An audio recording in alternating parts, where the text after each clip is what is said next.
Well, a very good morning to you from Lydden Hill for round 2 of the British Rallycross 5 Nations Trophy. Just already had one race here this morning, a few gremlins in the system, but we've had that race and it was won by Charles French, who went past Pat Duran over at Talladega. This is in the Super Retro class. We've got race number 2 coming away in the next few moments from Retro. Quick rundown of what's happening today. Well, if you're tuning in on Saturday, you'll know the sort of order. Kicks off with Super Retro, goes on to the MSUK Cross Car and RX150 combined. We go on to Supercars, then the Swifts, then the Junior, then the Retro for Q1. Little break here on track with some track repairs and a bit of water added on there before we go on to Q2. Then after lunch it's Q3, and then we finish the day with semi-finals in Supercars Retro, Super Retro, Cross Car and RX150, and we move on to the finals for them all, rounding out the day. So it's great to have your company here for round 2 of the championship, this double header here at Lydden Hill over this Easter weekend. As I say, we've had the first race in Q1 for Super Retro. It was Pat Duran who led from pole position into Talladega. First lap complete, no drama. Second lap though, little coming together, a little brush with Charles French. Not sure how much of a brush, but that caused Pat to go into a bit of a spin and forced him to the very back of the pack.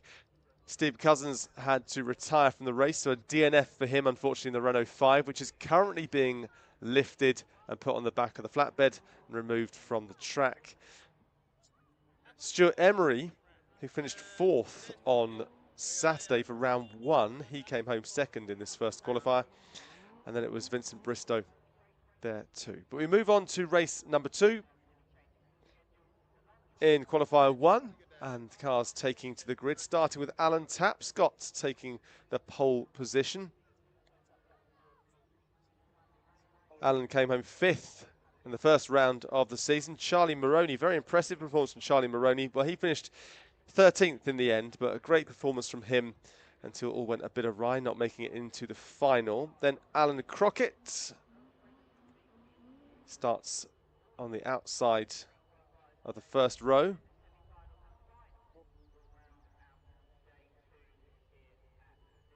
Alan Crockett took the victory for the first round of the season, so good start for him in the points haul. Then John Cross in the Lancia Stratos just over there, over the back, you can see him, just at the very edge of the picture. Steve Pascoe in the Sierra. And taking up his position, Lee Wood, non-classified from Friday from round number 1. No luck for Wood at all, but hopefully we'll see a slight change in that here today. So like I say, it's the early days of round 2, the championship. Wait for the flatbed to move Cousins' stricken car before we get going here. But it is round 2, as I say, and everyone wants to get away well. Charles French with a decent time of 3:23.791. That's the benchmark when it comes down to the classification, the intermediate classification, which will set the grid for the semi-finals or the finals even later on today. No semi-final in a few of the classes.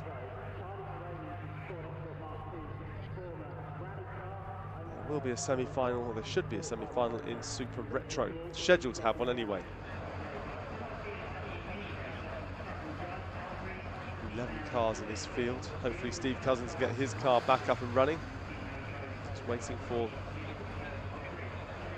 the car to be taken away at the very top as it comes down around the North Bend and it exits the track. Will be underway in just a few moments for race number 2 of the day. Like I say, it's a pleasure to have your company. Slightly different weather conditions to what we had on Saturday. Thumbs up from the start line.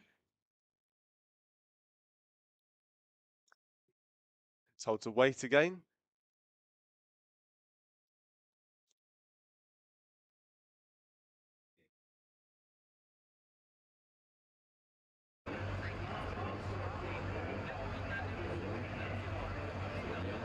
Flatbed truck has now been removed, so we should get the thumbs up. I think the stream has now picked up again there. I think we might have lost it for a second, but we are back. There we go, thumbs up from the starts. Marshall And we turn our attention to the lights. The noise builds, we are ready to race. And it's a great start from Alan Crockett, a brilliant start as well from Charlie Maroney. So he moves across to try to close off Alan Tapscott on the inside of Talladega, and he does go 3 cars into 1. This is going to be very tight, and into the tyres. That'll be a time penalty. The Stratos gets spun around as well. John Cross there, sorry, spins around after the contact at Talladega. Tyres were hit. I know there is a 5-second penalty with these, so that's going to come into play a little bit later on. But out ahead it is Alan Crockett who has the lead, and behind him that is Alan Tapscott as they head up towards North Bend. There is our race leader picking up all the action at the top end for the first time. The Stratos has got himself going. As looking at Maroney's car, that is smoking a fair bit there, and I want to see why that is. Is that a bit of bodywork rubbing, or is it just a bit of a... Yeah, it's not great, is it? There we go. But it is chucking out a bit of smoke. We'll have to get to grips with that a little bit later on, see what the cause is. But out ahead is still Alan Crockett. Start to build a bit of a gap, and you can see a fair bit of smoke coming off the back of Maroney's car.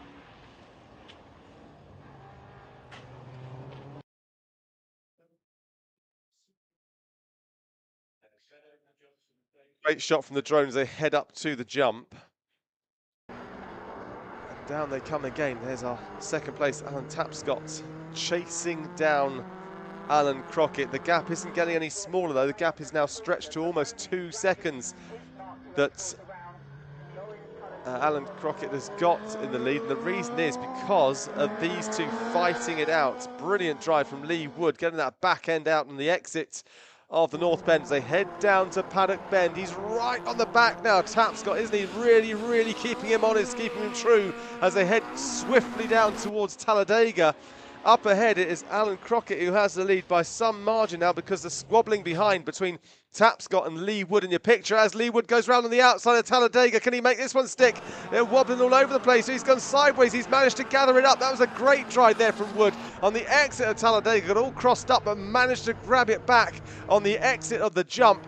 And down he goes round the Devil's Elbow, well and truly in second place. And what a time to do it. That is a great piece of driving there from Lee Wood. We hadn't seen anything from him really on Saturday because of car troubles the whole time. Just kicking the back end of that Escort out. And down he goes using the full width of the track. Track limits was a topic at the driver's briefing on Saturday morning, and we're told that they can use all of the white. So as long as you don't go over the white, you're okay, but you can use all of it up to the white stripes. And there are extra white stripes up round the North Bend, down Hairy Hill, and on the exit of the Devil's Elbow as well. So we turn our attention back to third place here as we keep our eye on Alan Tapscott trying to hunt down Lee Wood, who's actually got a bit of a wriggle on and has closed the gap on our race leader Alan Crockett. The gap is just around 2 seconds, where it was last time of asking. I'm not sure that's going to be too much of a problem though, because Alan Crockett has only got a few more corners to go. Round he goes, round North Bend there, just bringing the back end out. Look behind Wood, flamboyant, kicking the back end out from Wood, drifting that car onto the white stripes.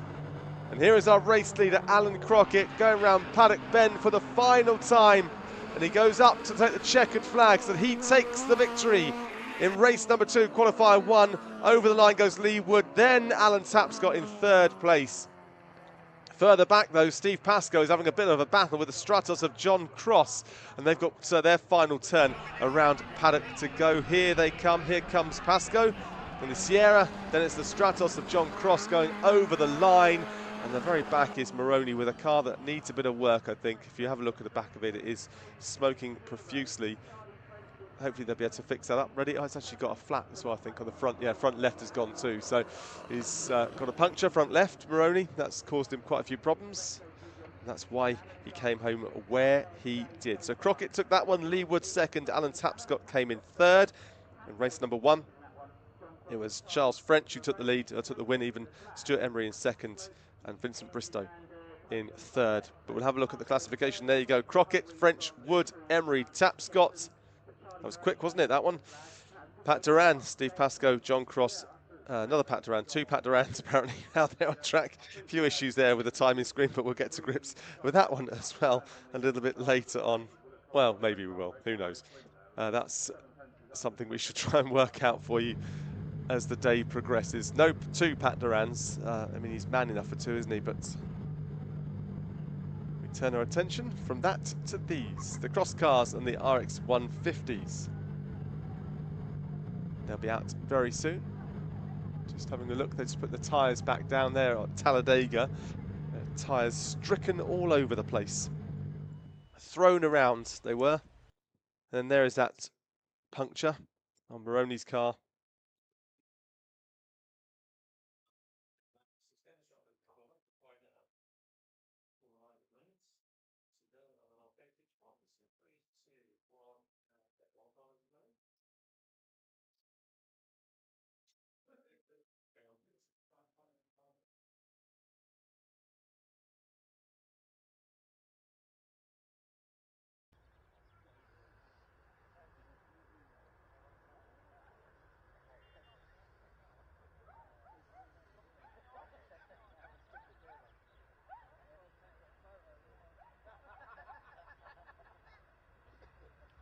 So we've got through the Super Retros for the morning.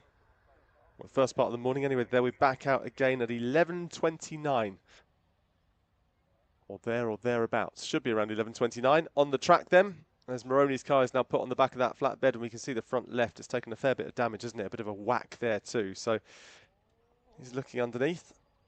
Should be a relatively simple fix as long as it's just that maybe suspension. Certainly tyre and rim, but I'm sure he's got spares. So as they put a bit more water down on the track, we have a look at the car starting to form on the grid. And moving into pole position is Caandro van der Vieve.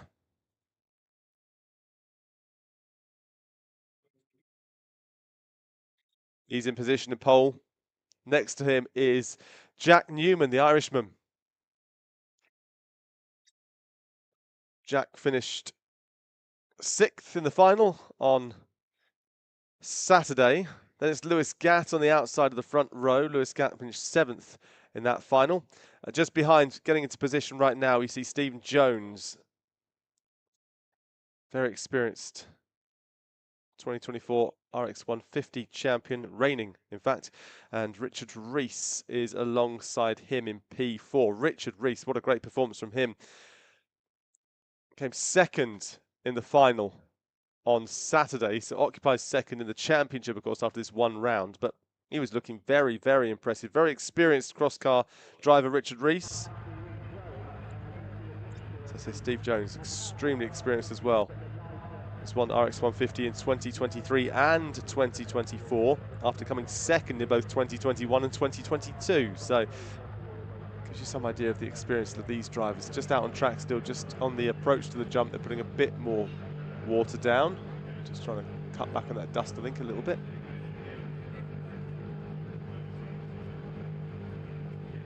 Jack Newman there, tentatively waiting to go. On the outside, we're looking at number 81, that is Lewis Gatt. And that's Live Live TN11.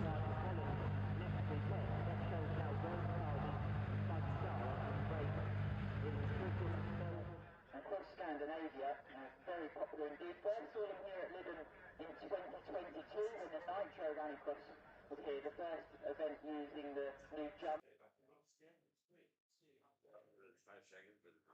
Lewis Gatt, a local driver here, switched to EDSL Live Live TN5 this season, so getting to grips with his new bit of kit. Starting on the front row on the right hand side of your picture, that is Lewis Gatt. Jack Newman is a very successful Irish cross-car driver.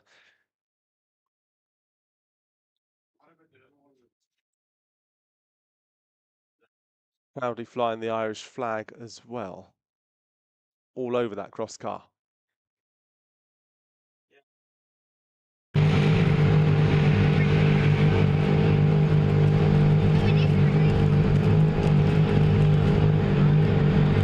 Caandro van der Vieve, it's his first visit to Lydden Hill.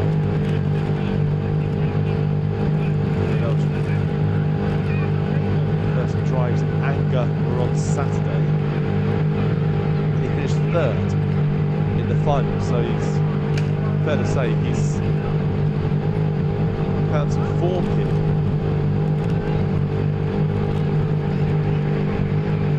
He's waiting for the water to be pulled out now around the outside of Talladega.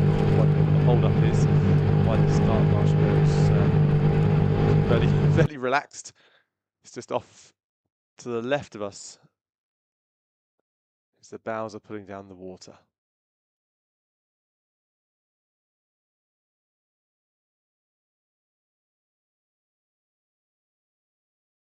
So there's a couple of bits of cars collected unguarded matters out the track at the moment, so just sending someone else go and collect that before we set the cross cars out. RX150.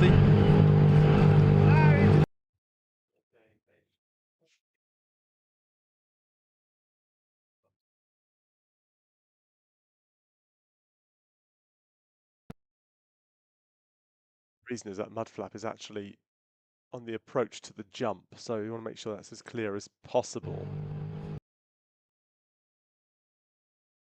Here are the drivers on the screen for the next two races, race 1, race 2 for cross car and the RX150. Only one RX150. And all of them, that is Steve Jones' car. So a glimpse out the window, I can tell you that the mud flap is being collected and a few other bits of body parts as well. Looks like a splitter has been picked up too. Maybe that was off the escorts of Maroney. But anyway, they've collected it. It's now gone in the boot of the defender. It's now been driven away.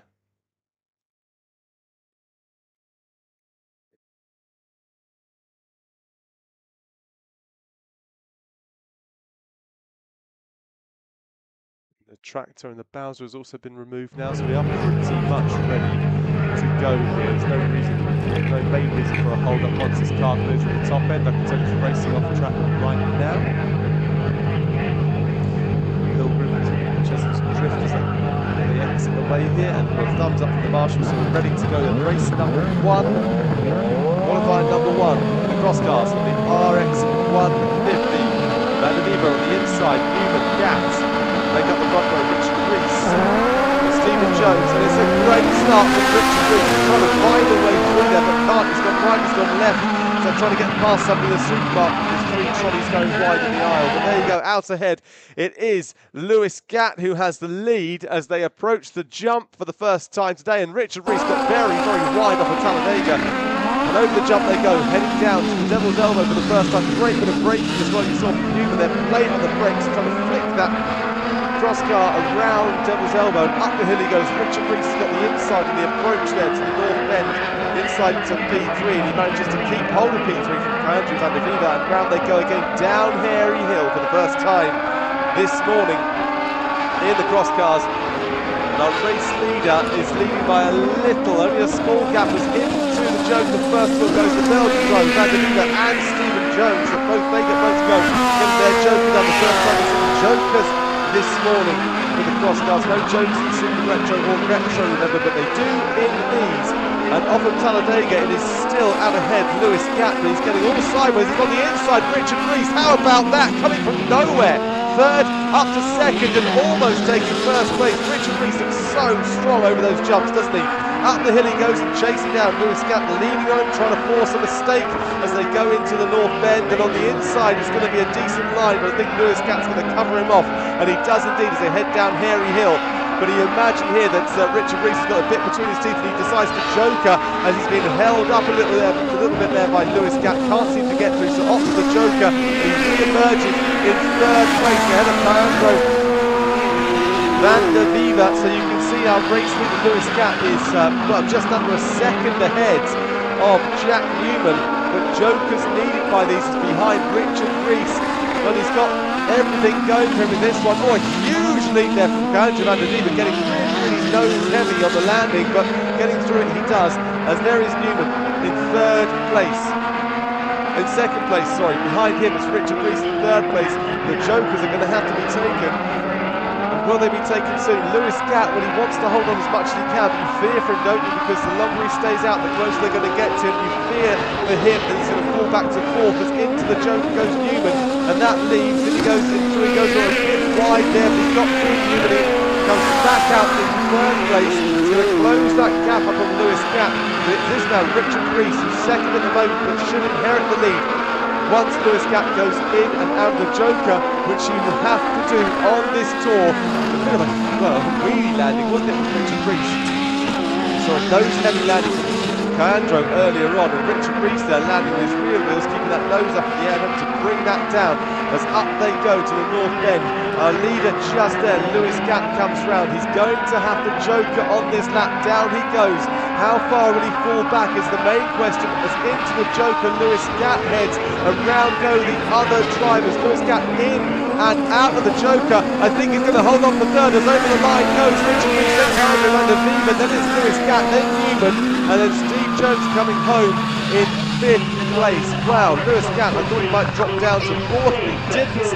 You've really got to wriggle on through the Joker. Great performance from Lewis Gatt there in the Joker. He secures third place. Richard Rees, though, well, great form from him on Saturday. Great form from Jack Newman as well on Saturday too.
This time through. Lydden Hill, six-time British Rallycross champion from Eastfield in Sussex, comes down onto pole position.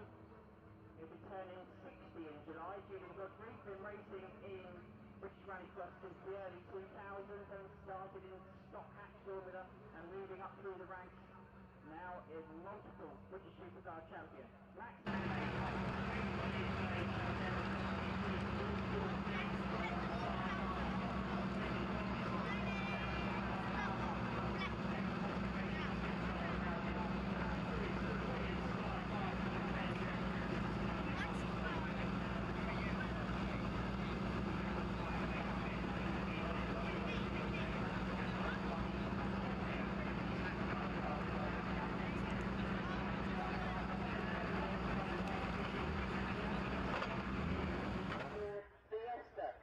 Race number 2 then for the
over the winter, just to tweak things here and there, all more comfortable.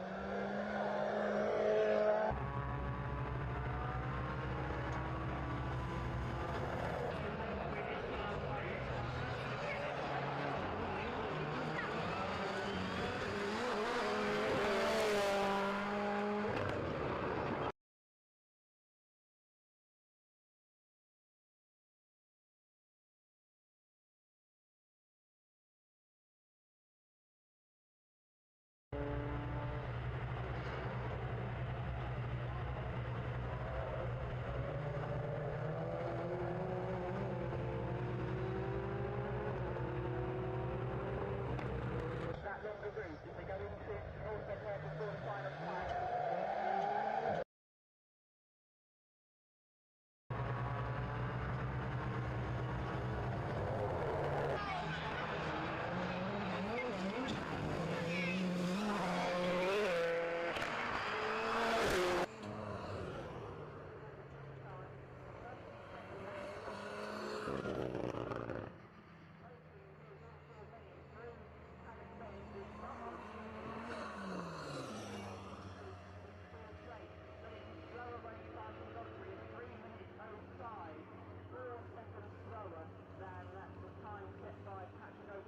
And 3 minutes 01 from POD, then 3:05 from Julian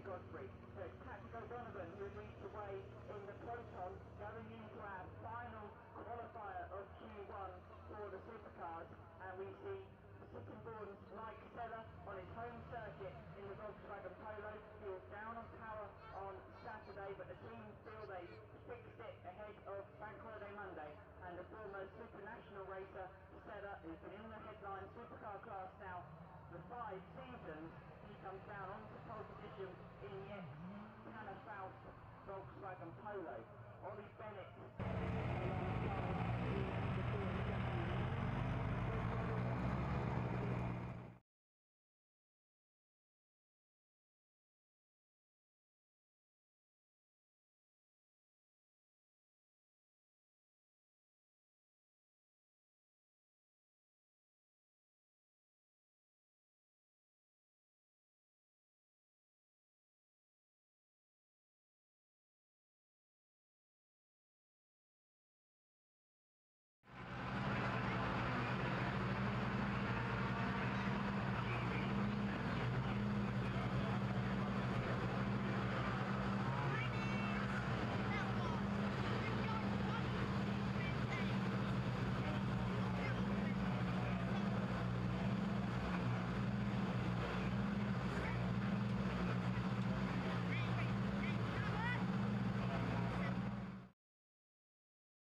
will be Derek Tohill.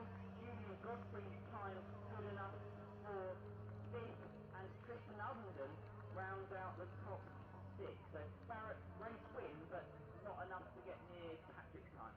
Yeah, absolutely. Combining the 3 races there really gives a good show, because the means that even if you're clear out in front of the here, you can't manage the pace like you do in Formula 1. You actually have to absolutely focus to make sure you beat the other cars in the other races too. Yeah, great racing here for the Supercar. Good way to start Easter Monday here at Lydden Hill, and we move on to one make competition next with the identical Swift Sports. Steve Harris on pole. Usually see him in a supercar, but he's planning to use his electric Mini in hill climb events this year rather than rallycross. So Steve Harris settles on to pole. Matt Cake alongside in 630. He's from Ashford, local man. Another local racer, Ted Shepherd, 20.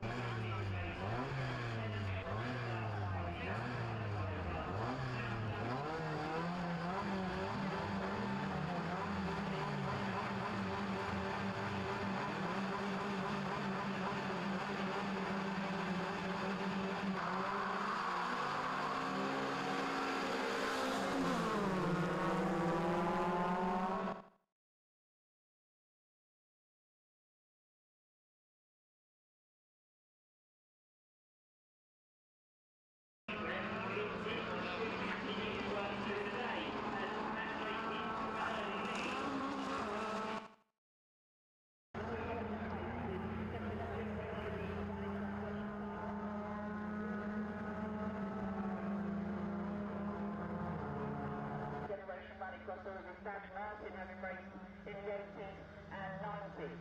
Steve Harrison, Sam Kingston,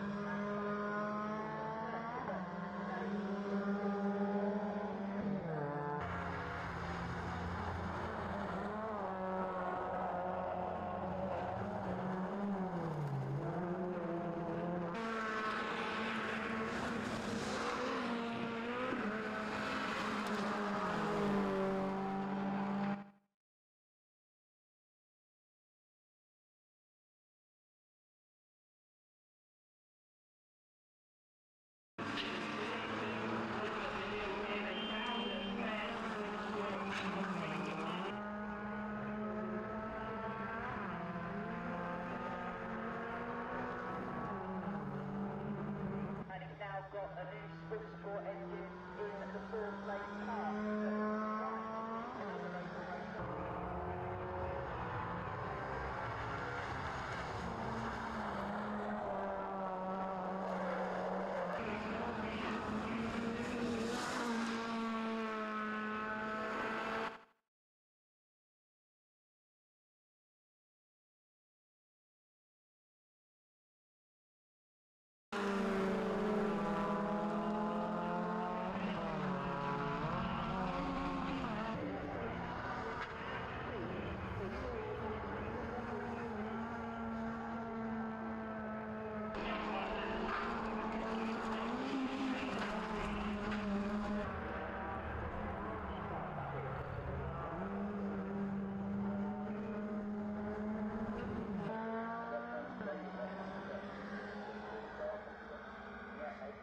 Spot there at the bottom of the pole of the hill, and Matt Case this time goes just to follow him.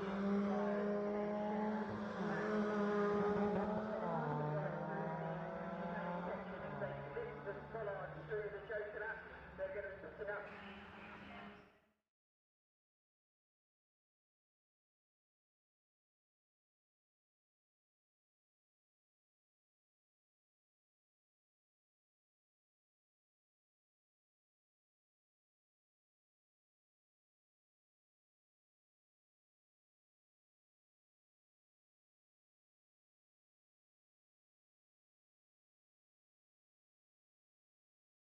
With the work done to the car to fix it, it's pretty clear of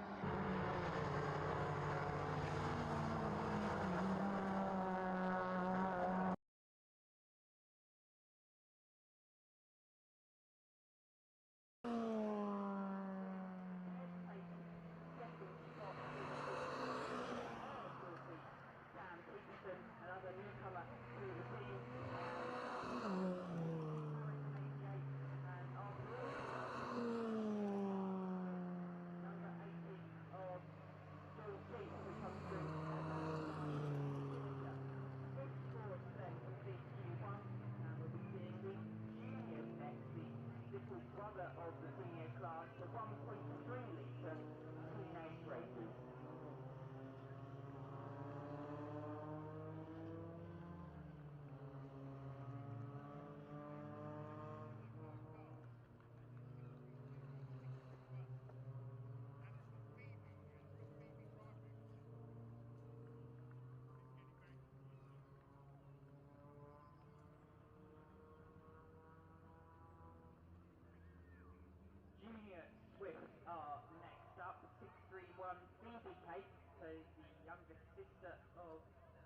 we've just seen out in the senior class.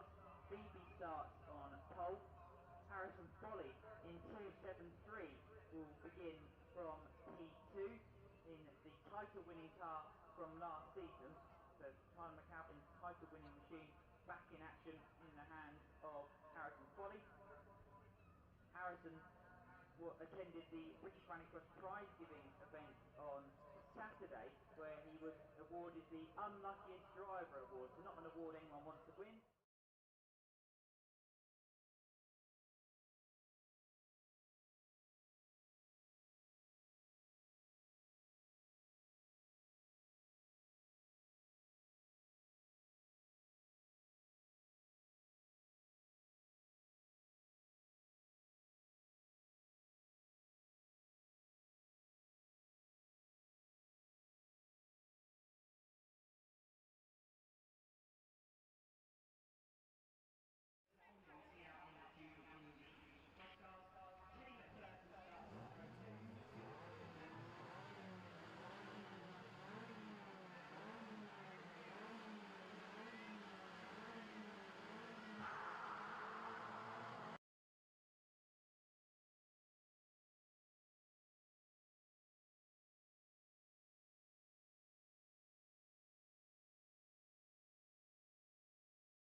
Third generation rallycrosser. His granddad Steve competes, so too Brett, but it's Caden who's now the centre of attention as they go into North End Airfield, trying to make a move on Stephen Caden.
Overtaking spot, but to get it wrong, and just think to get it really wrong. If you're here on Saturday, you'll see plenty of dramas through the Devil's Circle.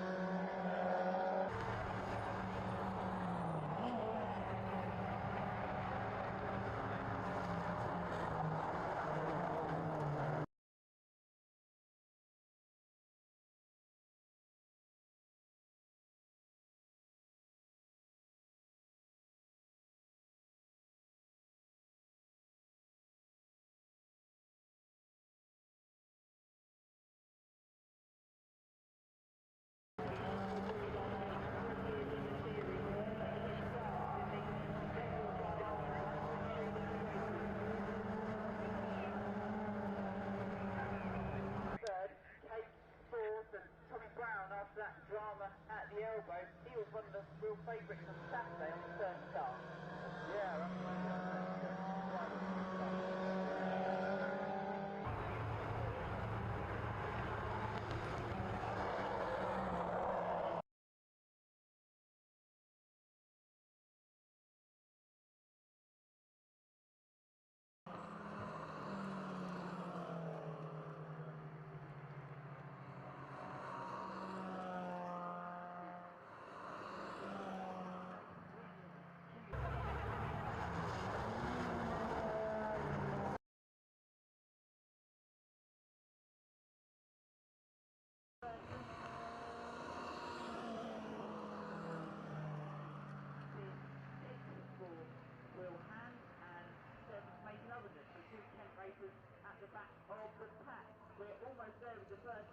races. We have Retro out next. They'll be our final Q1 race of the session.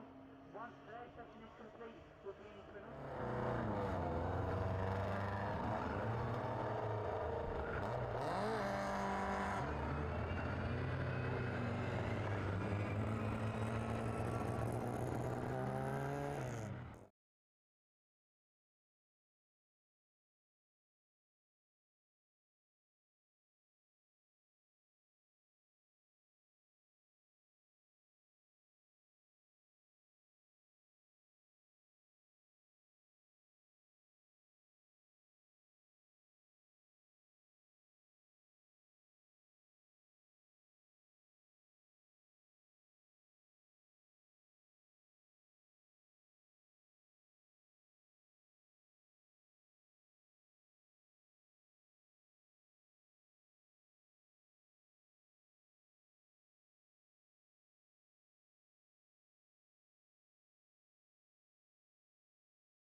having now few changes because Rob Buckmart was able to come up past his brother into North Bend Hairpin before the end of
from Liam. You can see that mini pickup in the Lydden Hill paddock, so if you haven't already, please make sure you have a wander through the paddock, all on the tarmac layer at the bottom of the paddock. You can see that the food bay is open throughout the day as well in the old street series wine shade building in the paddock. Please have a look there through the course of the day. All of the supercar drivers will be racing and racing to see their all-star places are in the programme. So if you're into the programme, they're available for £3 to enjoy the day here in the sunshine now at Lydden Hill on day 2 of the British Rallycross Championship 5 Nations Trophy. Liam will trundle back to the paddock. He'll be back out for more later on. It's Q2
Outside of row 1, Alex Ascot and Briscoe, joined by Steve Casto.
Rallycross champion, and he knows he's going to be pushed back here because the retro cars don't run the Joker.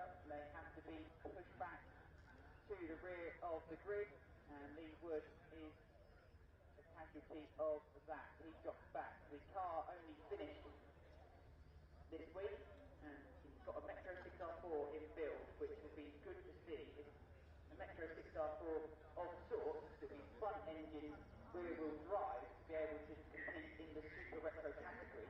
But it's really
charging its way up into North Bend Hairpin.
deliveries this season from the British Rallycross Supercar stars.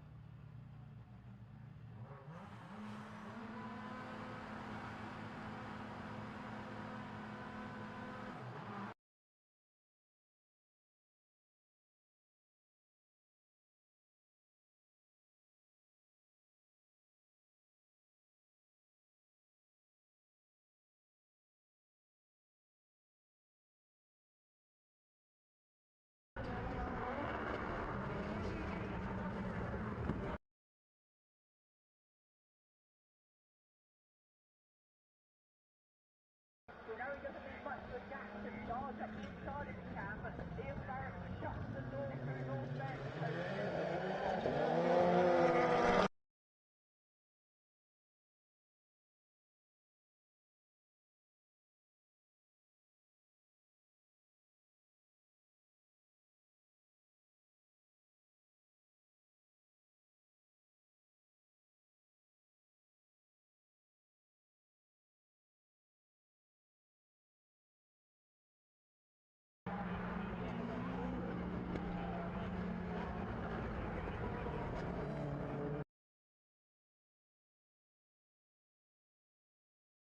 Set up again yesterday just to get more and more used to it. They got the French team, so they bought the car off here today.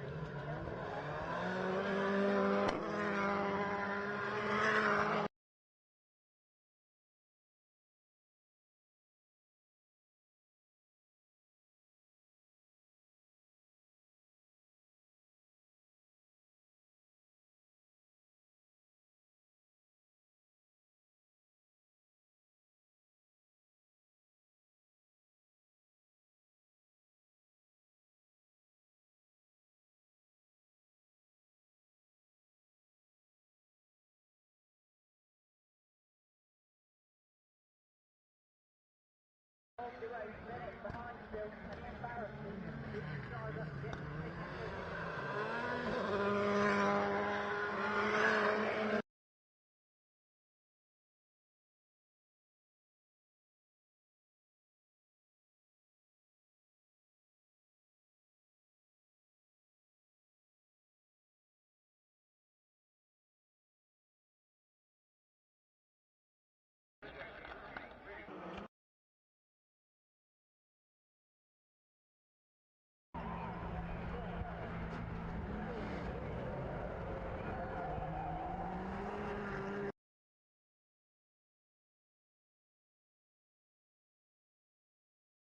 come out festival in the Photon Ivory Ladding.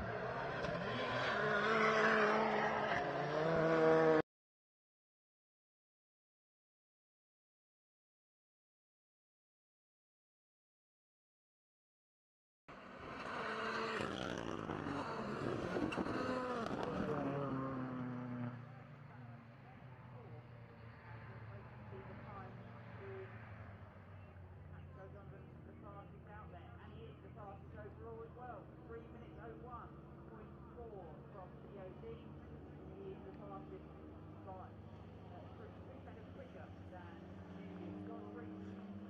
Was the initial pace setter. Toby second overall. Barrett third, and Bennett fourth. Great stuff again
thing in these cars is then to launch on the rev limiter and then just drop the clutch. So yeah, interesting to see how it's got a bit of a wheel spin to happen to drop the tyre pressure there. I'll get this through as well.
Efforts, they won the Family Cup Award at the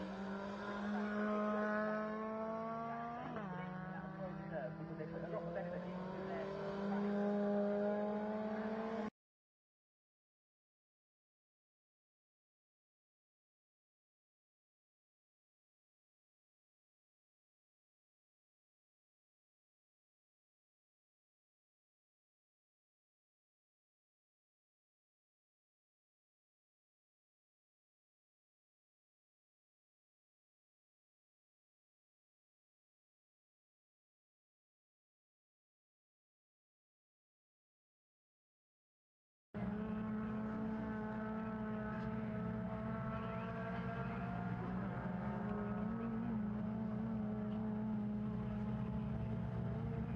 Yeah, it's good to see what Ted can do later on as that takes behind in another local driver in his first rallycross.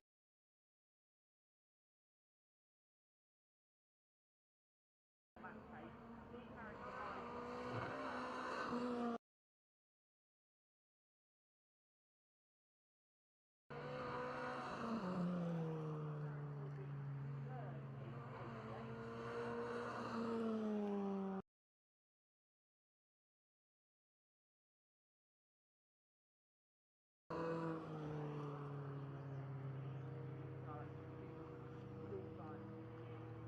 Supercar itself, great though, to see you out front, going class to class. Yeah, absolutely. It's like the colour really can't really get this kind of feeling. Yeah, really quite enjoyable. It actually shows the kind of the supercar drivers get the three guys. So these guys in the twins as well, they're no less than the driver. They're out here meeting the supercar drivers in their own game. So yeah, really impressive really for those guys. Matt Case making that switch go as fast as it possibly can there. That's a good run from him, enjoying a far better performance than we saw on Saturday, performance-wise from the car.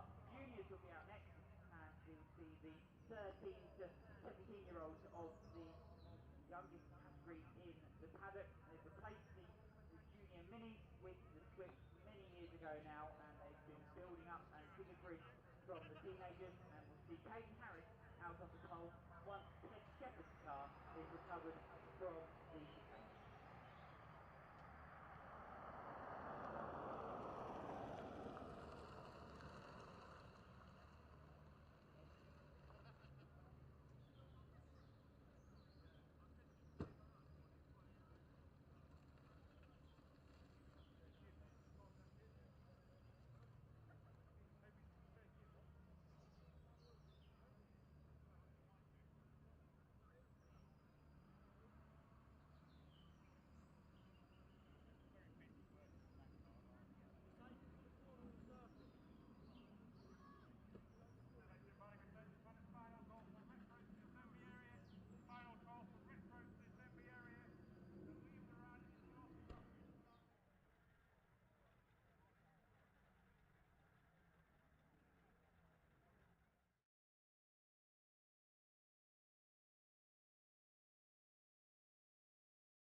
year's champion has gone off to Mazda MX-5 Racing, so we'll get a new champ this season. Teddy McPherson using Crosscar this year as well as...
Using this side road spot to get up in some of the other cars. But the front three here looking to check out and get away from the back and back behind.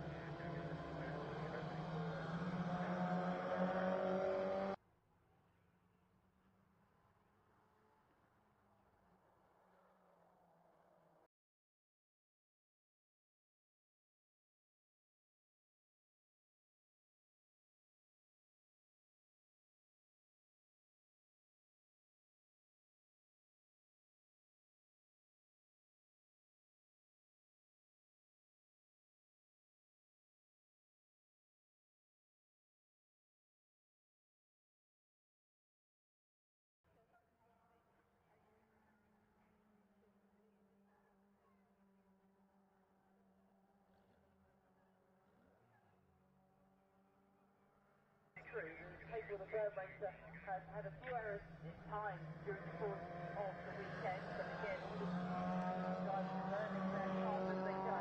First and now.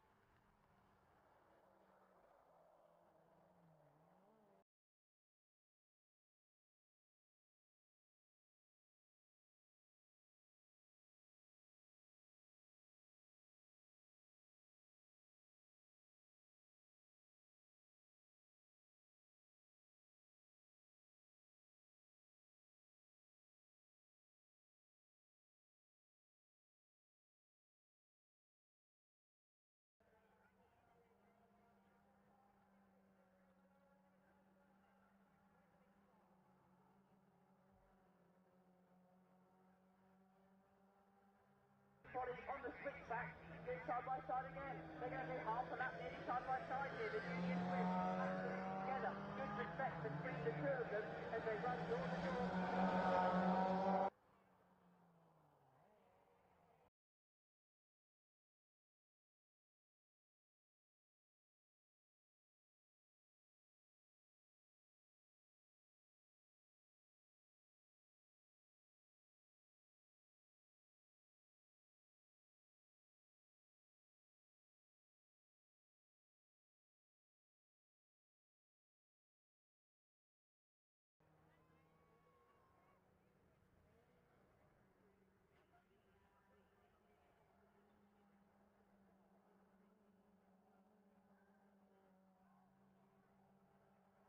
Side by side with Teddy McPherson. McPherson is inspired to get into the sport by going to the same school as Patrick O'Donovan. So he's born into the sport by the O'Donovan family and wouldn't go out into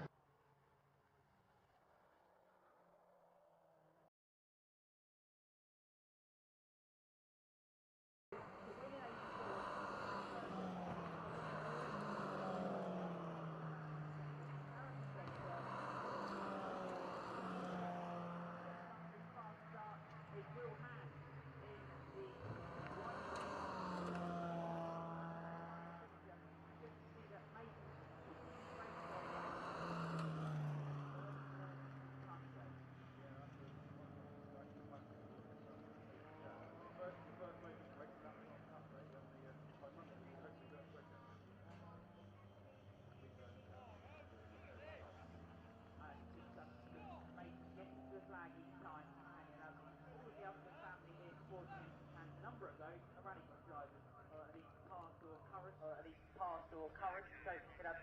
of experience to tap into as Mason in the negative car completes another race.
Backmasters may be coming up.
Five-year-old from Windsor into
of the morning session. We'll then be into lunch and we'll be restarting after the lunch break at 1:43. We have plenty of time to have a look through the paddock, meet the drivers, see the cars up close. We'll be restarting after the lunch break once Liam has completed his demonstration at 1:43. That will be... Well, it's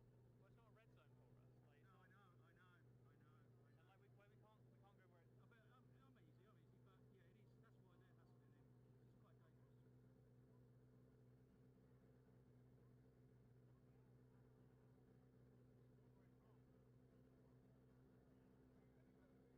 can't go where it's... I'm easy, but yeah, it is. That's why they're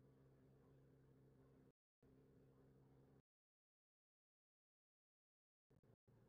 It's quite dangerous. That will have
Thank you very much.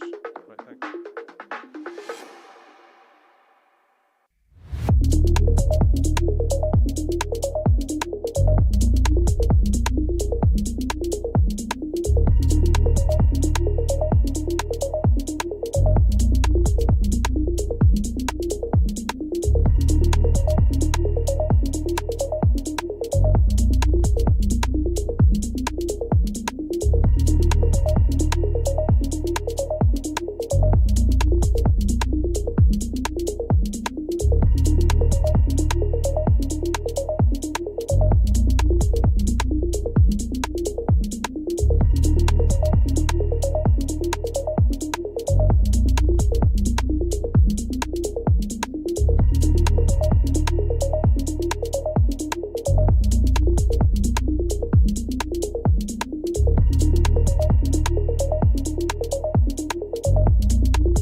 2, testing.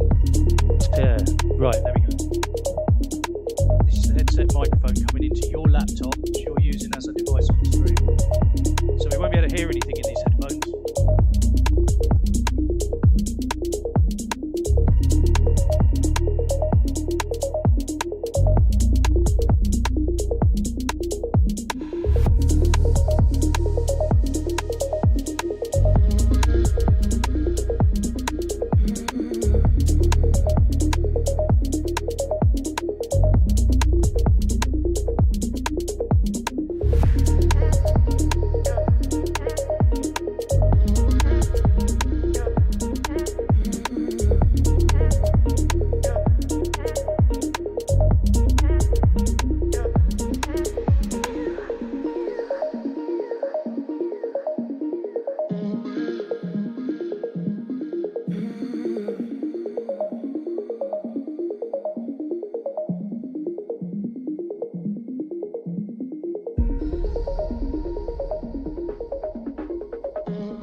Welcome back to Lydden Hill for the second round of the British Rallycross Championship, Five Nations Trophy. We got quite a lot of action coming your way this afternoon.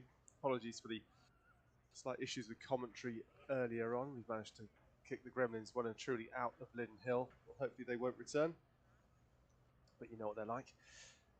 So what have we got coming up? Well, we'll start off with the Motorsport UK British Rallycross Championship Five Nations Trophy Supercars. That's the first thing, with Q3 Race 1, 2 and 3 heading your way. Then we turn our attention very swiftly to the Super Retro, then to the cross car on the RX150s. They're two Q3 races.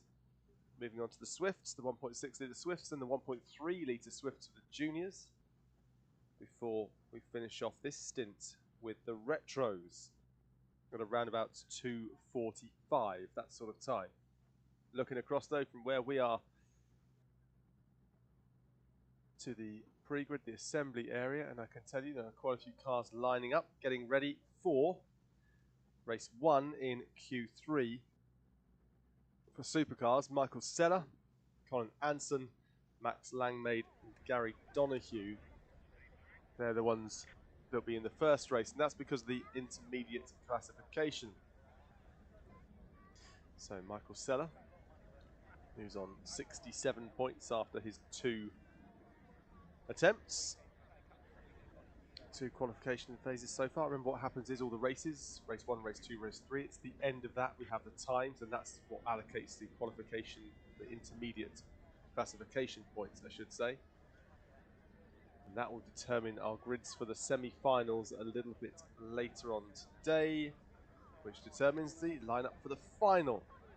12 cars out there in Supercar. It's 2 litre 4-wheel drive, more than 650 brake horsepower, absolute rockets. So Michael Seller will start on pole position, 67 points so far, with a 12th quickest and 9th quickest in the different qualifiers. Colin Anson, 10th at the moment on 68 points, with 2 10 places, 2 10th place times. Max Langmaid, bottom of the pile at the moment, 66 points with 2 11ths. And Gary Donoghue is 9th at the moment with 69 points after a 7th quickest time and a 12th quickest time over the 2 qualifiers. So a fair bit of action coming your way. Patrick O'Donovan leads the way in the championship after winning the opening round on Saturday.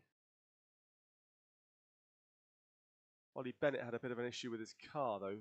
So a few shots of his car going back to the paddock, and it had a bit of an issue with the rear left, I believe it was. Not facing the right way, which is not ideal. But I'm sure they've got it fixed in the time. They've had around about an hour or so, in fact, to get that car fixed. I think that's pretty much done and dusted for them. Just having a look now out the window to see if I can see the car heading towards the assembly, and no sign of it just yet. Not scheduled to race for another 3 minutes though in the Supercars, and Oliver Bennett will be going out in the second race, so he's got a little bit more than that. 4 laps, 1 trip through the Joker, the mandatory extra section of the track.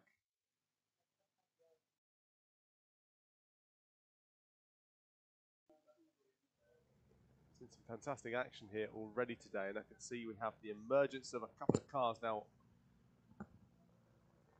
heading up towards the start line, where there's some lovely people in orange awaiting them. There's Anson.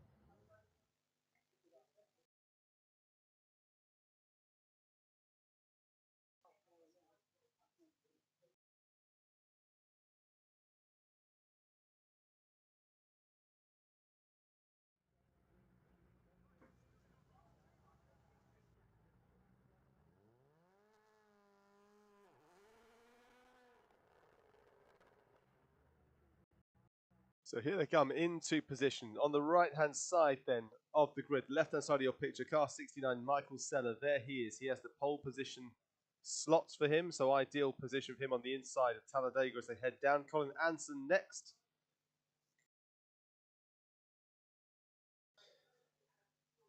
In the Mitsubishi Mirage. Then we have the BMW Mini All-4, Max Langmaid, and next to him,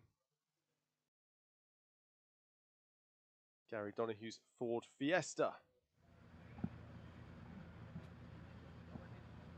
So the drivers are in position for qualifying heat number 3, third and final part before we move on to the semi-finals of the Supercar.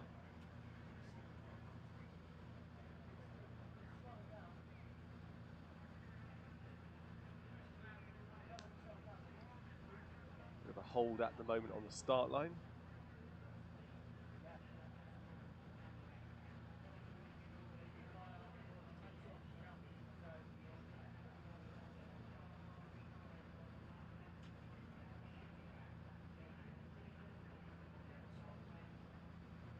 A slight pause before we get going for race number 1 of heat number 3. So we have to get through the 3 races to find out the exact timing order for the allocation of points. But we've got thumbs up here from the start, Marshall, and we are ready to go. Keep your eyes on the top left. We are ready to race. Bring the noise. Michael Seller, Colin Anson, Max Langmaid and Gary Donohue. And off they go, and it's a great start once again by all 3. Well, 3 of the 4 with Max Langmaid holding back off the start line in that Mini, but off they go into Talladega on a very wide line, very wide indeed from Donohue. Is he going to manage to re-emerge in second? He is, and he's got the inside or a bit of a touch, a collision, and into the barrier, pirouetting, spinning around, and Donohue will have the lead, but for how long, I wonder? I wonder what will happen in the stewards later on when he has to come up here and talk and show his footage, because there was a certain clear tap, and I think there's damage as well. There is certainly damage to Michael Seller's car. He's having to pull over on the left-hand side as up they go the hill. Gary Donohue leads the way. Behind, though, you can see Anson chasing him down. Max Langmaid some way off in the background just there. 4 laps, including one little stint through the Joker, and Donohue's going to race in knowing that he's probably going to get a little bit of a punishment after this one here with the tap, a little love tap that he got on the driver. We'll have to wait and see what happens with the stewards. But into Talladega he goes. Anson chasing him down, kicking out the gravel behind him on the unsealed surface, and up to the jump he goes. Max Langmaid can't close in at all. The gap around 1.2 seconds from first to second, and then 3 seconds between second and third. So it is quite a leap between them, as you can see on the screen. Max Langmaid right at the very bottom of the picture from time to time. There's Donohue going around the North Bend once again, kicking it out. That's going to lose a bit of time as he heads down Hairy Hill once again. Will he joker now? No, he decides to stay out again, as does Colin Anson. As they complete their second lap of 4, Langmaid goes in and through and out of the Joker with no problems, as Donohue continues to lead the way. Up and over the jump he'll go. Irishman up to the Devil Bend, and you can see on the left-hand side as they go past, that's where Michael Seller has had to leave his car, and Max Langmaid's rear bumper is just hanging off, just clinging on for dear life by his fingernails. At the top though at North Bend, another wide line once again for Donohue, bringing it tighter maybe. Anson tucks his car in on the exit as well, and down they go. And into the Joker goes our race leader. In he goes, through he goes, no problems. Out stays on the track though goes Anson. Can't get the leap though, can he? Stays in second. And I think that's where he'll remain. Got to go one more time around, and into the Joker he must go. Max Langmaid's now got a rear bumper split in 2. But it's still clinging onto the back of the car. Symmetrical, at least. And over the jump goes our race leader. Huge amount of air. Anson not quite as much air as he goes in the back of the picture just there. Around the Devil's Bend. Devil's Elbow. Goes Donohue up the hill. Scorching his way up the hill, isn't he? Locks it up, rotates that car. Heavy on the brakes, tucks it in this time, doesn't he? Not really using all the runoff on the left-hand side. Can use the entire white parts of the track, the entire white painted area you can use. And round he goes, the paddock bend for the final time. And over the line, and a time of 3:08.949. And through the Joker goes Anson. Scrubs off a bit of time. Langmaid full commitment there through the paddock bend. And over he goes. Crossing 3:21, so 12.7 seconds off the lead. No time, a DNF for Michael Seller. Disappointment for him. Was a passenger, wasn't he? And Talladega got nudged by Donahue. That's what it looked like. And just couldn't escape the barrier. Clipped him round and done a bit of damage, I think, to the front left, perhaps, of that car. I doubt it'll be terminal. They'll be able to get it fixed. There's no point in him continuing it in that particular race. So no points, well, no decent points anyway, for Michael Seller, which will force him down the order and give him a big amount of work to do on the semi-finals next time out. Semi-finals will be start off with here after our little break when we get through this particular stint. But Donahue goes up to the top end.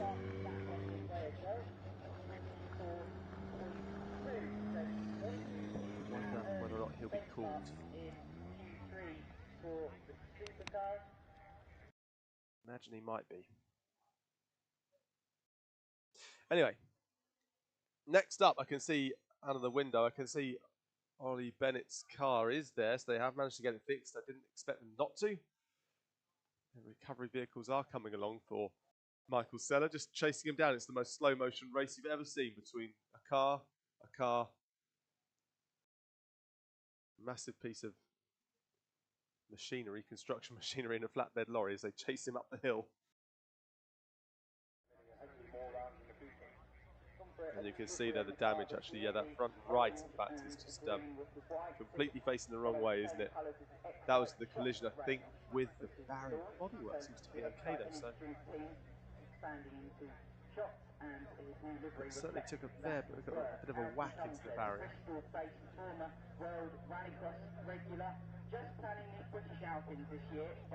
See what's happening on the other side of the car as it comes round. Let's have a look.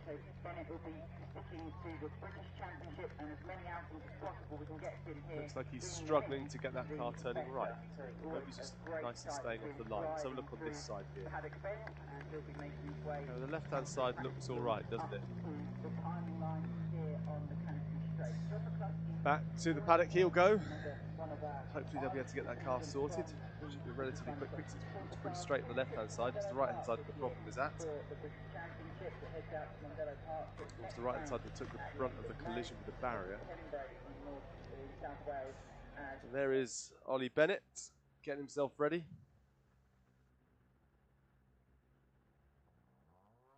Finished third on Saturday's final in round one. Did Ollie Bennett, very flamboyant style, always good to watch. He'll start on the inside, the pole position, inside into Talladega turn one.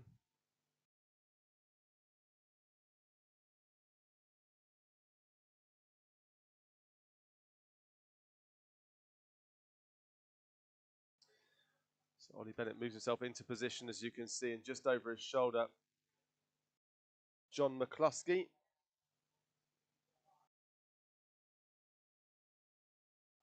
Part of MMS RX Team Ireland, three-time British RX5 Nations event winner, returned to Rallycross in 2023 after 15 years away, did McCluskey. Tristan Ovenden moves himself into position, and in comes Irishman Ollie O'Donovan. Ollie sitting where? 8th overall in the intermediate classification. Well, the thumb is up. We are ready to go. Here come the lights and here comes the noise.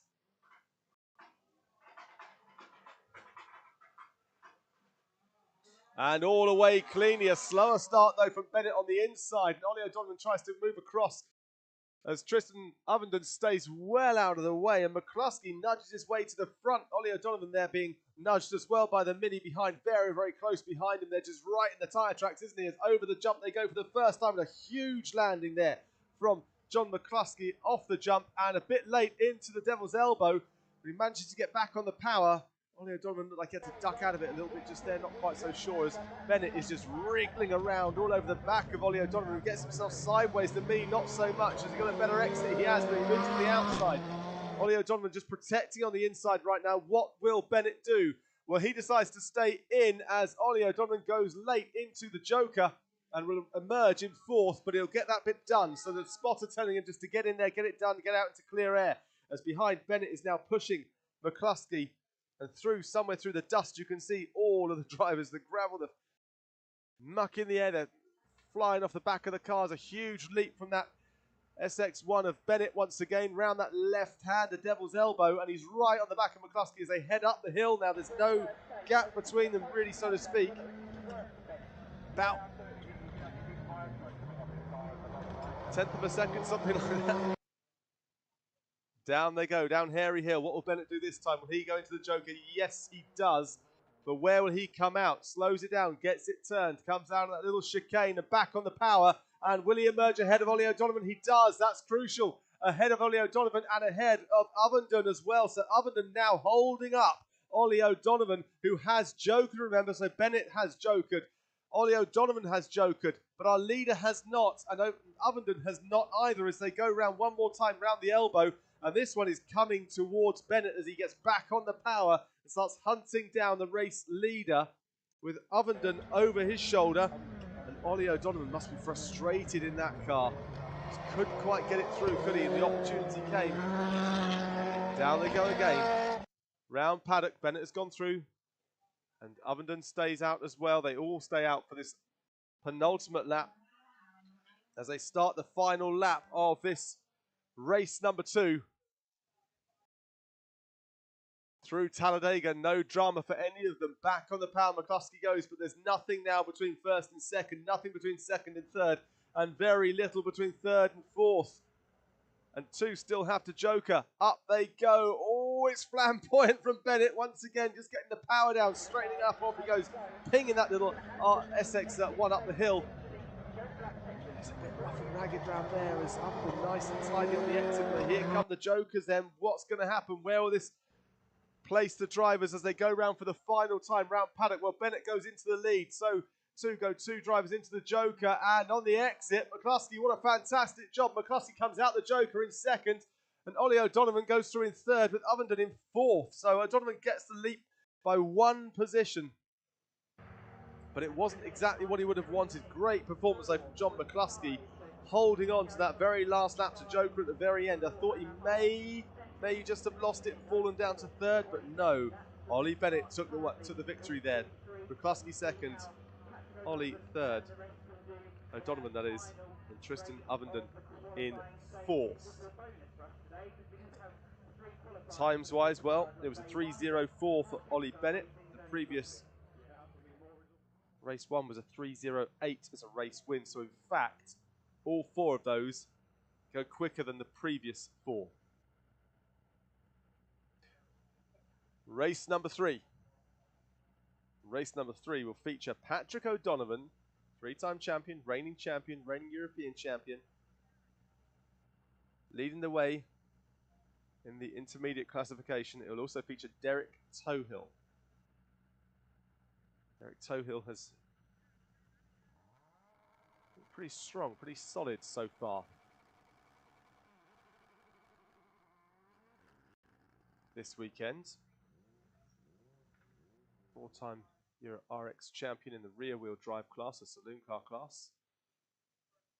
2021 5 Nations British Rallycross champion. 8-time Irish Rallycross champion. But there is Patrick O'Donovan getting himself into position in that Iris. Here comes Tohill.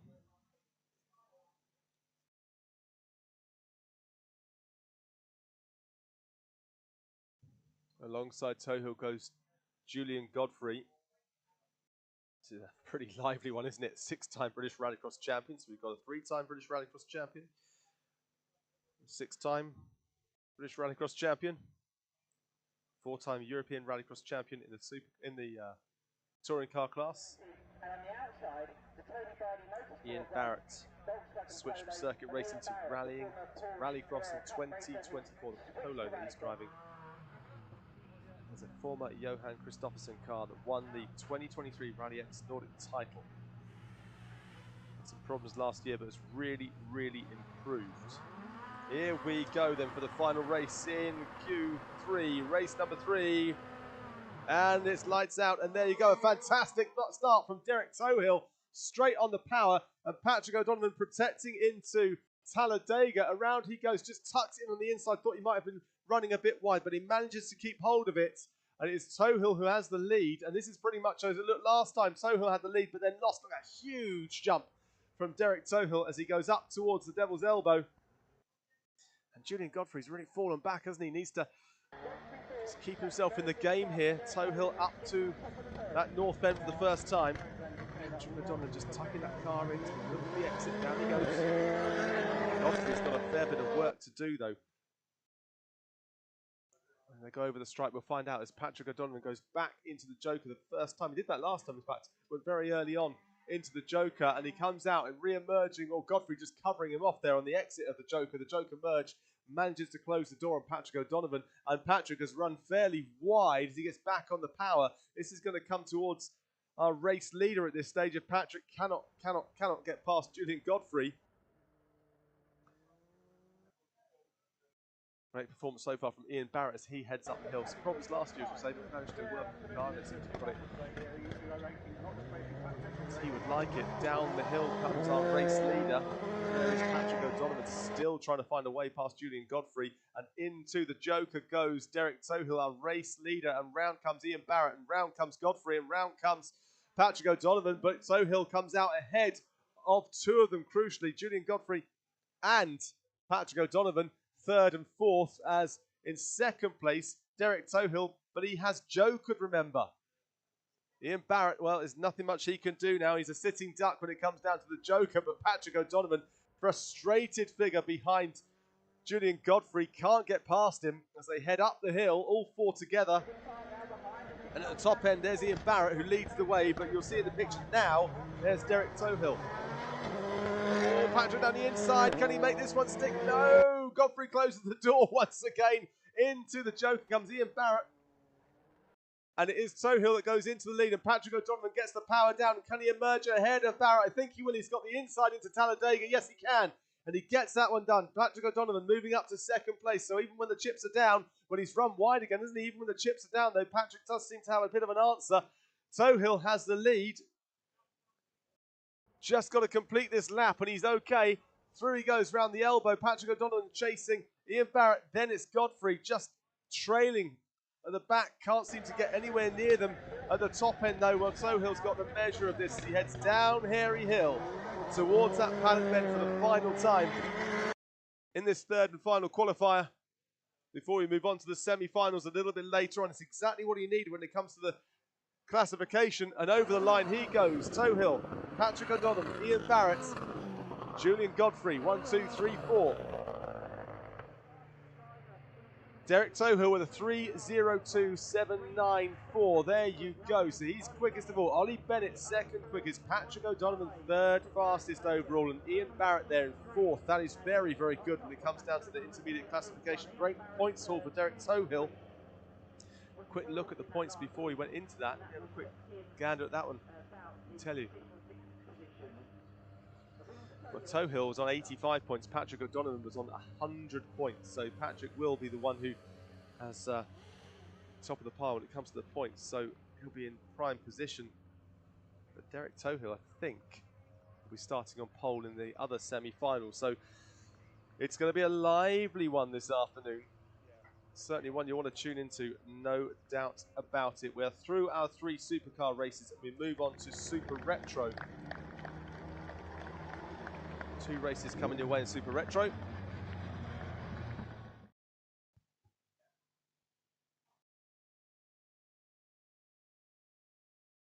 Four laps, no Joker. Alan Crockett leads the way on the intermediate classification. So he'll be coming out in the next race. So who have we got here? Well, Alan Tapscott is on the inside.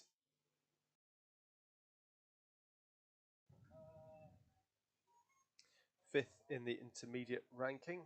Alan Tapscott in the Mark II Escort. Alongside him is Vince Bristow in the BMW.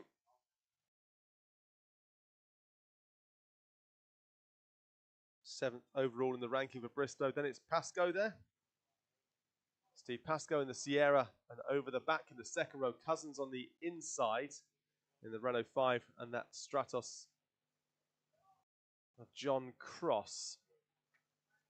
A bit of a torrid time, hasn't he, in the Lancia Stratos this weekend, John Cross. Well, we are ready to race. The revs build, and we are off and away. And it's a great start for Cousins. Well, I've not said that yet this weekend. What a start for there. Off unbelievably quickly there, Cousins, just passing through the middle of them all. At the back, though, Pascoe couldn't get away at all. And the Stratos, once again on the outside, takes a completely different line, a wild line, as Cousins protects his lead going into the jump for the first time, with Bristow over the back of him, straight into the elbow for the first time here, and Cousins has the lead. He had problems with the car each and every race, it seems to be, as he's got over the back. Well, Bristow is just squirming away, isn't he, forcing the issue. 9th in 2024, but only ran a partial campaign. 2nd in Super Retro in 2023 for Vince Bristow. He's forcing the issue, or trying to. Bit of a bridesmaid, Vince Bristow. 2nd in 2023, 21 and 22 as well. Oh, very wide from Cousins, but Bristow can come through on the inside. Yes, wiggling that back end round, and Vince Bristow goes through, taking the race lead. So Bristow leads, Cousins 2nd. Then it's Cross in the Lancia Stratos there. Tapscott in 4th. Oh, and 3rd now as he just goes past. Once again, that Stratos takes a very wide line, a very wild wide line, in fact. Almost every single time, consistently wild on that Talladega corner. And up the hill goes our race leader, Bristow. And in 2nd place now, Tapscott has come past Cousins on the jump through into the elbow. So at the moment, it's all going the way of Vince Bristow. He leads by a decent margin now as he heads down the hill. And Scott Pascoe at the back of the field, just getting some valuable laps in. So on to lap number 3 for Vince Bristow. And the rest, as Cousins has got that Lancia Stratos really fighting with it back into Talladega. Look at this line the Stratos is going to take. Can he keep it neat? Can he keep it tucked in? Much better this time from the Stratos. As up he goes behind Cousins over that jump. Here they go. Great shot from the drone. Don't really get a sense of quite how undulating it is here at Lydden Hill, but it is very, very up and down. Going up to the top, our race leader, as these two head up the hill right now in 3rd and 4th. Cousins running wide allows that Stratos to get all the way up the road. Pascoe is now right on the tail of Steve Cousins. There is Pascoe in the Sierra, and there's our race leader, Bristow, and there is 2nd place Tapscott. You just got a flash, didn't you, of the Lancia Stratos of John Cross just at the back of the picture in 3rd place. They start their final tour for qualifying heat number 3. And up to the jump goes our race leader. You can see the gap between 1st and 2nd is pretty big, 3 seconds in fact. So all Bristow needs to do is just stay composed, and he's got through the elbow without any problems. But what a nice corner there from Alan Tapscott, keeping it very neat, just running a little bit wide. Oh, and Pascoe is off the jump, managed to get all crossed up and goes sideways and just pushes Cousins alongside. Nothing that Pascoe could do as he was sideways on along there, but he just swept across Cousins, and Cousins ends up in the gravel as well, and he gets out and has a look. In fact, he's going over to Steve Pascoe and having a bit of a go at him. Remonstrating just there as over the line.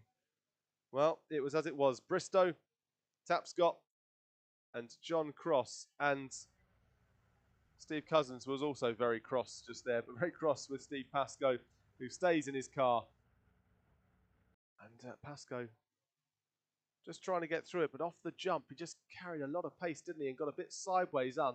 Couldn't get out the way, couldn't get off the throttle, and end up being sideways and pushing the front of his car into Cousins and steering him into the gravel. Nothing that Cousins could do, nothing that Pascoe could do, really. It was just one of those things.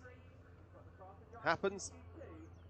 But John Cross will not be too happy with that. Former Super Retro champion, 1 win and 3 other podiums in the 2024 season for John Cross.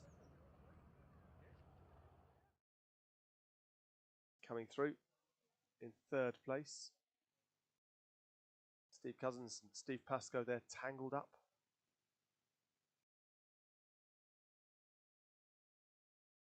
Steve Pascoe only had 2 outings in 2023, scored well in each of them.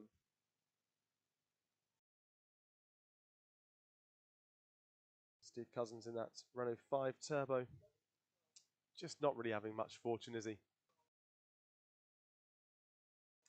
And so we turn our attention to the second race, in theory the quicker ones. Crockett and Charles French and Stuart Emery. Lee Woods also in there, Pat Duran, Charlie Maroney. With the drivers making this one up.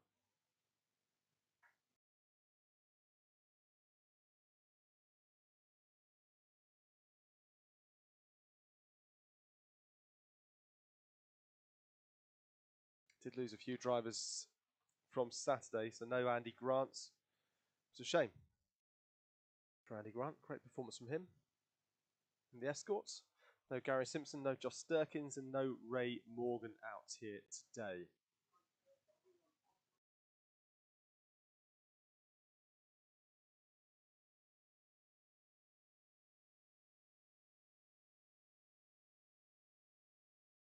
Andy Grant with 10 points to his name. Finishing 7th. So it's a shame not to see him out. It was quite an impressive performance from that car, where Charlie French, as you see, is on the inside. It's classification confirmation for you. Yeah, Charlie French will start in pole position, race number 2. Alan Crockett in the centre, car 779.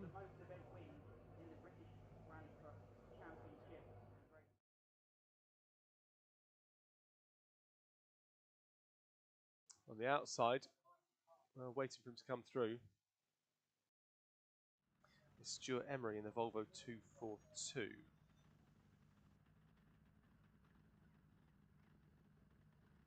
Emery, in fact, is being pushed back there, so not sure what's wrong with his car. Hopefully it's not going to be too problematic.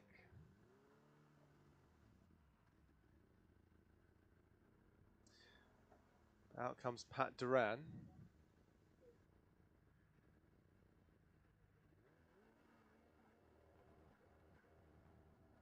Just turn you over the back, they're still trying to clear the cars away. Pasco Sierra and Cousins Renault 5. So Pat Duran, yes, is going to move himself into position. He'll start in the second row, on the inside of the second row. Looks like Stuart Emery is terminal. Certainly for this race anyway. Lee Wood, tyres smoking. He emerges, moves himself into position. 2023 Super Retro Champion with the car that Grant now owns. So a multiple hot rod world champion as well. And there he goes into position alongside Pat Duran. And then in the back of the shot arrives the orange Charlie Maroney.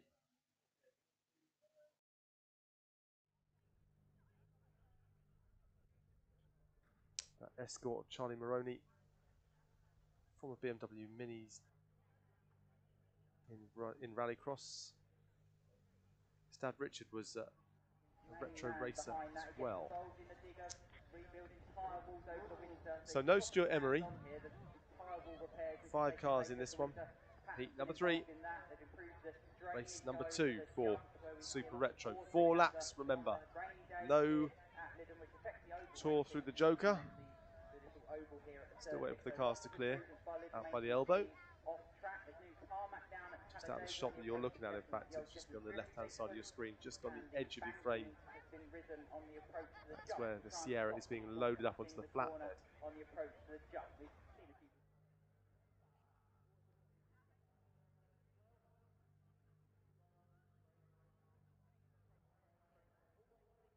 It's going to seem like a long wait for these guys. Pat Duran, 4-time champion.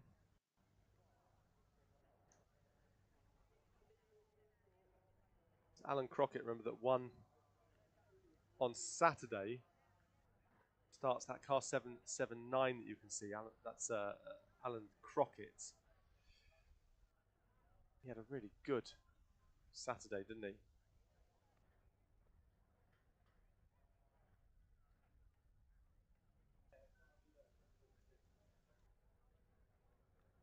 Charlie French is just sitting there patiently waiting.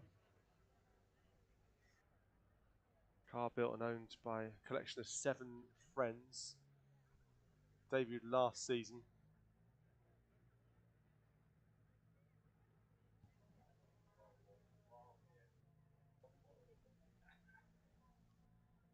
Claimed title and an amazing performance last season.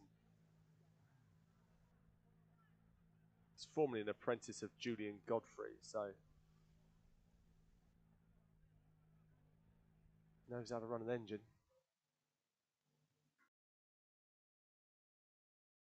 Formerly an apprentice of Julian Godfrey and now owns his own successful engineering firm. So you get to see pass on the torch to Charlie French. Just waiting for this Sierra to clear up round the north bend on the back of a flatbed. Keep your eyes on 333 on the right hand side of your picture because Lee Wood, very impressive last time out, Lee Wood. Sits 3rd overall in the classification. 2nd and a 5th so far in Q1 and Q2. Alan Crockett leads the way, Charlie French 2nd, Lee Wood 3rd, Stuart Emery 4th. Only 11 points separate 1 to 4 in the intermediate classification. So they could all do with something, couldn't they? But Stuart Emery's not going to score any points this time. Unfortunately, not able to make it. But we are ready to go. And Duran has gone. And well, it means he's going to be pushed to the very, very back of the grid there. It's been like Pat was in a completely different time zone to everybody else. Just there.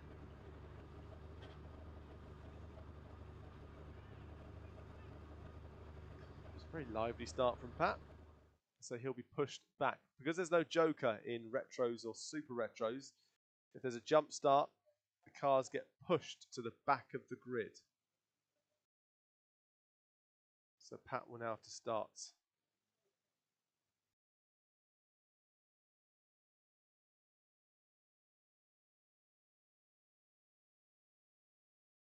No longer in the 2nd row for Pat.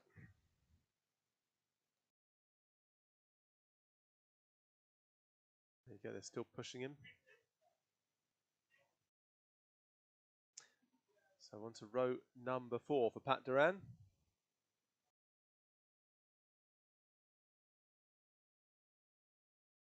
Won't have quite the same impact as having to go through a joker in additional time, but it's still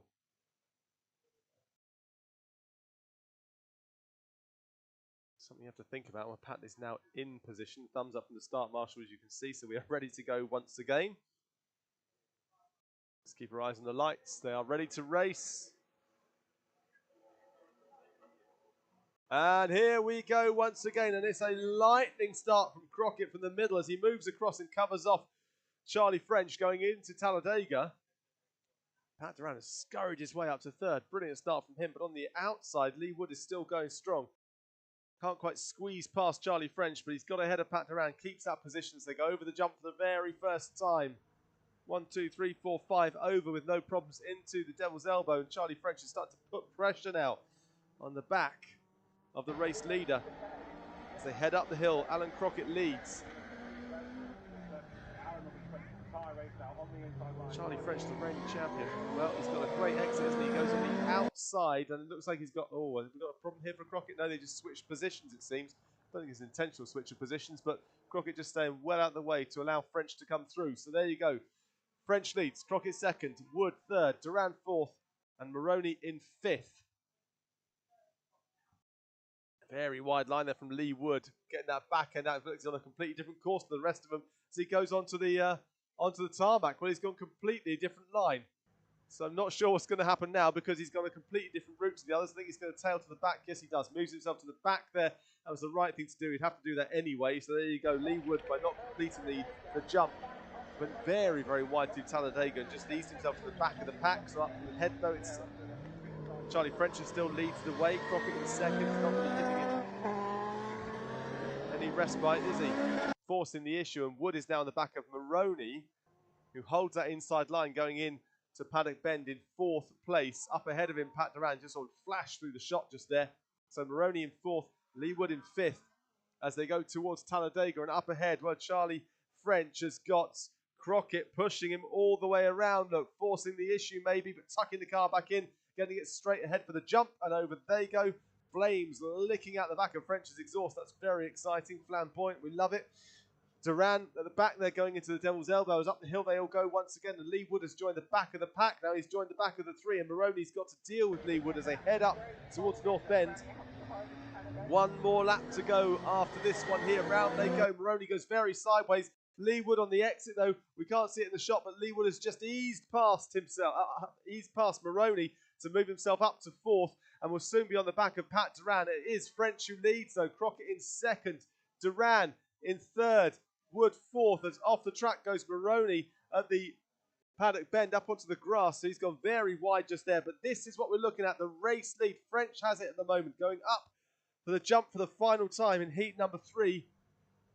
A huge gap between first and second, and third and the rest. And it is these two neck and neck. Look at this sideways on. Being pushed the whole way. Crockett pushing French up the hill, it seems. Or is it the French dragging Crockett up the hill? I don't know. But on the exit, only one more opportunity. And he can't get alongside, can't get on the inside here of French as they go into paddock bend for the final time. Got to keep it neat, and he does indeed keep it neat. Back on the power. Nicely done from French. He's done this so many times. And he looks really assured as he crosses, taking the victory. So it's French, Crockett, now Duran, who started from the very back, in fact, from the fourth row. Then it's Wood, then it's Maroney. Wood having to give up all those positions after he went very, very wide at Talladega. But the Super Retros giving us a bit of a show. And nicely done, Pat Duran working his way from fourth row of the grid to take third place. And it was a quick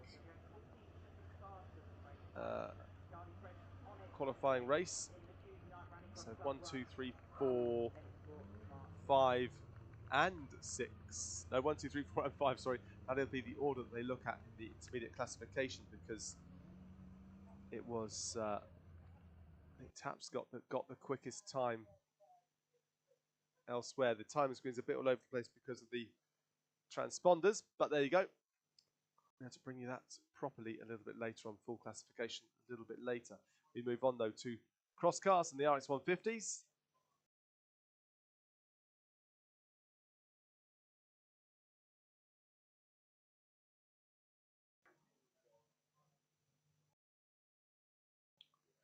So we have 2 races for heat number 3.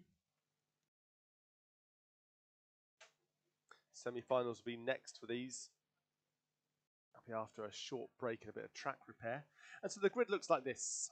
Lewis Gatt on the inside in that Lifelive TN11, alongside Stephen Jones in the RX150.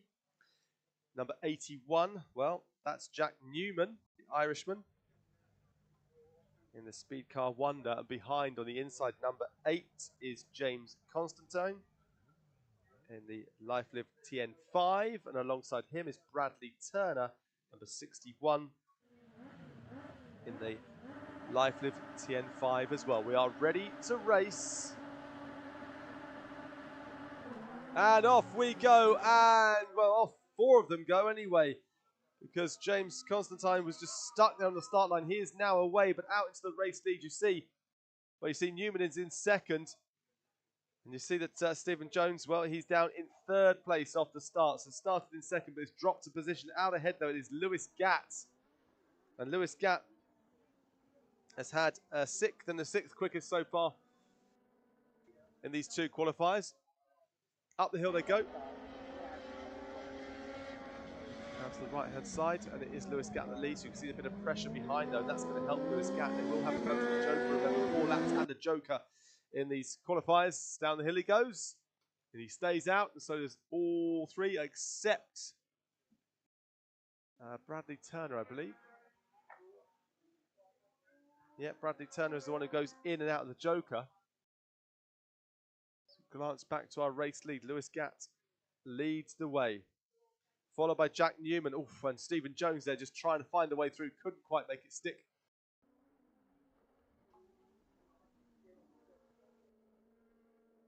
So only 4 out on track now with Bradley Jones there. James Constantine is pulled over somewhere. But up we go to the top end once again. The gap is maintained. Lewis Gatt leads by around about a second, just under a second, in fact, from Newman, who's starting to close up a little bit now as they go down towards paddock once again. Will they all stay in? No. Look at that late lunge. Oh, and Steve Jones has got all sideways, touches the barrier, but will be able to get going. And it was almost like he got confused there because Lewis Gatt stayed out, and then diving into the Joker was Newman. And that seemed to just, not confused, but I think that made Steve Jones break in a slightly different place. He got a little bit sideways there and collided with the barrier, but did get going. So it's Newman in second, and Stephen Jones is now fallen back to fourth. Bradley Turner is in third. And up the hill they race once again to the North Bend. Nice exit. Race leader Lewis Gatt, Newman, then Turner, then Stephen Jones as they head down once again. So he just got a bit sideways, and I think it was the fact that he just got his eye taken away from where he was looking for his braking point, maybe by that late lunge into the Joker from Jack Newman.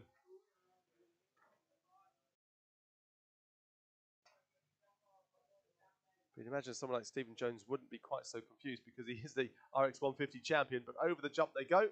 Once again, there is Stephen Jones trying to hunt down Bradley Turner, but can't really get any closer to him. The gap between first and second, Lewis Gatt and Jack Newman, is around 2.5 seconds. So quite a big margin now as they head up the hill. For the final time, around they go. They're going to have to joker the ones that happen anyway. So down the hill goes Lewis Gatt, our race leader, and then is Jack Newman. And here comes the Joker. Where will he emerge, though, is the big question. Into the Joker he heads. Newman comes through. He's already jokered, but the exit's good from Lewis Gatt, but not good enough. Newman takes it, I think, up to the line. Does indeed. Just take it by a nose. Stephen Jones home in third. Bradley Turner in fourth, but that was a great piece of work. Jack Newman just got close enough. 2.5 seconds was just enough to make him take it. Look at that, 0.2 of a second is all the gap was. They crossed the line between Newman and Gatt. There's the result, Stephen Jones in the RX150. Home in third, but look at the time, 3:13.728, 3:13.916. That's the all-important time. We'll know where that puts them after race number 2, which features Max Weatherly, 2024 cross car champion. He emerges out now. We're looking at car 44, Benjamin Bartlett. Steps into this category for 2025 after finishing second in the Junior Championship last year. Benjamin Bartlett. 55 is Richard Rees. Very experienced in cross cars, Richard. And he's very lively as well, isn't he?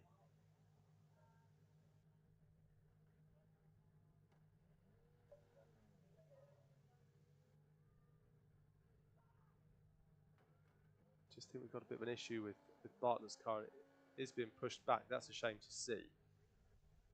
So Ben Bartlett looks like he's going to be out of this one. Richard Rees, who will be taking this position in the next few moments. Front runner at the events he contested last season, and he pulls himself into position there on the outside of row number 1. So Bartlett unable to make this one. That's a real shame. But two very, very impressive drivers. Richard Rees has looked good this weekend. Finished second in the final on Saturday. But Max Weatherly won. Andrew van der Vieva finished third in that final. And here he comes. Will Ovenden's got to make his way onto the track, and that will be our contingent for the second race. In qualifier 3. Yeah, Bartlett has been pushed back. That is a shame. 2 cars so far on the grid. Max Weatherly on the left-hand side. That's in pole position. On the right-hand side of your picture, on the outside, going into Talladega. Could pay dividends for Rees, actually. The Welsh flag on the top of his car. There's Andrew van der Vieva. Here comes Will Ovenden.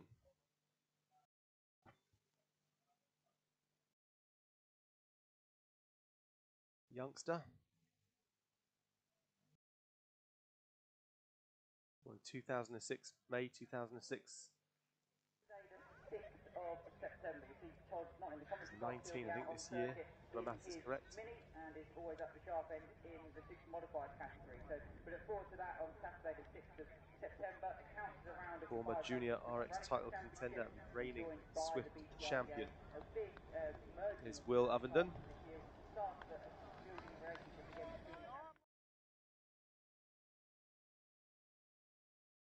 Just waiting at the moment for cross car belonging to James Constantine to be removed from the track, and it has now been done so. So thumbs up from the start marshal. Here we go. We are ready to race. And away they go. It is a fantastic start from Leandro van der Viva there on the inside, but can he get through it to Talladega? No, he has to stay where he is, but can he tuck it in on the inside of Richard Rees? I think he can. He's got through on the inside, does he? No, Richard Rees still pushing him. They come through cleanly though, very nicely done. Leandro just giving him a bit of space and Rees taking it, and pretty grateful that it was given to him as well. So Max Weatherly leads, then it is Richard Rees, followed by Leandro van der Viva, and then Will Ovenden as they head up the hill for the first time of 4. Who will blink first? Who will go into the Joker? Maybe Ovenden will go into the Joker just to get it done. But onto the grass, no, it wasn't look like it was on the grass at that angle, but Rees fell backwards just there. Who will Joker? I think Andrew may Joker from this position, and he does indeed go into the Joker. Sort of forced out on the outside there. May as well Joker, get it done if you're stuck in the pack. Come out into some clean air. And Ovenden is all over the back of Rees. Look at this as they go into Talladega. Those cars having to work very, very hard. These RX150s and cross cars having to work extremely hard. Ovenden running a little bit wide though. Well, I say a little bit fairly wide. And that allows Leandro van der Viva to get a little bit closer to him as they go towards the elbow. Our race leader, Max Weatherly, heads up the hill. Richard Rees, where he was great on the turn in last time round, but I'm sure he'll put that right this time. Let's have a look. There is Will Ovenden. There is our third place driver as he heads down the hill.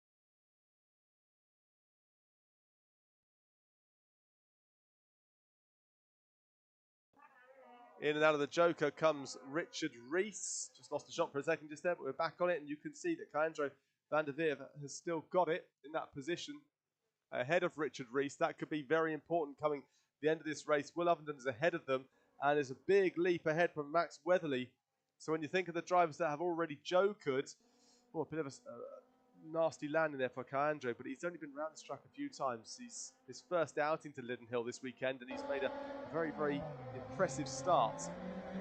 At the top end, though, as these two squabble, Richard Rees is going to go through on the inside. They're coming together not so sure, but he comes through anyway. Rees gets ahead of Leandro van der Viva, and round they go, round paddock bend once more. They tuck it in very nicely. These two have a decent squabble behind, but they need to keep the times. It's all about times. Forget the fight. Work together. Don't hold each other up. You want to get the best times. That's the most important thing when it comes down to intermediate classification. You don't want to slow each other up and fall further down the order, as Max Weatherly has got no dramas at all on this 4th and final lap. He's going to head up the hill. All he's got to do is contest the Joker once he heads around North Bend now. He's kicking that back end out. Look at that. Fantastic looking things, aren't they? And behind us, Will Ovenden as they both head down the hill now, this time for the final time in the qualifiers. And into the Joker goes our race leader, Max Weatherly. Into the Joker goes second place, Will Ovenden.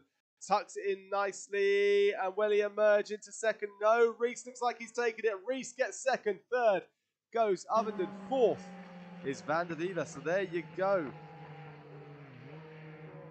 Cross car on RX150. Max Weatherly is quickest of all. Richard Rees second. Will Ovenden. Jack Newman, Lewis Gatt. They're just, as you see, they're kind of just falling through sometimes when they're starting to squabble, slowing each other up a bit. But a DNF for James Constantine, and a DNS for Benjamin Bartlett. Hopefully they will be out. Hopefully next time out they'll be able to race in the semi-finals coming up a little bit later on. Lively as always. And the Swifts are always lively as well, even though there's not a lot of them.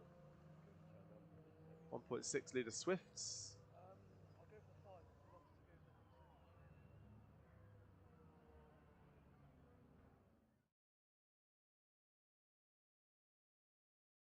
Onto the grid they go.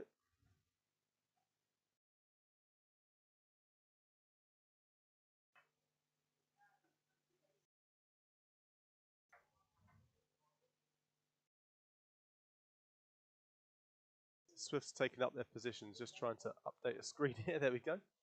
I can now see what's going on. So, Matt Cake starts on the inside. Always seems to start on the inside, doesn't he? Then we have Peterson alongside Samuel Peterson.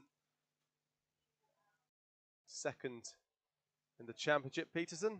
New to the category. Alongside on the outside is Harris. Steve Harris, number 88. More often in the Supercar class. Had some good results in 2024 Supercar season, where he ran a partial campaign, and they're off and running. Philip Seath there on the back. No Ted Shepherd, unfortunately. He didn't make it through last time. Well, he did make it through last time, but didn't make it out this time. He had a DNF last time, didn't he, Ted Shepherd? Hasn't made it out onto the grid, but there you go. In the lead, it is Matt Cake. Oof, and Steve Harris is struggling there, but managing to get through. You can see in second there, Samuel Peterson has fallen back.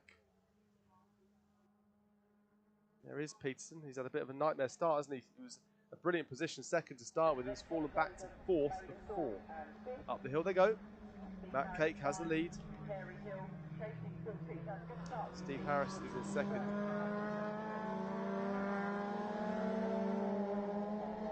Philip Seath is in second. Steve Harris is in third. Let's get some of the names right, shall we? As into the Joker goes Samuel Peterson. He's going to get this one done. Oh, and he's not been the tidiest, was it? Not the tidiest of Jokers for Peterson, but he emerges anyway. And he's 1.6 leader Swift, so Matt Cake is well and truly out in advantage, and he's just out ahead, and he's got the two behind, just fighting it out, and that's not going to help them. As they battle and get defensive, that slows them down, as Philip Seath leads the way ahead of Steve Harris, but they aren't doing each other any favours, as over the back, Samuel Peterson will start to close up the gap on them if they carry on like this. And here's the leader, Matt Cake, heading around the corner, down the bend, down Hairy Hill, the aptly named Hairy Hill. And he opts to take his Joker now on lap number 2. Such a big gap behind him, it wasn't a bad idea. And into the Joker as well goes our second place driver too, so getting that one done. It's wise. Steve Harris going in and coming out ahead of Peterson, who has also jokered and retiring from the race, heading off into the distance out the back there. I just saw Philip Seath move away. He's disappeared off to the tyre clean area as Matt Cake leaps over the jump, leaving these two to battle it out between them, Harris and Peterson. Into the Devil's Elbow. On lap 3 is the penultimate time for them in this one. Up to the top already is our race leader as they exit the elbow. Our leader goes around the top end. And on the outside, Peterson looks like he's going to try and make a little jump on Harris. Will he go wide and tuck it in on the exit? That was the idea, but couldn't quite get through. Sticks it out wide though. As around we go, Matt Cake for the penultimate time crosses the line, starts his last lap as through Paddock Bend go the other two. And it is Steve Harris that leads ahead, so it's going to be a mistake required for Peterson to squeeze through, you think, here on this final lap. As over the jump goes Matt Cake. He's got acres of space between him and second place. Nearly 8 seconds, in fact. Over the jump goes second and third, Harris and Peterson. Around the elbow, up to the top, there's Matt Cake, still eking out that advantage. And on the outside, well, Peterson's got a much, much wider entry going into the north bend at the top. Here we go. He's going to go wide in, tight out. Is he? No. Great position there. Great position from Harris, forcing the issue, keeping him on the outside, which means that Harris has got the inside into Paddock. It's exactly what he needs, but a bit of extra pace carried in by Peterson. Full commitment, and he may have got the job done, you know. As he exits, he's got the job done as they rub shoulders and go over the grass. And I'm not sure who'd got second there. Let's have a look. Well, they say Peterson. Peterson by a nose over Harris. It certainly wasn't the gap we saw just there. It wasn't 3 second gap, so transponders having a bit of an issue when they go offline so much. But that was a real cut corner. And a really, really exciting end. Not for Matt Cake, who was way up the road. But Samuel Peterson and Steve Harris There you go. So it has been sorted out on the timing screen. It's just there. 0.141 was the gap with Harris on the grass on the exit of the paddock bend. DNF for the other two.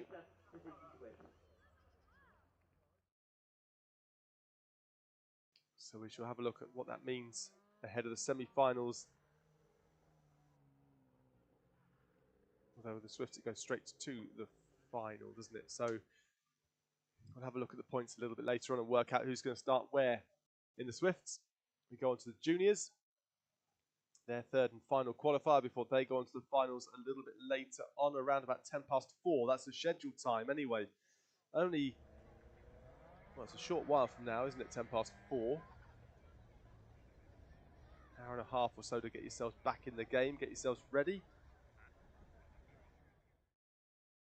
Here are the juniors, and it's Caden Harris who starts on the inside with a maximum 100 points. 2 qualifiers, 2 fastest times in both of those, so 100 points for Caden Harris. Next to him, it's McPherson. Teddy McPherson came third in the championship last year. He and Caden Harris had a bit of a battle, finished 5 points between them, with Teddy McPherson finishing ahead of Caden Harris in 2024 in the juniors.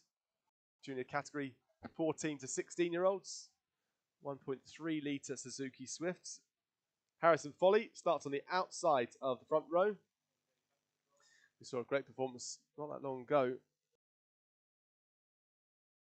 from Matt Cake. Well, Phoebe Cake is going out now. Second row on the inside, 631 Phoebe Cake. Then 18, Brown. That's Tommy Brown. Starts on the outside of row number 2.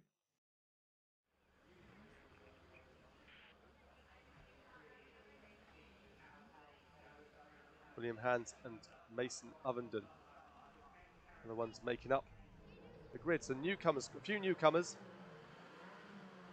Brown, Hands and Ovenden, all newcomers for this one. But we are ready to race. Newcomers that have 1 round under their belts after the final on Saturday, and off they go. And it's a decent start by all of them this time, all the way pretty much identically holding the same formation, same positions as they started. Although look at that, William Hands once again comes through on the inside of Phoebe Cake. He did that before. It's about continuing to keep the momentum though for William Hands. He's a newcomer, and it's that 4-lap consistency that he needs to get, and I'm sure he will get it. Up the hill they go then. And Caden Harris has fallen back. Oh, and we have a car stuck now, right on the devil's elbow. But Harris goes through at the top end, ahead of Teddy McPherson as they head down the hill. So it is Brown that is stuck on the devil's elbow, and he's right in the way, and I'm not sure whether they're going to be able to keep this one going. I think this might be a red flag, actually, looking out of the window here. It is a red flag. Yeah, red flag for this one because of the position of Tommy Brown, who's stuck right on the elbow.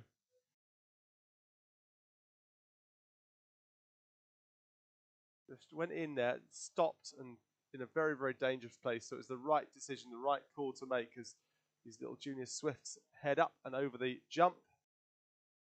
Now make their way around to the start line, and once that car is cleared, we'll get back underway.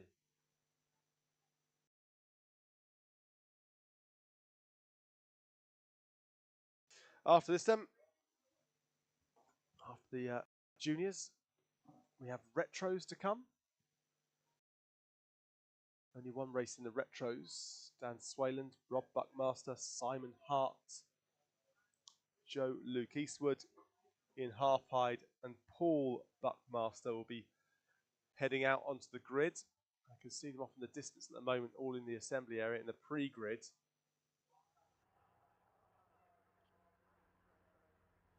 Trying to work out what's going on with Brown's car. He's obviously fine, but Tommy Brown is going to have to get out.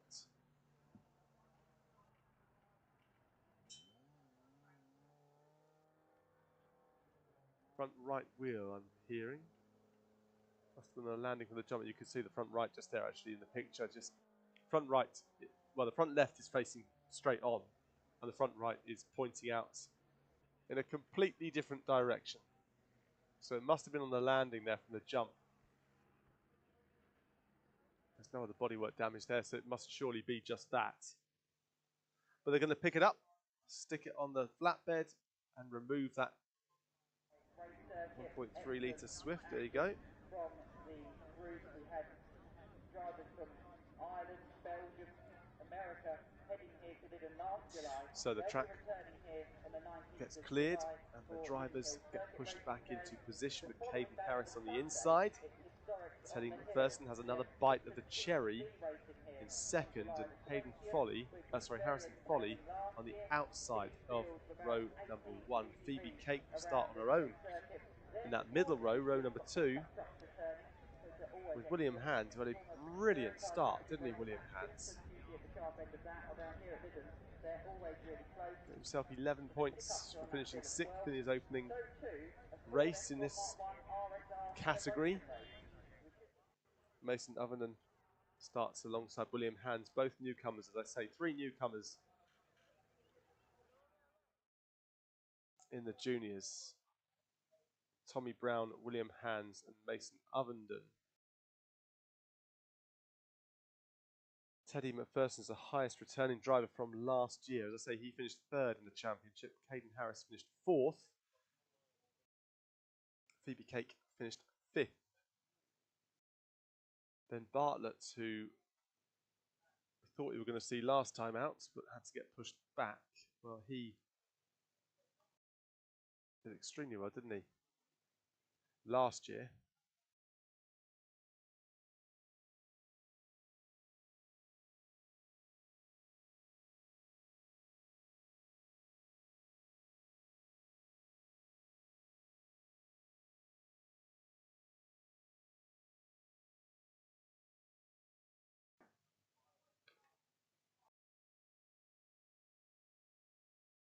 So just a bit of time waiting for this track to clear. Well, they've got the little Swift up on the flatbed now, so I'm sure they'll get that out of the way fairly quickly.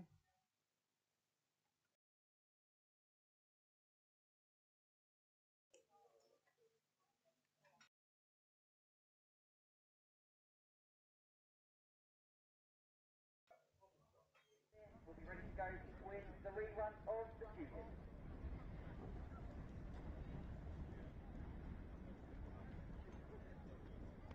Now the flatbed is being driven away, so we're not far off of this race restart, a new start, a fresh start. Second bite of the cherry for those it didn't go well for William Hands, but he's got to do it all again, hasn't he? Great start for him last time, pouncing from the inside of Phoebe Cake. He's done that a few times over these last couple of days.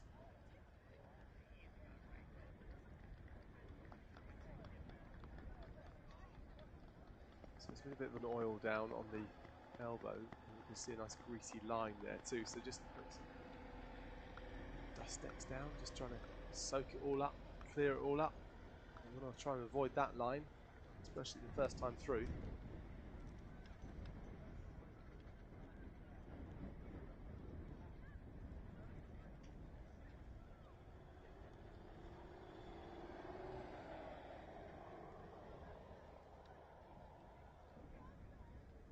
Hopeful for the future, these guys. Caden Harris has shown some decent pace this weekend, and even though Teddy McPherson finished ahead of him last year, Caden Harris has been the one who's looked the most impressive. Last year, Caden Harris scored himself 3 podiums over the course of the 10-round season. Teddy McPherson scored himself 2 seconds, 2 thirds. It was Tyler McAlpin that won the championship last year. Only raced 9 of the 10 rounds, and he won 6 of those, finishing second on 2 occasions. But we are ready to race. Okay, they've cleared the track. Everyone's happy. Take 2 for race 1, heat number 3, and we're off and running. And once again, it's a good start from William Hands. He's very good off the start, isn't he? Great reactions from William Hands. He just gets down the inside of Phoebe Cake once again, and he is on the inside now of Teddy McPherson, who's had a bit of a shocker, as had Caden Harris, because there's a brilliant start from Harrison Foley on the outside, moving across into the race lead. So it's Foley who leads. Then it's McPherson who dances past Caden Harris as they approach the jump. Then it's Cake, but there's two cars very slow going up the jump, and it is Ovenden and Will Hands. Not sure what happened there, but around the Devil's Elbow they go, and they're back up to pace, I think. Yes, they are going through the dust and kicking it up. As at the top end there, our race leader, Harrison Foley, heads back down the hill. He's got Teddy McPherson over his shoulder. Behind him, Caden Harris, and then it's Phoebe Cake.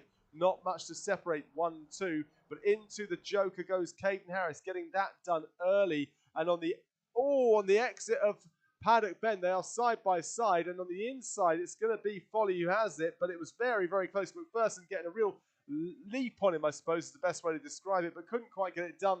But he does now on the exit of Talladega. McPherson goes past Foley. He threatened all the way up, didn't he, over the start-finish and into Devil's Elbow. And Caden Harris has started to close the gap a little bit on Phoebe Cake now, with these three ahead of him still all having to joker on lap number 2. William Hands still keeps on going, and we've still got Will Ovenden as well, Mason Ovenden out there, sorry. As at the top end, our race leader is there as he turns that right-hander down the hill towards Paddock Bend once again. McPherson leads from Foley. It is very, very close between these two. Into the Joker goes Phoebe Cake. This is going to allow Caden Harris to come through, and come through he does. Back on the power for Phoebe though, and up ahead, well, it's still McPherson who leads over Foley. But are they going to be slowing each other up by being defensive, or can McPherson get off down the track? And can Foley follow suit, because they do need to keep ahead of this third place. They've got to give Caden a bit of a margin. They don't want to allow him through to sneak through, otherwise it'll be 3 from 3 for Caden Harris. And up the hill they both go. Harris goes around the corner too. Behind them down Devil's Elbow, and they both up the top of the hill now towards that north bend. Around they go. It's so tight on this exit, but they both head now down Hairy Hill. On the penultimate lap, and they both go into the Joker. Why would you follow through in the Joker? Stay out there. Foley decided to follow through. I think he should have probably stayed out and got some clean air and put that pedal down, but he stayed behind McPherson, and that has really ruined his race there for Foley, because he's now stuck behind McPherson, and the only way he can do it is on track itself. No Joker for him. I think he should have stayed out. I think he should have stayed out and gone into the Joker on the final lap. I'm not sure why the call was what it was, why the decision was what it was, but there you go. Race leads McPherson. Second is Foley. Caden Harris in third. Phoebe Cake in fourth. And Caden Harris is closed up on them, but you can see Foley now has got one more, maybe a nibble and a half still to go in this race. Around he goes around the hairpin at the top end at North Bend. He's got a good exit. And has he got the exit on the inside? Maybe he has. No! McPherson just closes the door. It was so tight, wasn't it? And in they go to Paddock Bend for the final time in this qualifier number 3. And it's so, so tight. And over goes McPherson, then Foley, then Harris. Bit of a gap, though, between 1, 2, 3, 4, 5, and 6, as Phoebe Cake will be rounding the bend in just a few moments. There you see her now, the blue Swift comes round. There's Will Hands. Growing in confidence every single race, isn't he, William Hands? Had a bit of a nightmare on Saturday in round number 1 as he was getting to grips with Lydden Hill in the car in the championship. And round the corner for the final time comes Mason Ovenden to complete his race. Well, there you go. We've had all the Swifts. The 1.6, the 1.3s, they are now done. We'll see them again a little bit later on for the finals. McPherson, Foley, Harris, Cake. But I think it was a mistake, though, for Foley to go in the Joker behind McPherson. There was zero reason to do so. Should have probably stayed out there, got one lap of clear air, and emerged, in theory, still ahead of Caden Harris, and maybe, just maybe, ahead of Teddy McPherson, but that didn't happen. We're going to move on, though, to our retro class. More semi-finals and finals still to come, or more semi-finals and some finals still to come here today. Have a little break after this race here, and we'll be back at around about 3:10 for the Supercars. Supercar semi-finals then the Retro semi-finals, and the Cross Kart and RX150 semi-finals, and then it's finals all the way to the end. So on the inside, Dan Swayland starts from pole position. Perfect score for him so far, with the 2 quickest times in the 2 different qualifiers. Rob Buckmaster will start alongside him in that Ford Fiesta. Simon Hart on the outside. The 6th and the 3rd quickest times puts him on 77 points and down in 5th in the ranking behind them. Car 57, Joe Luke Eastwood in that MG Metro, go 4th and 4th in both of his. Ian Halfhide. The Peugeot, and at the back of the pack, car 53 is Paul Buckmaster. Had a DNF last time out, pushed him right down the rankings after the 3rd quickest overall in qualifier number 1. Well, we are ready to race. Here come the revs. And we are off and we are running. It's a great start once again there from Simon Hart on the outside. But look at that, Dan Swayland on the inside like a rocket he goes. And into Talladega. And then behind you can see there's Rob Buckmaster absolutely flying in the Fiesta. It's pre-92 cars. Up to 1.6 cc. Or litre even. 1.6cc wouldn't get you very far with it. Up the hill they go though. Dan Swayland is leading the way. Second it is Paul Buckmaster. And it's the MG of Luke Eastwood who's jumped the other Buckmaster, Paul Buckmaster in the Nova, and way out ahead already it's Swayland. He's built up quite a gap as he goes over the line for the first time. I'll tell you what the gap is. Leading the way over Rob Buckmaster, it is a gap of 3 seconds in 1 lap. Dan Swayland off the start has managed to gain that lead. So the battle really is for second. Oh, there's a very, very wide Buckmaster. That is Paul Buckmaster, extremely wide on the Talladega.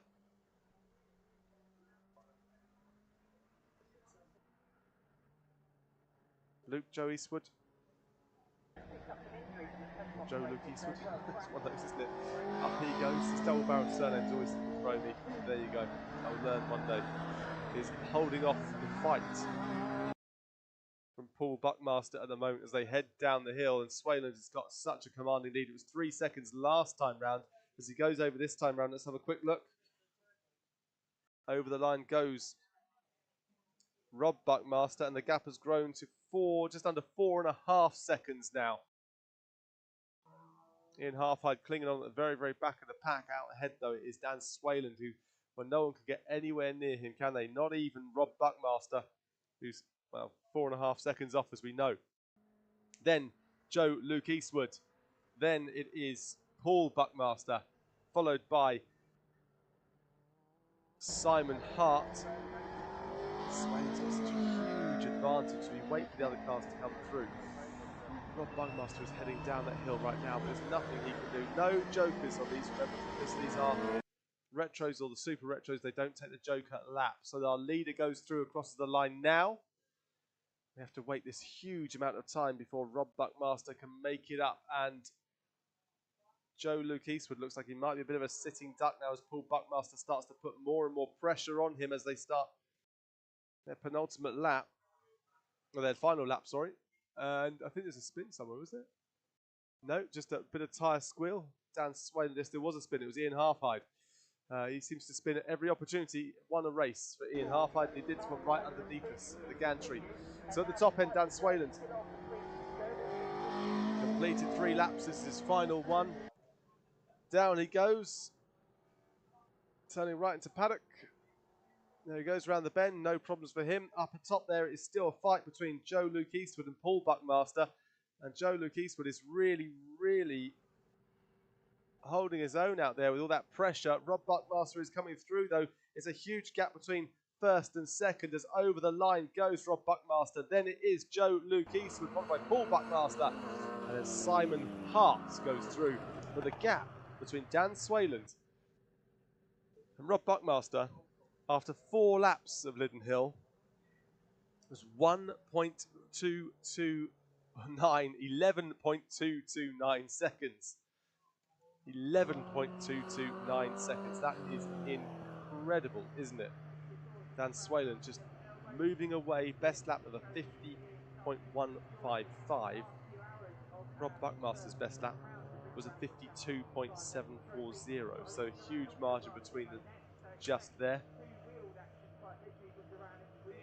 So we have a little bit of a break now before we turn our attentions to the semi-finals and the finals. And we're starting off with supercars. Semi-finals for supercars will be up next, but that won't be until around about 3:10. So we should disappear off for around 10-15 minutes, something like that. But we'll be back around 3:10 for all the action, which kicks off with the supercars.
He's got 5 of these.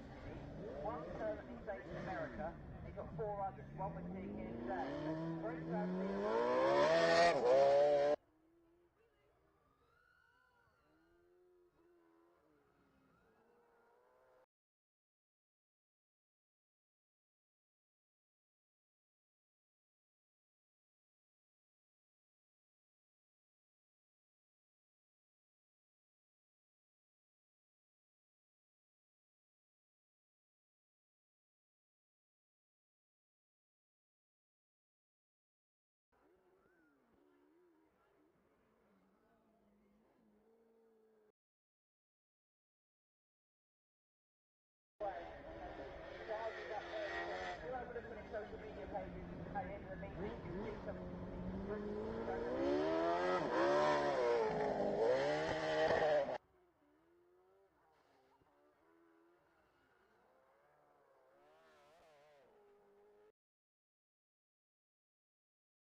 Well, we are back and ready for the semi-finals from Lydden Hill.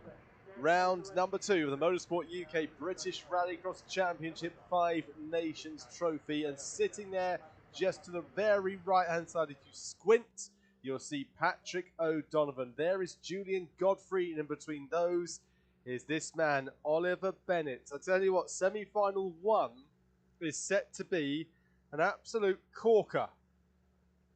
Patrick O'Donovan, Oliver Bennett, Julian Godfrey, and Tristan Ovenden. Also Gary Donoghue and Max Langmaid. So I'll tell you the order. So it's Patrick O'Donovan so far has had a first, and a third in the qualifiers. Oliver Bennett has had a third, a fifth, and a second. Julian Godfrey has had a fifth, a third, and a seventh after the last one. Tristan Ovenden has had a sixth, a seventh, and an eighth. And remember, Ovenden and Godfrey are in the same team, JGE, Team Goody Rallycross, so they may work together. Patrick O'Donovan is out on his own. His dad, Ollie, is racing in semi-final number 2. So on the inside, GB1, Patrick O'Donovan, the reigning champion in British Rallycross, also the reigning European champion. Alongside him, Oliver Bennett in that amazing SX1, the BMW Mini SX1. It's so cool to see that going around the track. Julian Godfrey, 6-time champion, on the outside of row number 1. Behind his teammate, Tristan Ovenden. Then Gary Donoghue moves himself into position. The Irishman. So no Max Langmaid. He's not made it through. So we have 5 cars. 4 go through to the final. I think we know 3 of them, but anything can happen in Rallycross. Here we go, semi-final 1 in Supercar. We're ready to race. Bring the noise. And they're off, and they're all off. Absolutely fantastic. Oh, a misgear though for Donoghue. Snatches at it. And it's 3 into 1. It doesn't go, does it ever?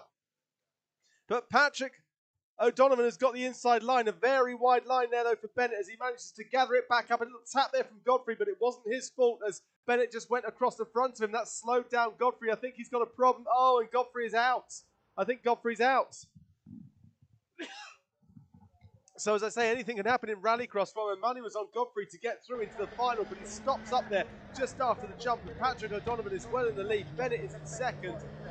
And behind him is Tristan Ovenden in third place, with Gary Donoghue coming down the hill. So they've got to contend with this exit of the jump with where Godfrey is. But in the lead, Patrick O'Donovan has this 6-lap semi-final into the Joker as well. Don't forget that. O'Donovan kicking up the dust behind as Bennett sticks right in his wheel tracks. And over the jump they go. Godfrey still trying to move his car out the way. A huge leap there from Bennett as he closes in on Patrick O'Donovan into the devil's elbow. There goes Ovenden. And then goes Donoghue.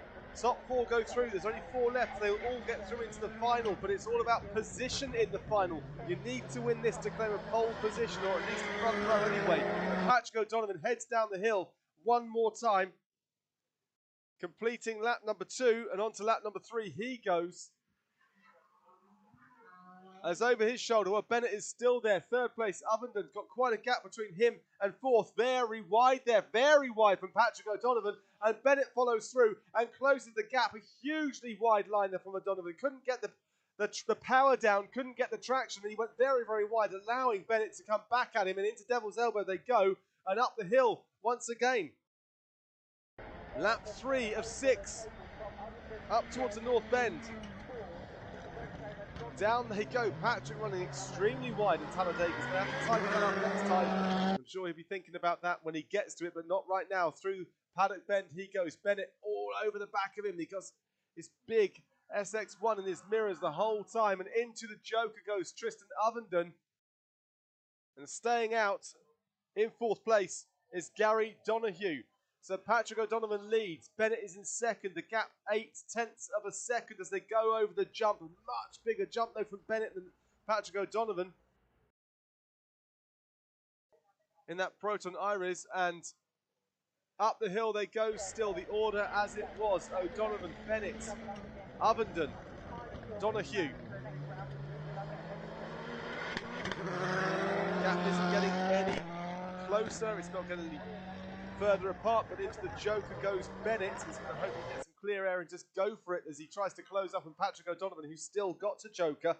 Lap 4 they've completed, so 2 laps to go. Patrick O'Donovan goes into Talladega and he keeps it neat this time. Bennett follows suit. Through he goes, but runs a little bit wide, gathers it back up again. Patrick O'Donovan over the jump.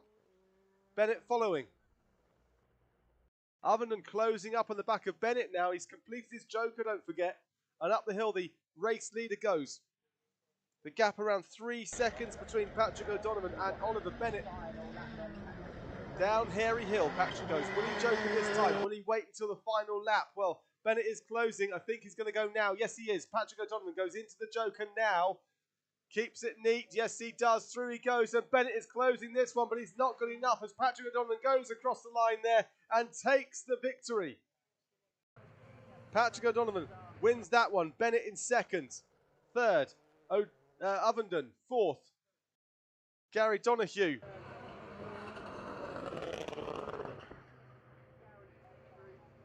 So a 5-lapper there, not the 6th we were told, but a 5-lapper. 5 for this, 5 for the other semi-final coming up. So we called it a 6 laps, it's a 5-lap race. Patrick O'Donovan took it though, he'll start on the front row, but whereabouts on the front row? We'll find out after the next semi-final, which will be coming up in just a few moments' time with Derek Tohill. Firm favourite, Ian Barrett, John McCluskey, Ollie O'Donovan, Colin Anson and Michael Seller. And the dejected figure there of Julian Godfrey getting out of the car. It's going to need a full lift and put on the back of a flatbed by the look of it. Yep, they're both coming out now.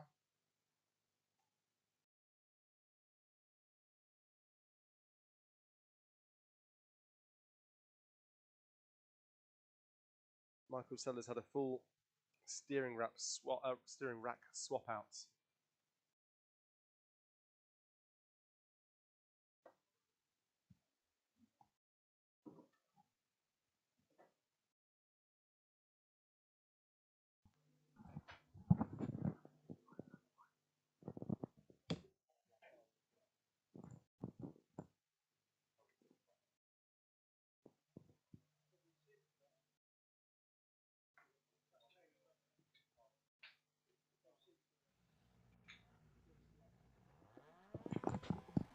So just confirmation for you, it's 5-lap semi-final, 6-lap final in the Supercar, so they're building it each time. Derek Tohill takes his position up there. Good job I'm not spotting for Patrick O'Donovan because I'd have kept him out for one more lap, which he wouldn't have had. So anyway, there we go. So Derek Tohill leads the way. Pole position for him in semi-final number 2. Ian Barrett alongside him. John McCluskey take his position on the outside of the front row.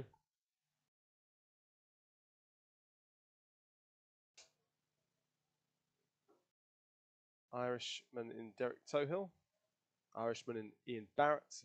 Irishman in Ollie O'Donovan. And an Irishman in John McCluskey. Colin Anson. And Michael Seller with his new steering rack. Moving into position as well. Derek Tohill with a 4th, a 2nd and a 1st in the different qualifying sessions.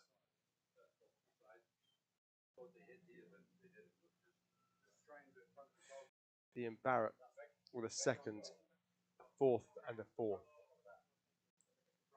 Starting alongside with John McCluskey. 6th overall, 9, 6 and a 5. This is the point of the meeting where you finish out at top 4 and your day is done until the next round at Mondello Park in May. Julian Godfrey clambering back. Just waiting for Julian Godfrey's car to be cleared. It's now on the back of the flatbed.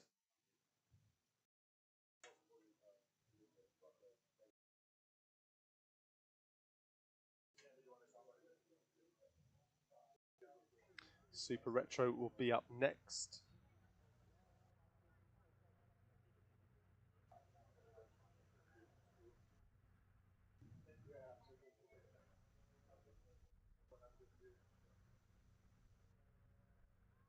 Bit of a hold here while they cleared Julian Godfrey's car, but it is heading up towards the hairpin at the top at the moment as we speak. So Derek Tohill, be aware of what's just happened with Patrick O'Donovan winning that last one. It's all about front row here. You want to start in the front row, of course you do. Derek Tohill finished second in the final on Saturday behind Patrick O'Donovan. Would like retribution today, wouldn't he? In round number 2.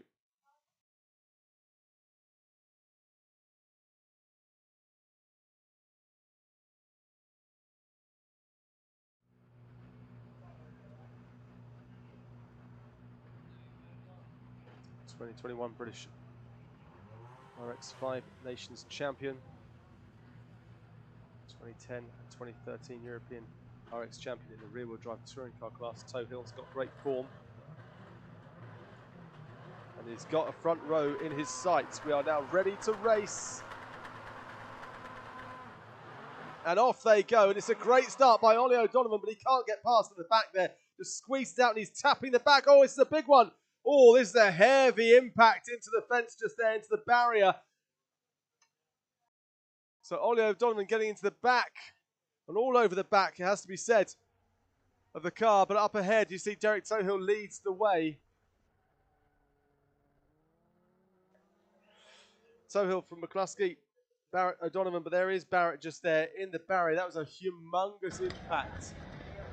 And I'm not sure if this is going to be red flag. I'm not sure where he is in position on the track, but we should keep an eye on this right now. They're still going, and Tohill leads. And then it is John McCluskey in second. It was all out of my eye line. It is a red flag. Yes, the red flag is up and out. And the cars will all stop.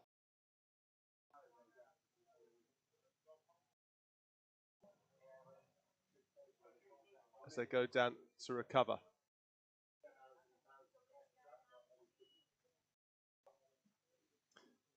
So we don't have any replays or anything like that, but you can see Barrett's car just there and trying to steer the wheel, trying to move that car, but that's not going to go anywhere, is it? Look at that bodywork all over those tyres. It was a huge impact, and Ollie O'Donovan got in the back of him. And I think it may have been because of the impact from Ollie O'Donovan just pushing him along, and he got lifted up and he couldn't get out of it. And then a huge impact, huge speed. He went into that barrier, but it did its job, dissipated the energy around, didn't he?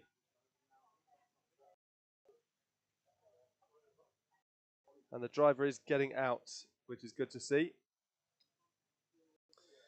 Ian Barrett will be looking at that car thinking, my word, you wait to see a replay of this one.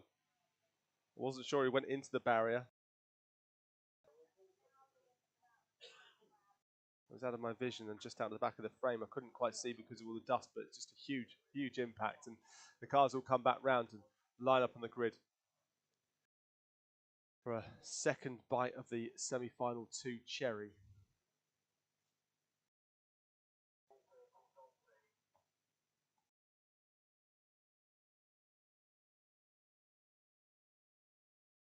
Well, Barrett would have fancied his chances of getting through into the final. 4th overall in the intermediate classification, with a 2nd, a 4th and a 4th, but that's going to be it for him, obviously, which is a shame.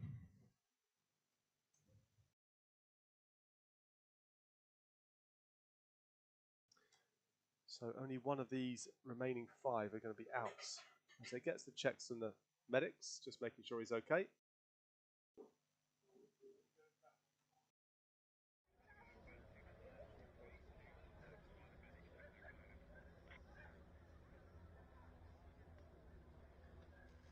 There'll be a little bit of a pause while they remove that car and just make sure everyone's okay. Didn't seem to be too much concern on Barrett, which is good. Radioing back to his spotter, of course, that he would have been okay.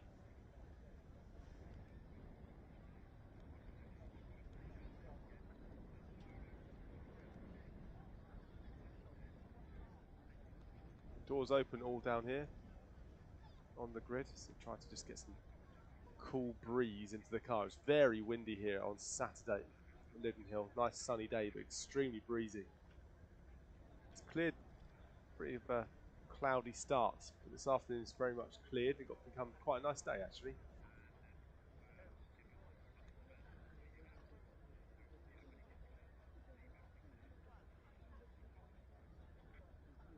There's all the drivers waiting their cars for everything to be cleared at the top end.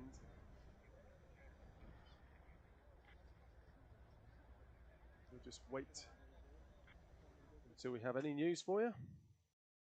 Barrett's car is clearly still there. You can see the flatbed is kind of waiting for it to be loaded on. So Derek Tohill starts once again in pole position. On the outside of row 1 is John McCluskey. 6th overall in the classification for him after 3 qualifying rounds. Ollie O'Donovan starts on row 2 on the inside of row 2, and alongside him is Colin Anson. Might be feeling a bit nervous, Colin Anson in that position. Then one further back is Michael Seller with his new steering rack.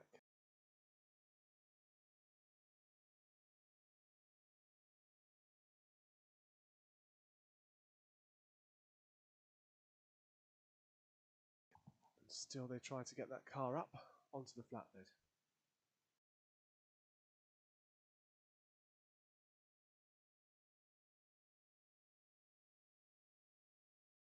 Ian Barrett did try to get it moving, but it was just impossible to get it moving. It took a huge impact, didn't it, as it was flicked round.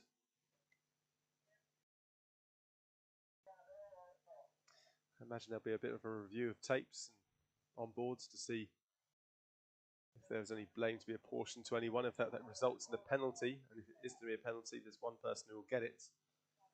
That'll be Ollie O'Donovan, but that's not my decision. That's nothing to do with me. That's to do with the stewards. And Liam Duran's up here, casting his eye across proceedings in Supercar along with the stewards and the clerk of the course.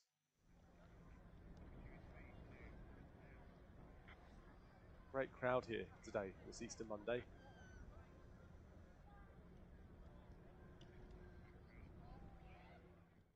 We'll bring the state-of-the-art cameras as well, some of them by the look of it.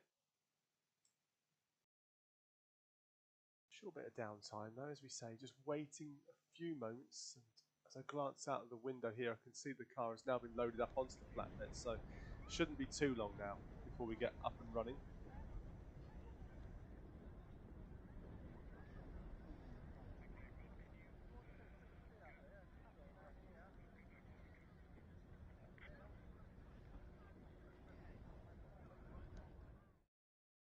And you see the car now being lowered onto that flatbed, so it's a matter of moments before we're back underway. Semi-final 2 of Supercar. What have we got still to come? Well, we have Super Retro straight after this. Then the cross car and the RX150s. Those are all the semi-finals before we turn our attention to the sharp end of round number 2 here at Lydden Hill. Round number 2 of the 2025 season. Motorsport UK British Rallycross 5 Nations Trophy.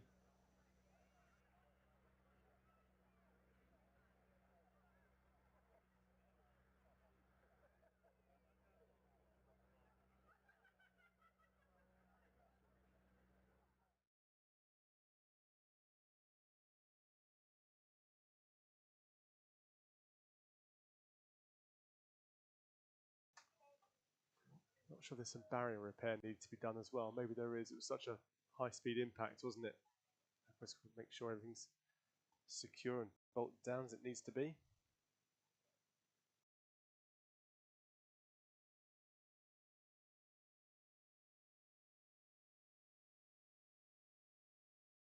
It's a cool one-sonic livery, isn't it? Very nice.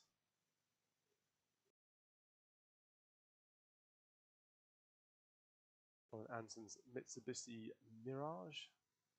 Ollie O'Donovan's relatively battered looking Ford Focus.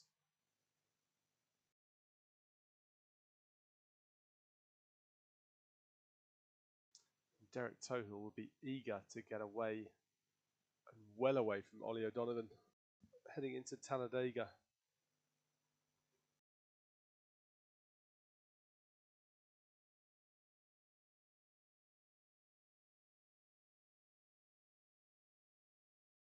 And you can see some light work going on just there with the man with a sledgehammer just fixing something.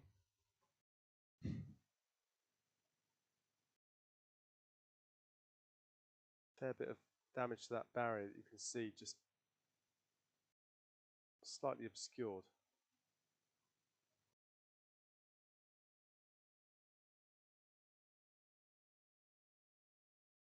Jeremy Clarkson's School of Engineering here. Hit it with a hammer and hit it as hard as you can.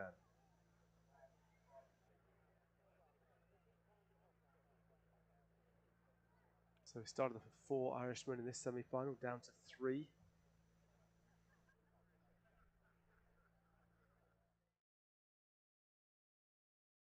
And you can see the extent of the damage to that barrier, but I think they're happy with it.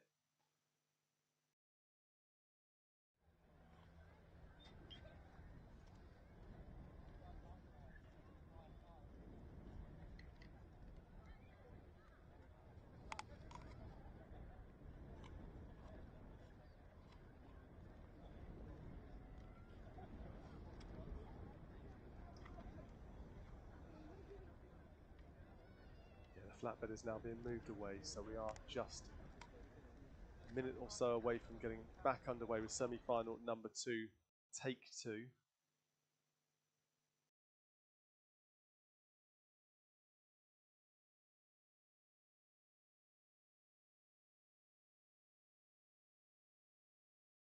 Quite a lot of damage there.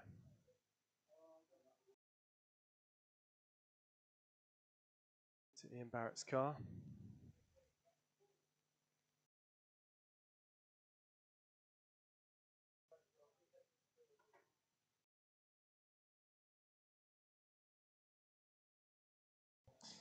Well, here we go, just getting them all finally back into position.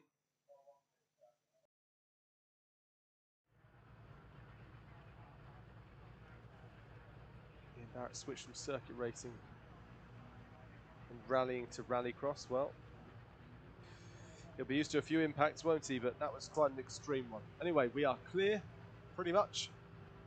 Just waiting for the thumbs up here from the start marshal, and we'll be ready to go. Everything is clear at the top end. Just waiting for the ambulance to be moved away now. You'll see it in the top of your picture in just a few moments.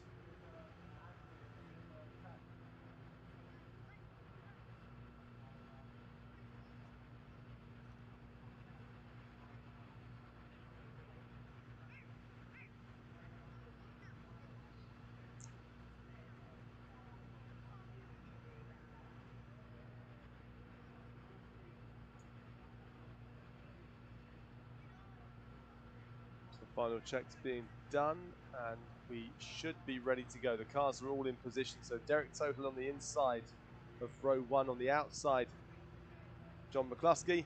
Second row, Ollie O'Donovan on the inside, Colin Anson next to him, and on the inside of row 3, Michael Seller. Well, we are ready to race. And we're off, and it's a brilliant start from Ollie O'Donovan, but not a great start from Derek Tohill, who does manage to close the gap and sneak back into the lead. I thought that on the outside it was going to be McCluskey, but no. It is Tohill that leads. Ollie O'Donovan on the inside sneaks through into second place. Tohill has the lead. O'Donovan in second.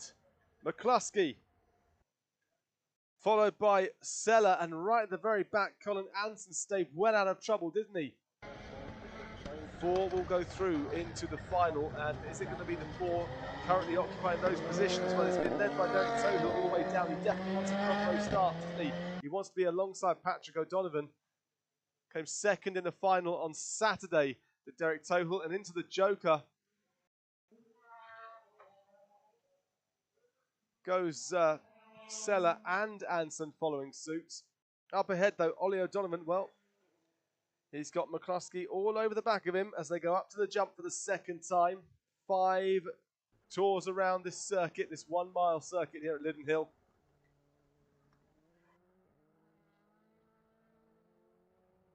It's a huge margin now that Derek Tohill started to pull. It was 1.2 seconds last time round. I think he's got a bigger margin than that this time. He's kept that very neatly, isn't he? The hairpin, and down they go once again towards Paddock Bend. Down Hairy Hill. Will they all stay out? No. Into the Joker. It's a wise decision there from McCluskey. Get that Joker done. In and out he goes. So McCluskey is still ahead of Sella. But he's jokered. They both jokered. Tohill and O'Donovan. The gap is 1.5 seconds now.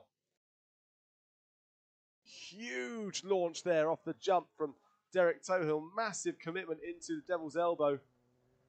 But Ollie O'Donovan still chasing after, still trying to close up that gap. Tohill's just put in the best lap, 44.67. Down Hairy Hill he goes. There's Ollie O'Donovan. Slightly wide, but still keeping it together. He'll stay on the normal line here at the moment. Ollie O'Donovan, though, well, he keeps it together as well. Bit of a wide exit for Ollie O'Donovan. That allows Derek Tohill to scamper off a bit further up the track. It was 1.4 last time we looked. It is now 2.6. The gap 2.6 on the exit there of Paddock Bend. That's where Ollie lost all that time. And Derek Tohill has managed to scamper his way even further ahead. Still both having to go into the Joker. Huge launch once again from Derek Tohill. Up he goes. He'll be looking in his mirrors. He'll be talking to his putter, I'm sure, knowing when to go into this Joker. What are we on? Lap number 3. Completed lap number 3. So he's got 2 more opportunities to go into the Joker. Will he do it this time or will he stay out for the last lap? Well, you can see the gap. There's McCluskey in 3rd. He stays out, so he's going to have to do it on the final lap then. Is Tohill as into the Joker now goes Ollie O'Donovan. Will he lose 2nd? Well, he does right now because into 2nd place goes McCluskey. John McCluskey snatches it back. Will he gain 3rd? No. Well, Sellers just leapt ahead of Ollie O'Donovan, who seems to be slowing. He's gone a bit wide into Talladega. Picks it all back up again. Ahead, though, it is Tohill. And over the jump following suit, John McCluskey. There's 3rd place, Sella. 4th place, Ollie O'Donovan. And in 5th place, at the very back, is Colin Anson. As they all go up again, Derek Tohill heads down Hairy Hill for the final time and into that Joker. He's got a big margin between him and McCluskey, some 4.5 seconds, so no problem for him. McCluskey comes through the normal line there through Paddock Bend as Tohill goes across the line, takes the victory. McCluskey 2nd. In 3rd place, it's going to be Michael Sella, and in 4th place, Ollie O'Donovan. So he does get through by hook or by crook into the final, but not starting on a row he'd like, that's for sure. As Colin Anson sees out the 5 drivers through, and we know the lineup for the final for Supercars, which will be taking place here at 4:35, around an hour from now. There's a result for you. Tohill, McCluskey, Sella, O'Donovan, Anson, the DNF for Ian Barrett. Supercars semi-finals done. Super Retro's up next. 2 semi-finals, obviously. Semi-final 1 featuring Alan Crockett, Lee Wood, Alan Tapscott, Charlie Maroney, who's looked really impressive here this weekend. John Cross, Stratos, and Stuart Emery. Hopefully he can make it back out. He didn't make it out last time, but the car is down there in assembly, so it's good to see.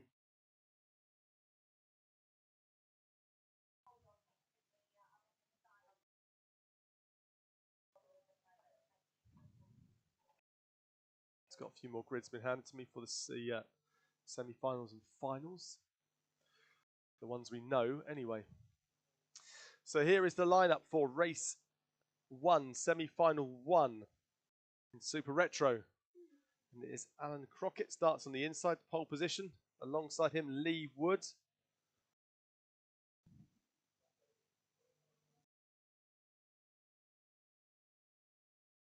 '23 Retro Champion, Alan Tapscott on the outside.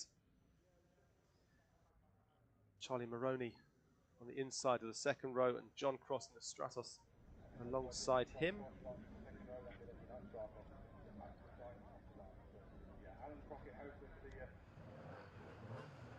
At the very back is Stuart Emery, who didn't make it out last time, a DNS in that last qualifier. But here we are, ready to race. Semi-final 1 in Super Retro.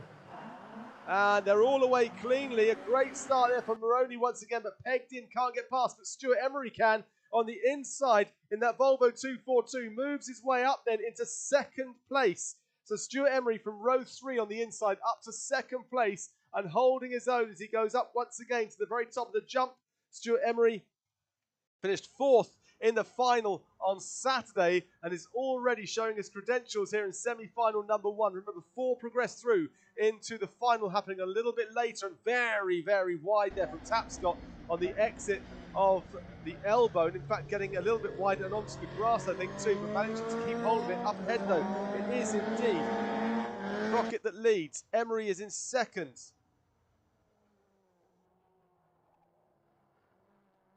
Third place is Tapscott as they come round, and Maroney is breathing down his neck. Lee Wood, well, he started in the middle of the front row. He's fallen back, though, to 5th after just 1 lap. 5-lap semi-finals here at Lydden Hill this weekend. Stuart Emery taking a huge amount of air there as well in that Volvo 242. It's incredible to see something that big in so much air. Stratos gets no air at all. Much shorter wheelbase as they head up the hill. There is our leader, Alan Crockett. He led by 1.4 seconds as they went over the finish line a few moments ago. Come down again. No jokers for these. Super Retros or Retros don't use that joker. They just do 5 laps here in the semi-final. Crockett crosses. 1.4 it was before. It is now down to up to 1.9. It increased to 1.9 on the exit of Paddock Bend there. So Stuart Emery just like to fall back a little bit from Alan Crockett, who is eking out that gap. Huge amount of air there from Crockett. There goes the Volvo over. And the Escort, another Escort of Maroney, very squiffy on the landing, but managed to keep it together as Lee Wood follows through.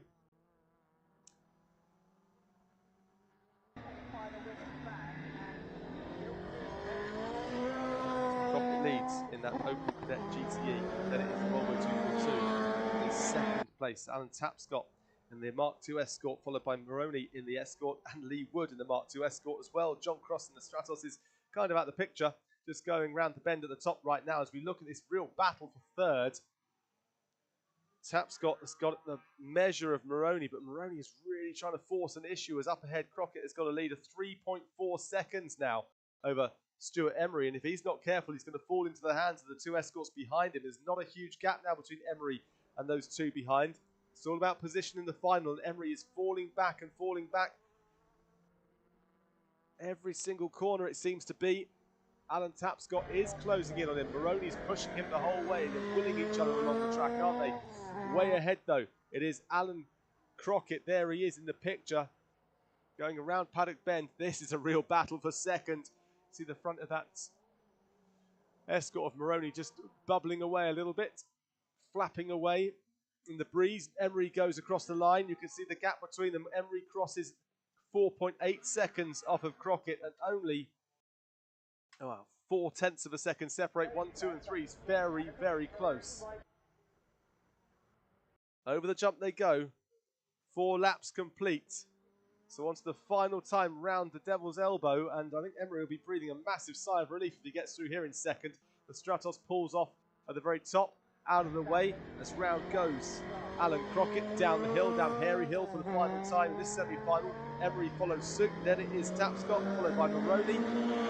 If it stays like this, we know our 4 going through into the final from semi-final 1, and it's nicely dealt with there by Alan Crockett as he crosses the line to take the victory in semi-final 1. Stuart Emery held off the fight behind, but it was the fight behind between Tapscott and Maroney which may have helped Emery in the end. As they were squabbling between them, he was able just to crack on with his job, and Wood comes across in 5th place and not in the final. So Crockett, Emery, Tapscott and Maroney, those are the 4 progressing through. John Cross, a DNF, after having to pull off at the very top on that final lap in the Lancer Stratos. 50% of the grid now sorted out for the final. Semi-final 2 about to get underway. Charlie French, the reigning champion.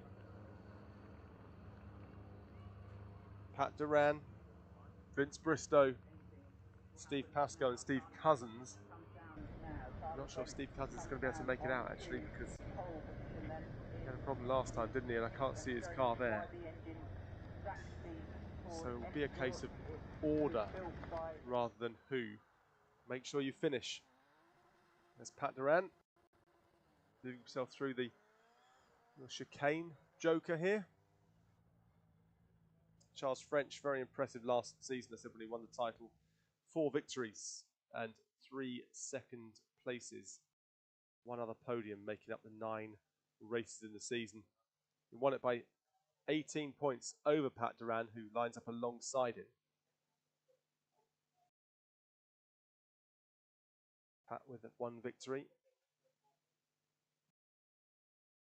4 second places and 2 third places last season. He didn't make it into the final on Saturday. We know he will today. Well, he'll do is finish this race, and he will anyway. Well, the cars are lined up. French, Duran, Bristow, and Pascoe. No Cousins.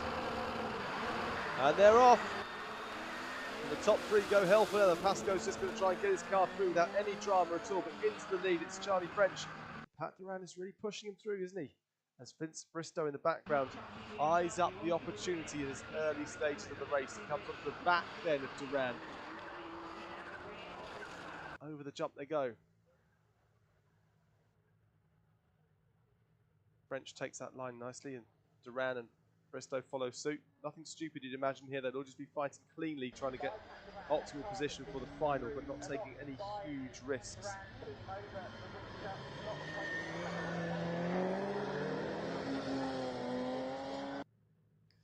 Down they come. See Pascoe at the back of the shot there. Quite a big gap now between him and Bristow. Fairly equally spaced between 1 and 2 and 2 and 3. The French leading. He is 1.8 seconds ahead of Duran, who is 1 second ahead of Tapscott, who's 3 seconds ahead of Pascoe.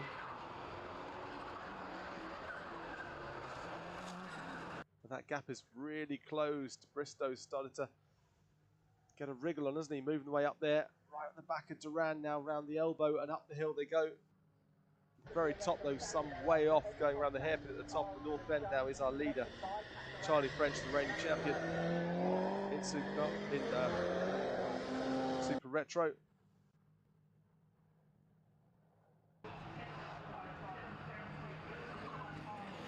Still pre-1992. The BMW Bristol still pushing Duran the whole way though.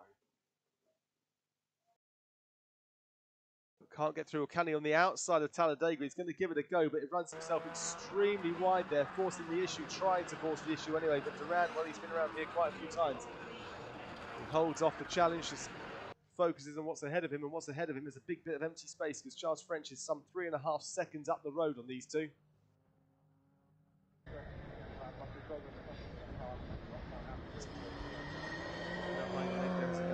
Charles French. There's Duran. Slightly into line for Bristow this time, but no issues for Duran at all. He's got such a big space between himself and Bristow now. 3 laps complete for French, moves on to lap 4 of 5. Let's see what the gap is. So French leads. Duran is second. And he's some 5.5 seconds now back, with 1.1 the gap between Duran and Bristow.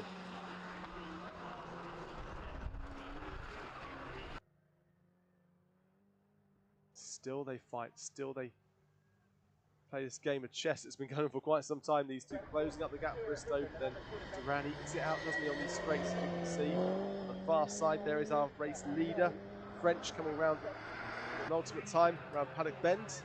Flames licking out the back of his car as he goes down the hill.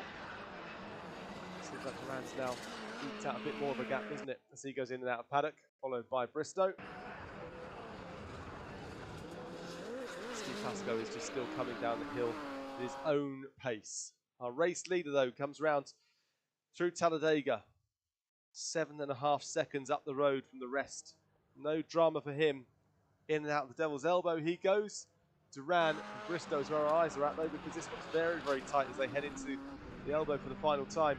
Semi-final number 2. Not a tyre squeal, but no advantage there for Bristow as he heads up. Down the hill comes our race leader for the final time into Paddock Bend. Here he is. It's pretty much job done. Nice day at the office for him, getting through into the final and a brilliant, brilliant semi-final victory there for French. Duran comes through, no troubles for him in second, and Bristow will chase him down. We'll get nowhere near him as they cross the line in second and third.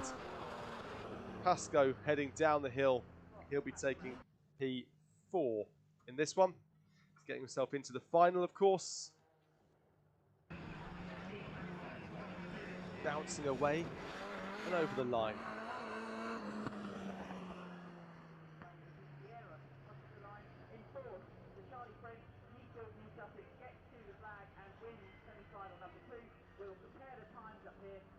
Semi-final 1 and semi-final 2 done and dusted. We've got 2 more semi-finals to go.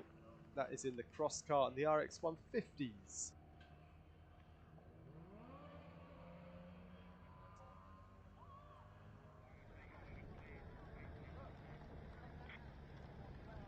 RX150s that are coming out for these 1000cc bike engines, 200 horsepower, very lightweight space frame, rear wheel drive, sequential gearboxes. Pretty dramatic so far. Max Weatherly, he comes out, takes up his position. So I quickly try and grab on my computer the results. The intermediates. Max Weatherly alongside Richard Rees. It's going to be feisty, isn't it? Max Weatherly a second, a first, and a first in the 3 qualifiers. Richard Rees a fourth, a third, and a second. So he's getting progressively better, isn't he? Lewis Gatt, a 6, a 5. He starts on the outside of row number 1. Bradley Turner, 7th overall in the intermediate classification with a 7th, a 10th, and a 7th. They're making up that grid. Number 8, James Constantine. Well, a DNF last time out, a 9th and a 9th before as well. So there you go. This is our grid. We are ready to race. Semi-final 1, cross car and RX150. And away they go, and away they go well. No drama for anything's 5-lap semi-final. With a trip through the Joker. And into Talladega, where it's very, very close at the front end, isn't it? But in the lead it is Max Weatherly, but he's been pushed the whole way by Richard Rees. As we expected it might be, but a fantastic launch as well off the top there from Bradley Turner off the jump. And in they go to the elbow for the first time. Very, very tight, very, very congested at the very top end, these 1s and 2s, but a little bit further back, starts to space out a little bit more up into the hairpin at the North Bend this time. And Max Weatherly's not going to be making mistakes around here, is he? The 2024 Cross Car Champion. Richard Rees only had 1 outing last year, which he won, and he's all over the back of Max Weatherly as the others still fight it out. And in and out of the Joker goes Lewis Gatt, gets it done very early on. Not sure what the thinking is there. Maybe just get it out, get it done so you're not thinking about it. More of a scruffy landing there from Richard Rees this time. Almost a wheelie as he went down. So losing a little bit,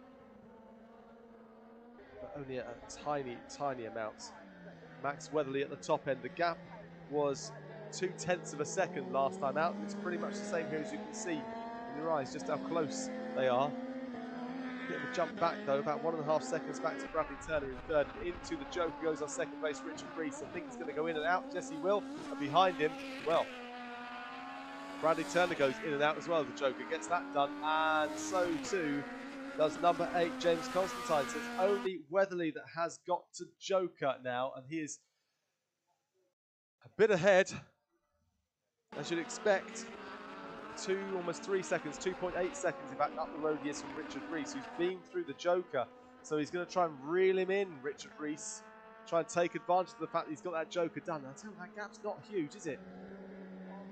There is Richard Rees. There is Max Weatherly just flashing past the camera. We are on lap 3 of 5, and Weatherly stays out again. This might be coming into the hands of Richard Rees if he can keep it tight. And he's really, really assured out there this weekend. That great performance, Richard, in the final on Saturday, coming home second behind Max Weatherly. And we have a stricken car. That's James Constantine. He's not had a great time, has he? Not a great time of it. Around the Devil's Elbow goes our race leader. There's Richard Rees following suit. The gap is 2.7, just under 2.7, so he has closed up the gap a little bit. Big puff of smoke behind. This car grabs some of the gravel. It's at the top end around the hairpin that the yellow flag's being waved. Just there, in fact, you can see where we are right now. That is where James Constantine is, and we go around again, and this may help Max Weatherly because they clip the front wheel. Clip the front wheel. We have a bit of a problem, a huge problem there for number 2, Richard Reese. He clipped the barrier as he went round Paddock Bend, and well, his wheels aren't facing in the same direction now, as you can see, battling with himself. He's on his last lap. He's just got to get it done, but he's got 2 cars fighting behind him. He just needs to get it through, and he's fighting to get across. You can see there's 2 wheels there, a bit boss-eyed as he goes around the track. He's going around the Devil's Elbow. It's not going to be easy to drive this at all, and the 2 behind, well, they don't know that he's got a problem, but just get together, guys. Stop fighting each other. Lewis Gatz is fighting with Bradley Turner. If they work together, they could catch and maybe overtake Richard Reese. Into the Joker goes Max Weatherly. No problems for him as he goes across the line, or heads up to the line anyway. Max Weatherly pushed the whole way. Here comes Richard Reese. He's kept it together somehow, but those wheels are not facing in the same direction, as you can see. As he goes across the line, he kept it together somehow. 3rd place was Bradley Turner, and 4th was Lewis Gatz. Unfortunately for James Constantine, he had to retire, so all those 4 will progress through to the final. And for Richard Reese, well, I tell you what, he got lucky there because he flipped the barrier, or the inside, as he went through Paddock Bend, and just clipped enough to make that front wheel dart out at a completely different angle. But he had enough of a gap over Lewis Gatz and Bradley Turner, who are fighting each other, to be able to come home just 2.2 seconds ahead of that battle. He'll be breathing a massive sigh of relief. The team will get to work on that cross car before they head out for the final at around about 4:25 this afternoon. It's our last semi-final before we go into the final at day 2. I want to keep it clean. He had no reason to take that risk as well, Richard Reese, because he was fighting Max Weatherly, who was about a second up the road from him. So it wasn't like it was close. He had seconds secured. Just pushing it a little bit. He will be very frustrated inside that little cross car, I'm sure. He'll be very cross with himself. One more semi-final to go in the Motorsport UK Cross Car and RX150. After that, we have the Retro Final, our first final of round number 2. Retros, Swifts, Juniors, Super Retros, Cross Cars and the RX150s. Finishing the day here with Supercar. Well, there is James Constantine just chatting to a few people.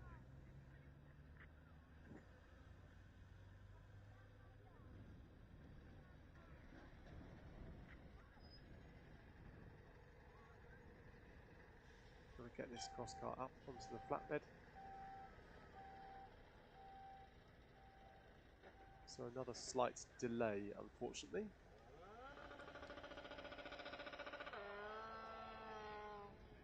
Pretty cool looking things, aren't these motorbike engine cross cars? Up to 1000cc bike engines, around 200 brake horsepower, because it's so light, space frame, sequential gearbox, so rear wheel drive. Look like a lot of fun. So as that's cleared at the top end, and it is being cleared right now, the grid is forming in front of me.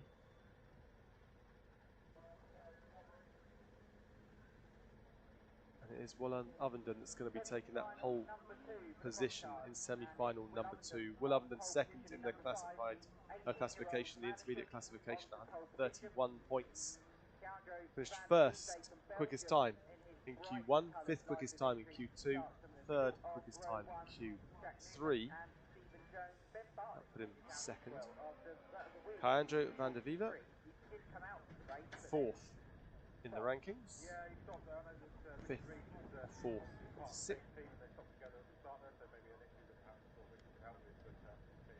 Jack Newman, 6th, the Irishman, Speedcar Wonder, with 8th and 8th in the 4th last time out. Newman looks very, very good, doesn't he?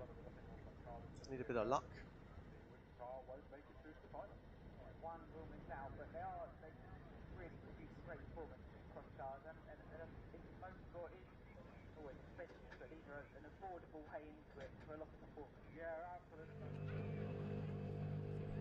Very successful Irish cross car driver is Jack Newman, trying his hand this one, the MS UK, the Motorsport UK Cross Car and RX150 Combined Championship, although they're separate when it comes down to trophies. There is Newman just there, still waiting at the top for James Constantine's car to be removed. Second row, you see on the left hand side that sort of matte green camo looking RX150 of Stephen Jones, the reigning RX150 champion.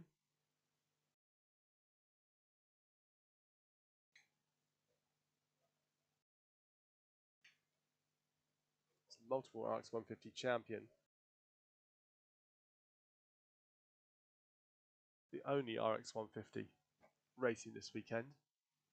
Then number 44 making up the grid, Benjamin Bartlett. Pushed back, wasn't he, last time, Bartlett?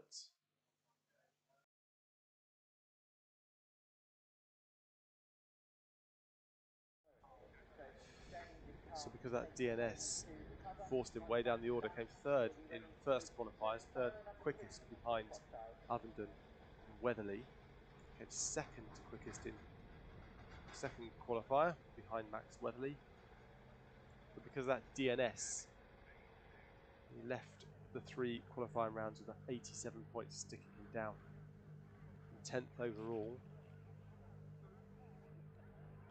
And therefore in the second row of semi-final 2, but he could certainly make his way up the order, and I wouldn't be at all surprised to see Ben Bartlett make his way up the order here. He's got to sneak through Jack Newman, Andrew van der Viva and Will Ovenden though. They're certainly not going to make it easy for him as James Constantine's car gets loaded up delicately onto the back of the flatbed.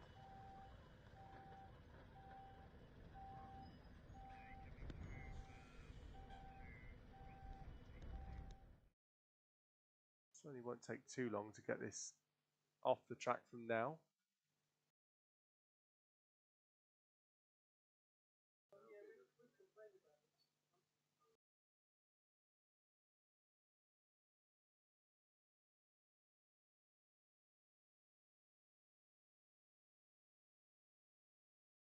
Still we wait.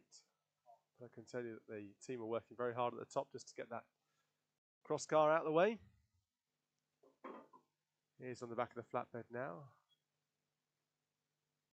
A matter of moments before we're underway for semi-final number 2 here at Lydden Hill. Then it's finals time. Everything is all about the big one, the podium.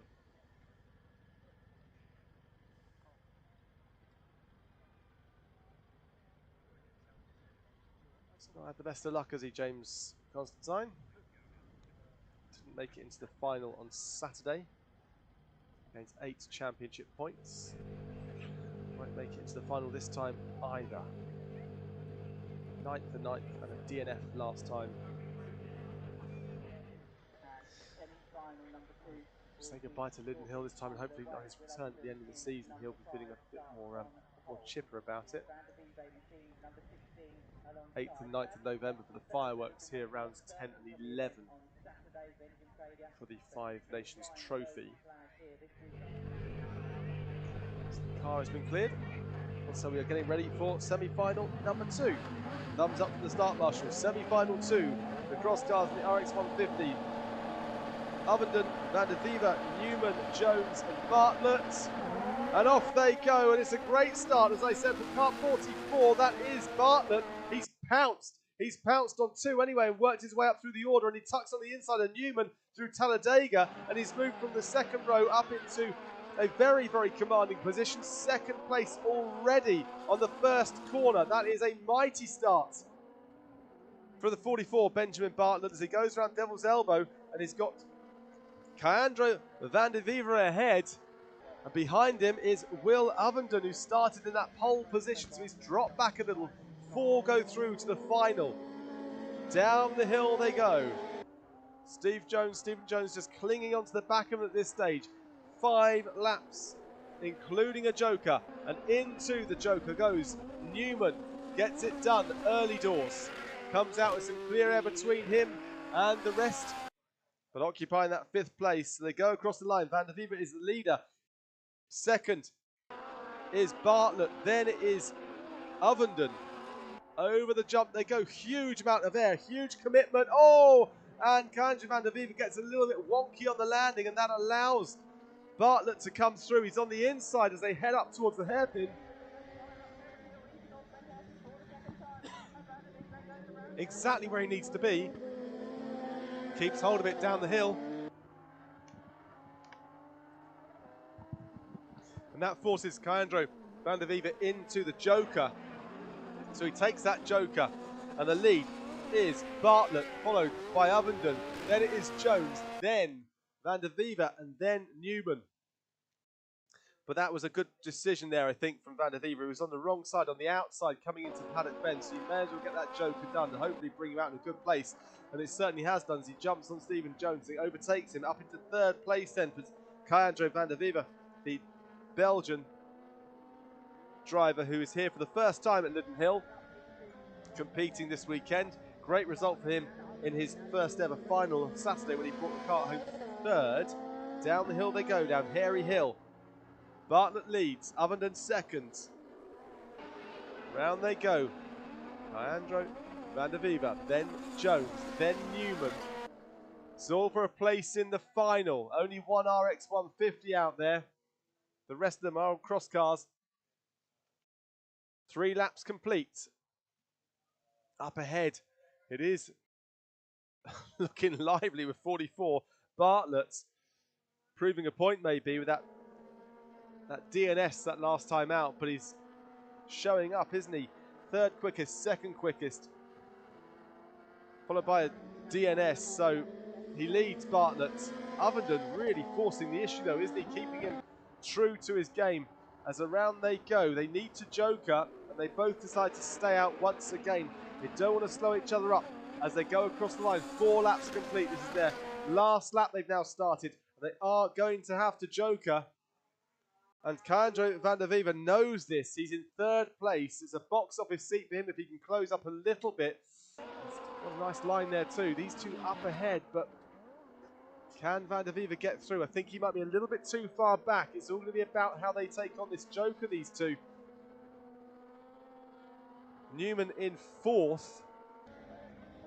It's not going to put him in a favourable position when it comes down to the final, but he will be in the final. And down the hill they come for the final time then. They're going to have to Joker, and it is Bartlett who leads into the Joker ahead of Ovenden, who has to go through the Joker too. Both of them have kept it neat. In and out they come. It's very close, but Van der Wever can't get up to them, so Bartlett takes the win. Ovenden 2nd, Van der Wever in 3rd, Newman 4th, and Stephen Jones in 5th.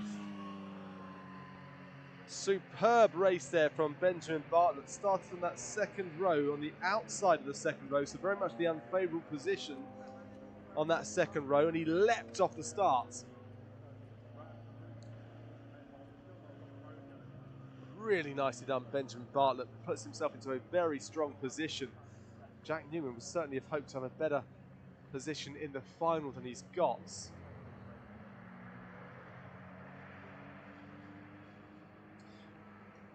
There is our semi-finals put to bed. I don't have a starting grid for retro, but that is what's going to be coming up next.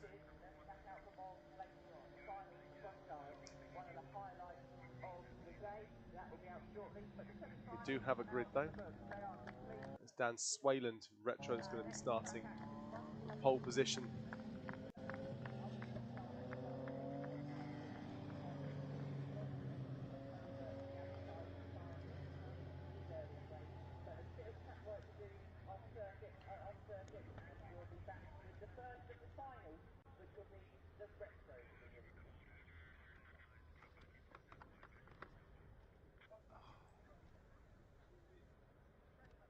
Just waiting for a little bit of work to be done here before we move on to the finals.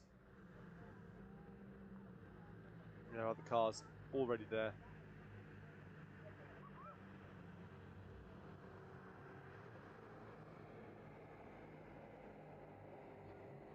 So we have our final set up from the retros. Just having a look at Q3 and how they got through. This is all set by the intermediate classification. Cam 3 going to do a battery change now. And Dan Swayland leads the way, 150 points, which means a clean sweep for Swayland. 1-1-1. Quickest time in each of them. Second, Rob Buckmaster with 135 points, 2-2-2. Joe Luke Eastwood. Well, he's starting third on the outside for Joe Luke Eastwood.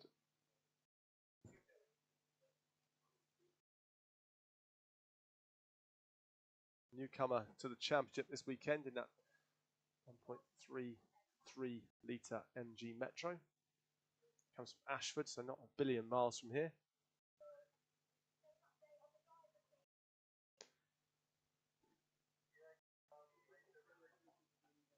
Still waiting, a bit of track maintenance, as you can see, just on the jump at the moment, just being done. Just putting the Ovenden sign back together actually as well, while Bowser chucks some water down. Might as well fix the advertising slogan or the advertising warning for Ovenden. Paul Buckmaster, going back to the grid, Paul Buckmaster starts on the inside of row 2 alongside Simon Hart. Retro Rallycross regular.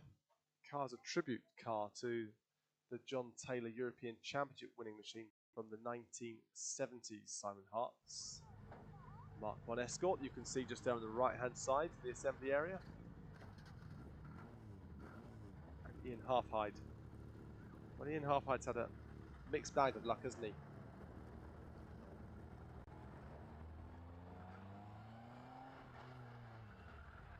But what's nice is that it's a former mini racer. He's returned to Rallycross after a 47-year absence, which I think is incredible. Purchased a 205, recently raced in the British Rallycross Championship category by Pip Davey.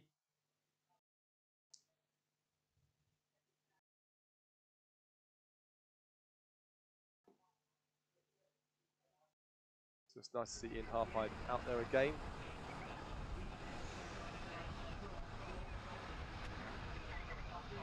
I like an interview with him with Ian Halfhide. He said that quite a few people said to me, it sounds like you've got a brilliant idea, but one or two have asked if I'd taken to relieve my senses.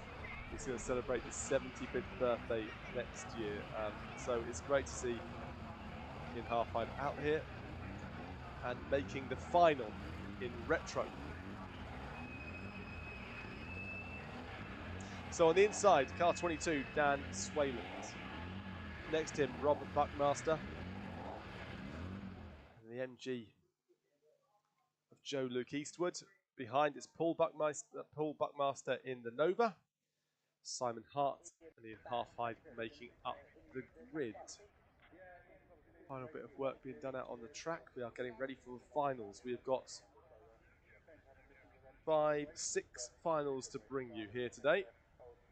Before we finish things out, it's Easter weekend at Lydden Hill for rounds 1 and 2 of the Motorsport UK British Rallycross Championship 5 Nations Trophy. Still chucking a bit more water down to the outside of Talladega.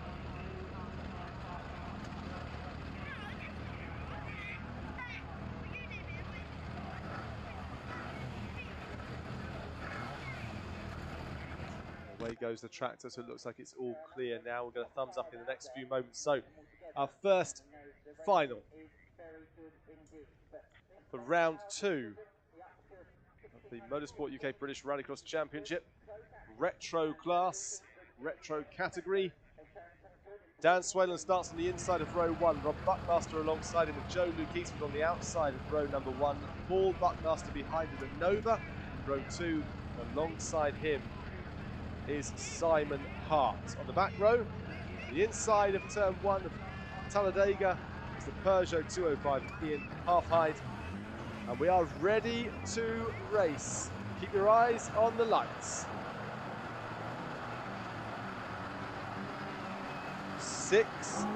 5 laps of this one, and a great start from Paul Buckmaster as he goes through on the inside of his brother and up towards Talladega. So 5 laps for the retros around here, no joker. It's a great start, as we always expect from Dan Swayland, and away he goes chomping up the ground ahead of him as he takes the lead and over the jump for the very first time of 5.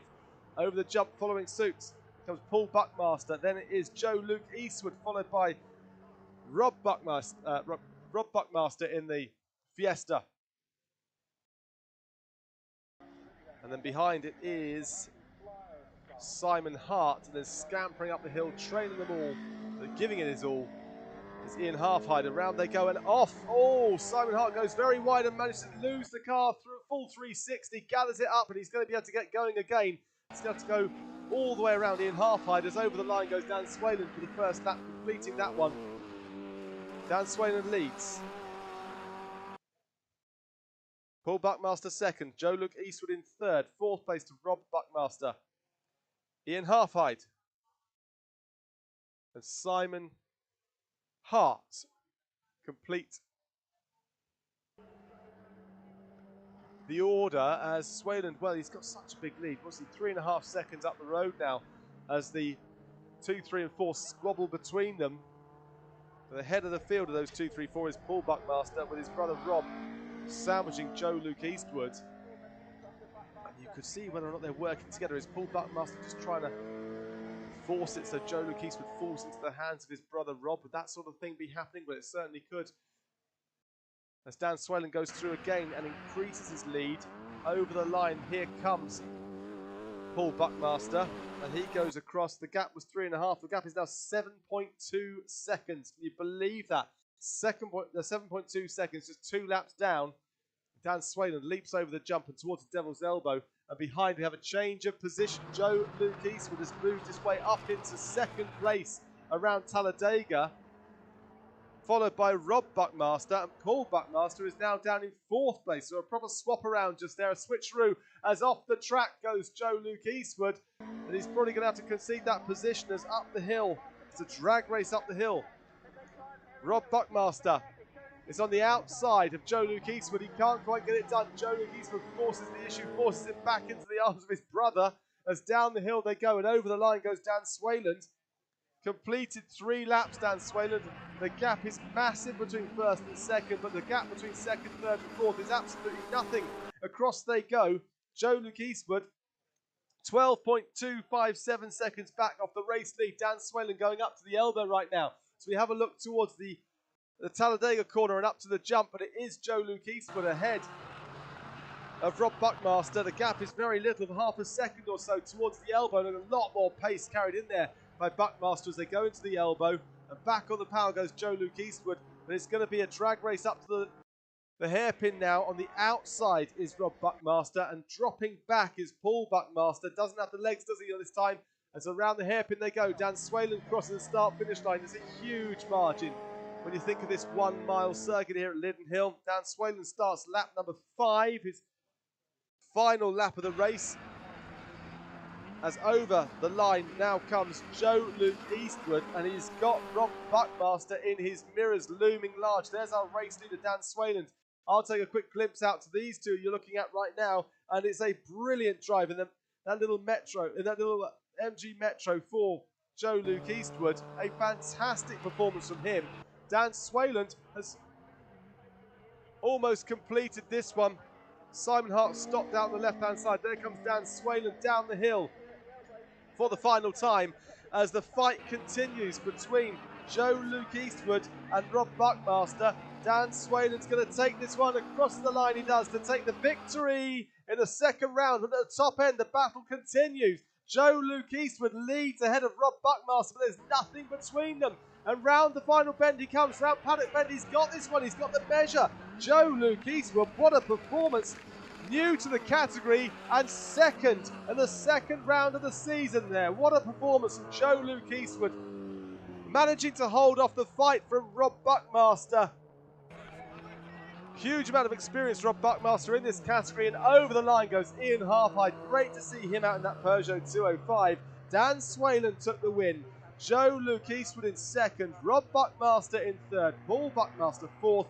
Fifth, Ian Halfhide. And a DNF for Simon Hart, who stopped out there just away from us on the other side of the jump. A fantastic performance from Dan Swayland. 17.7 seconds up on the squabbling Joe Luke Eastwood and Rob Buckmaster. It was fair, it was frantic, it was fun. There you go.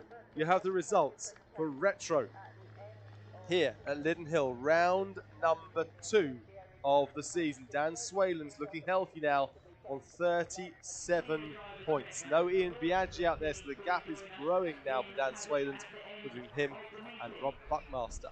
There you go. We had our first final. We've got 5 more to come.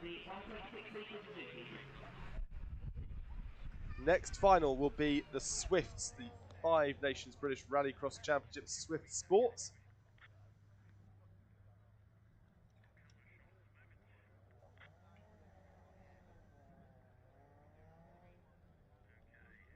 But what a decent weekend of racing we've had. Saturday, some epic finals. And we've got more to come, as I say. 5 more finals, starting with the Swifts, these 1.6 litre Suzuki Swifts.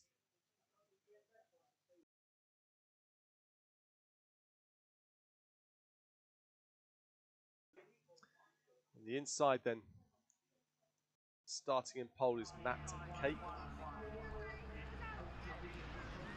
Just trying to drag up the intermediate classification.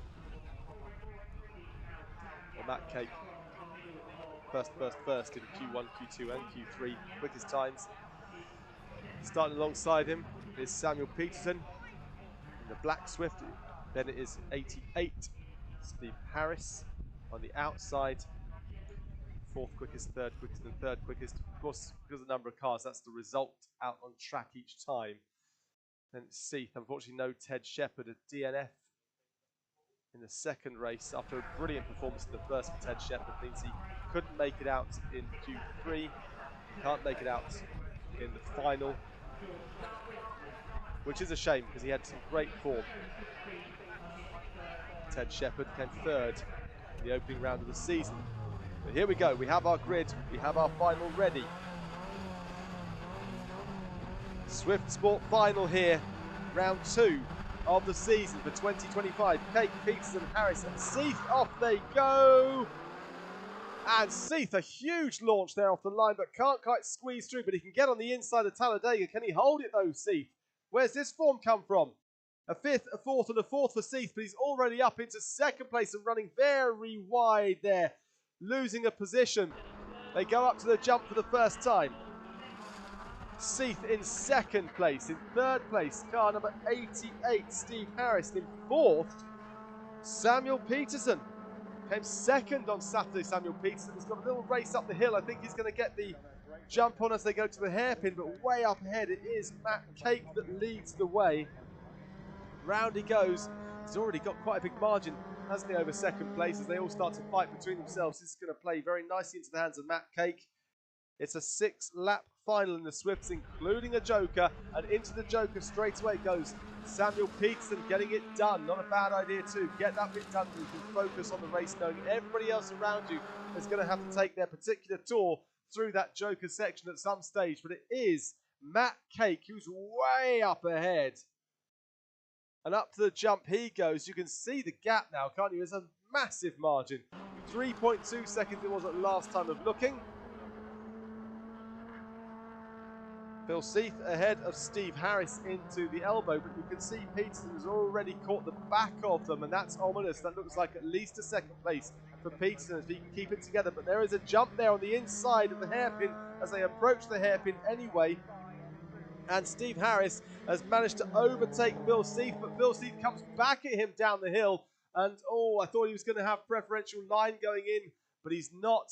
As across they all come, and Peterson comes back too, sees the opportunity on the outside of Planet Bend and takes him. Great move there from Peterson. He's gobbled up one. He's got to move up even further, but he's got his eyes on Cake, and Cake is a long way ahead now. As they carry on around Talladega, the gap has come down. It's still 2.8 seconds, but he's still a long margin away as these all fight between them. And I think Cake might just be taking it, well, not easy, but certainly a measured performance. As in 2nd place, it's Steve Harris. Peterson's just put in the best lap, though, of 52.830. He's got the bit between his teeth as he heads up the hill. Matt Cake, well, he won't be nervous at this stage, but Peterson is on a charge. Matt Cake goes round again at the top end. 2 laps complete. Lap number 3 of 6 for the Swifts, and down they go. Matt Cake takes Paddock Bend. I thought Peterson was going to take a little look to the inside there, but no drama for him. Peterson goes through as into the Joker goes Steve Harris. Peterson up to second. Harris stays third. Fourth, going through the Joker, is Phil Seath. So it's just Matt Cake now that still needs the Joker. The other three have already done so. But the gap is still large enough to not concern Matt Cake. 4.6 seconds now is the gap between first and second. Peterson in second place. He came second last time out as well, as I said. Steve Harris, fourth in the first round of the season. Philip Seath came fifth. So without Ted Shepherd, it would be as it was in round number 1. If it stays like this, 4.6 seconds last time they crossed the line. Well, stays out for another lap, completing lap number 4. Matt Cake. 2 to go. Peterson crossing now. It was 4.6. It is now 5.25. So the gap is increasing. But what happened there? Matt Cake going extremely wide through Talladega. Extremely wide. And now Peterson has closed the gap. It was 5.25. It's certainly not 5.25 now, as you can see, going into the elbow. Well, Peterson's going to be looking at this and rubbing his hands together. Well, he would if he could let go of the wheel. But up the hill he goes, towards the hairpin. 1.5 laps to go here around the course. Comes our race leader, but he's still got to Joker. The gap has come right down. What does he do? Does he stay out for one more lap? Does he try and get the Joker done? He decides to Joker on the last lap. So Matt Cake continues to go round here trying to force the issue. Peterson now, look at this gap. It was 5.2 as they go over the line. The gap is now 1.6 seconds. Peterson may have got this done because of a very wide line on that penultimate lap from Matt Cake. As they go up to the jump, Peterson is closing. He's closing even more. And they go up to Devil's Elbow. Matt Cake may have dropped this at Talladega. This may be where his almost assured race win has gone away from him. In third place, it's Steve Harris. But up the hill they go. Well, I wasn't sure this was going to happen. I had no idea, in fact, that Matt Cake was going to do that to Talladega under absolutely no pressure. Over 5 seconds ahead, and Peterson is right on the back of them as they head down Hairy Hill and into the Joker. Oh, he already jokered. Is he already jokered?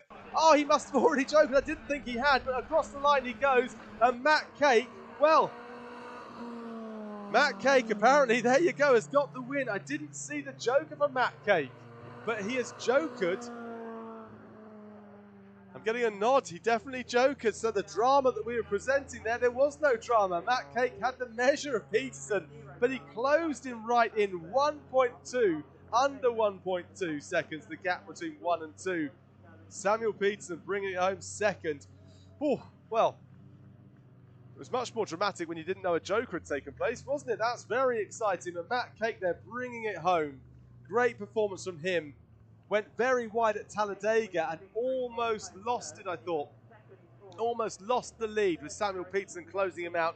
Joker or no Joker, it was a fantastic performance from Samuel Peterson, but in a very impressive weekend from Matt Cake. 2 wins in 2 finals and perfect scores throughout as well. He takes the lead of the championship by the scruff of its neck there.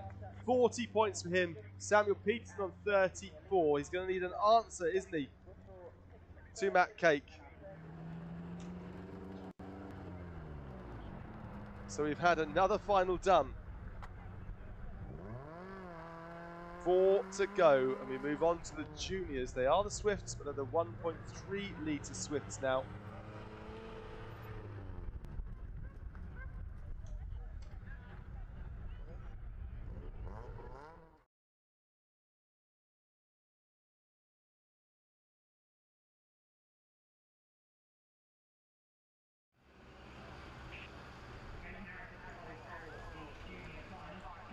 The grid is forming for the junior final, round number 2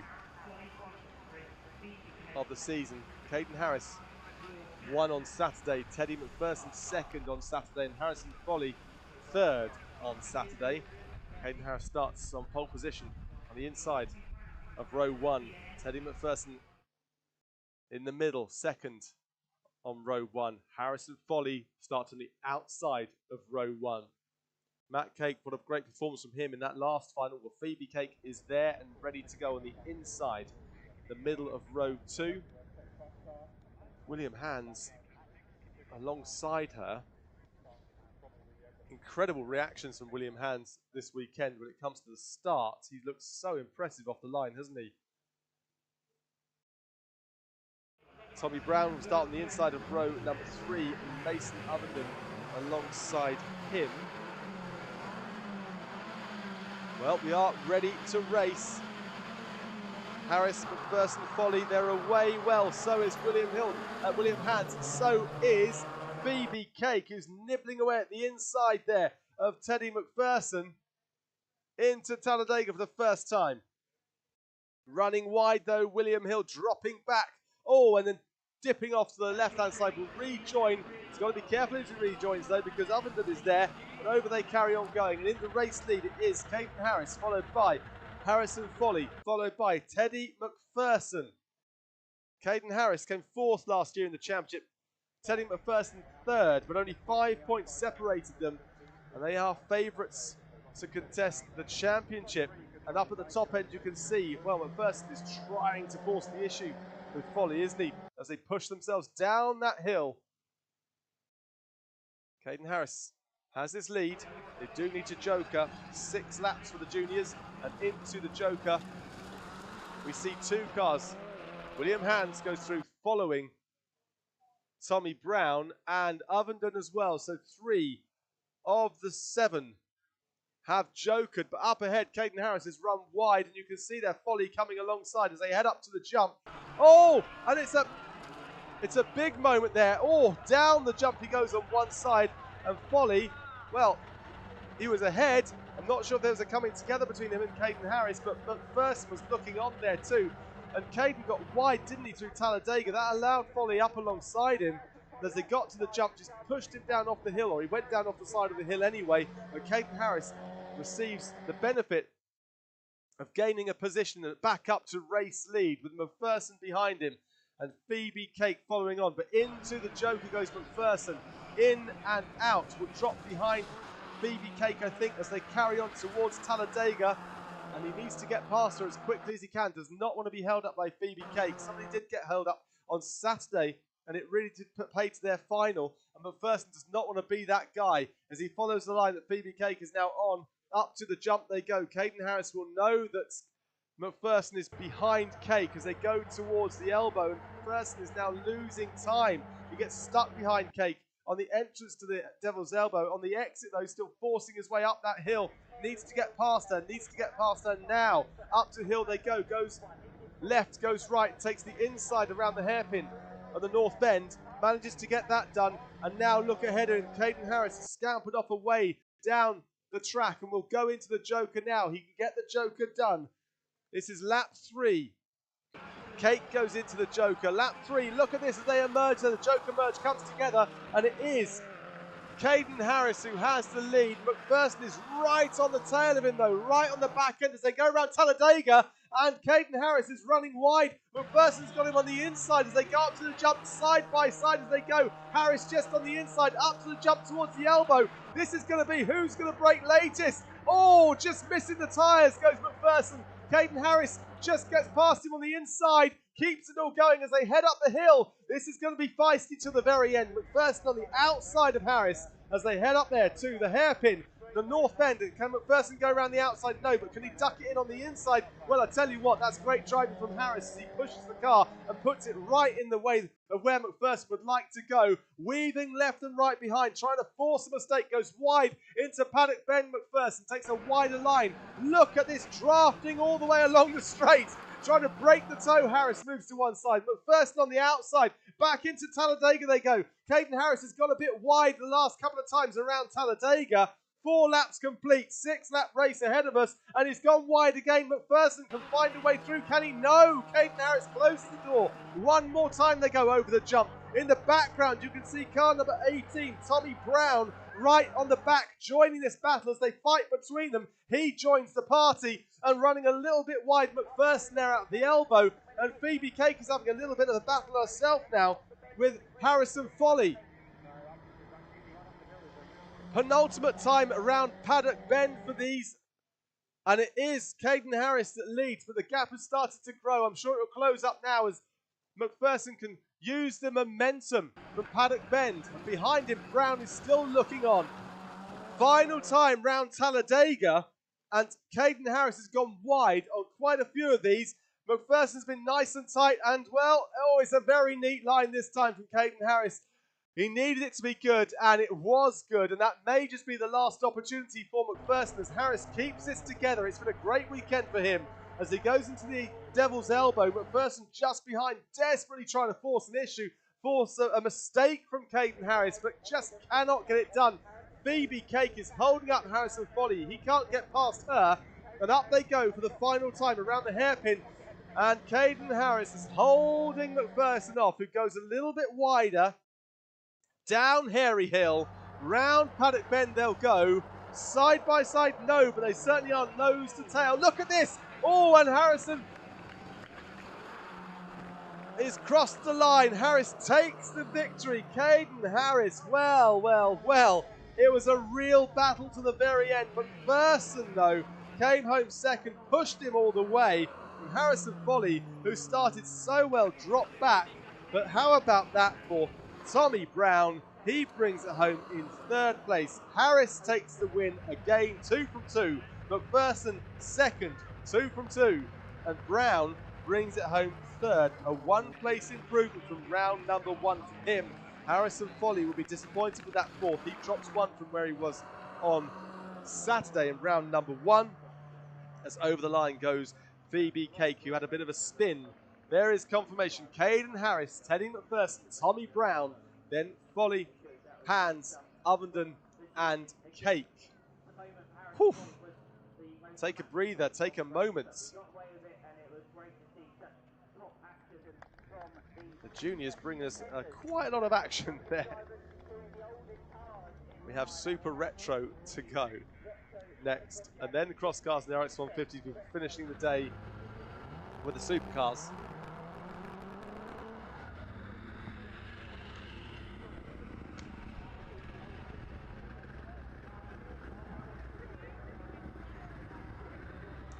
Two semi-finals not that long ago in Super Retro. Alan Crockett starts in pole position. He won semi-final number 1. Charles French starts alongside him in the centre.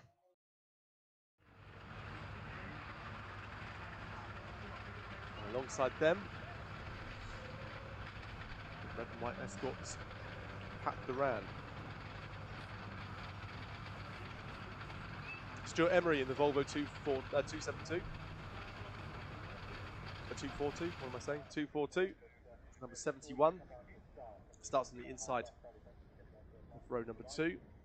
Alongside him, 91, Alan Tapscott.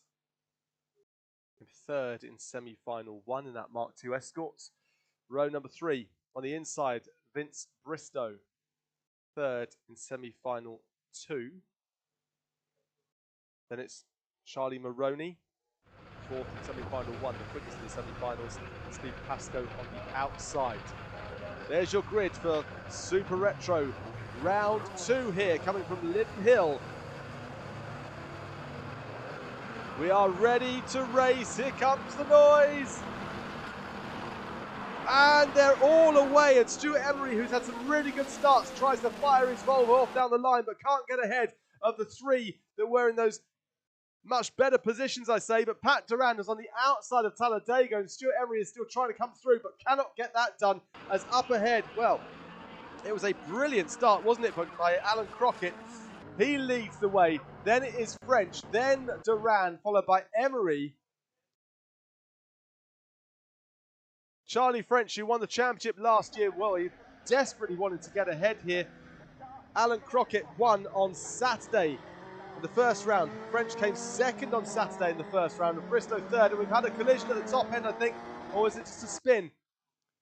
It's Duran anyway that's involved, but out ahead it is still Crockett from French. There's nothing between them at all. Emery up to third, Tapscott fourth, Maroney fifth, and Bristow is in sixth place. Seventh for Duran, who's managed to pick that car up and get going again. And then it is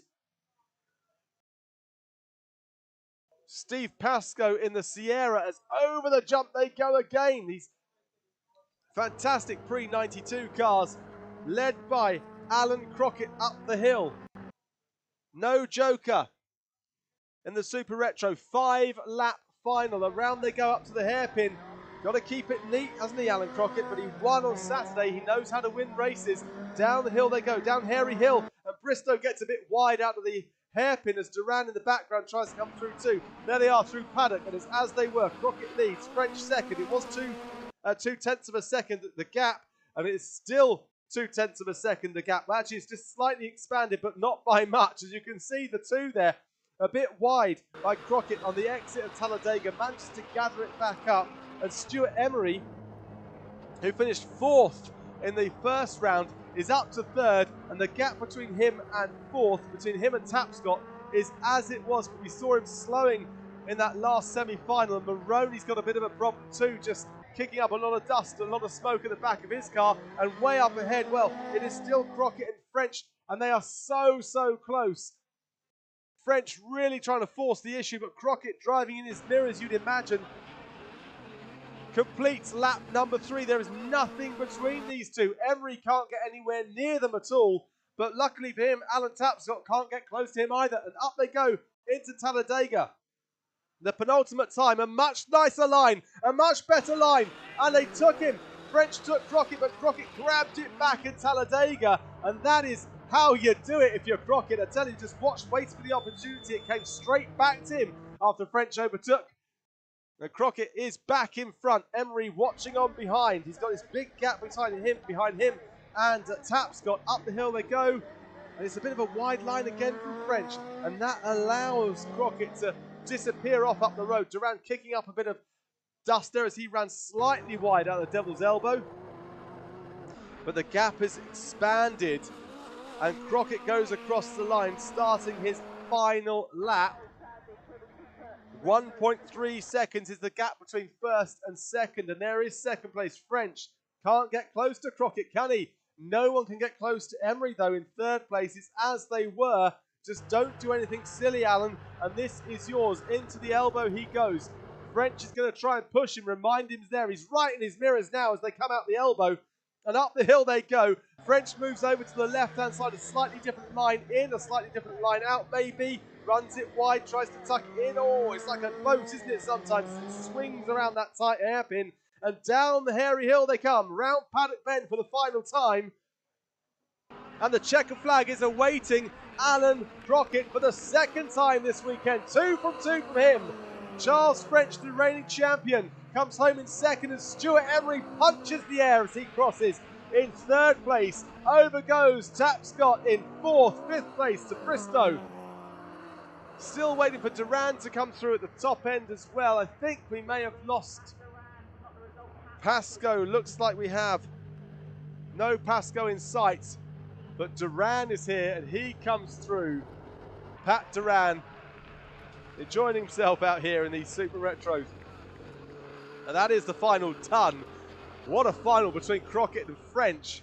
Stuart Emery there or thereabouts as well. Great performance from him. Sure, he'll be extremely happy. The way he was punching the air in his car.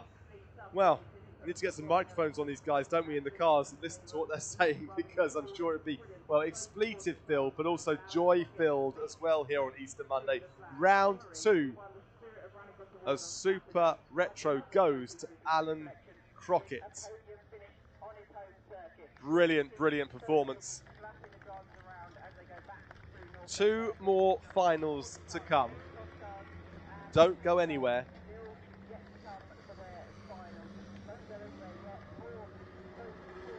Crosscar, the RX150 is up next.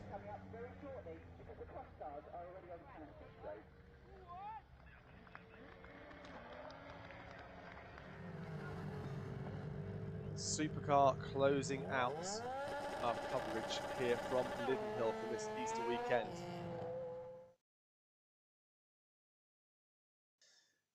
Here's your lineup for the final. On the inside, Max Weatherly won semi-final number 1, did the cross car champion, the reigning champion.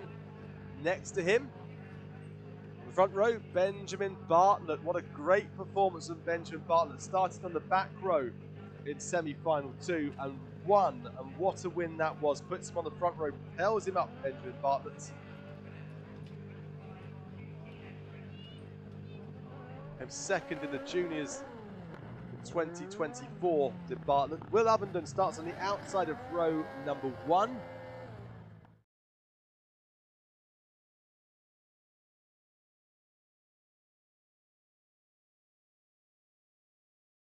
Row number 2. On the inside is Richard Rees. He came second in semi-final 1. Alongside him, Leandro van der Vieve. Belgian driver came third in semi-final number 2. Then it's Lewis Gatt lining up on the third row alongside Jack Newman. And Bradley Turner takes the outside.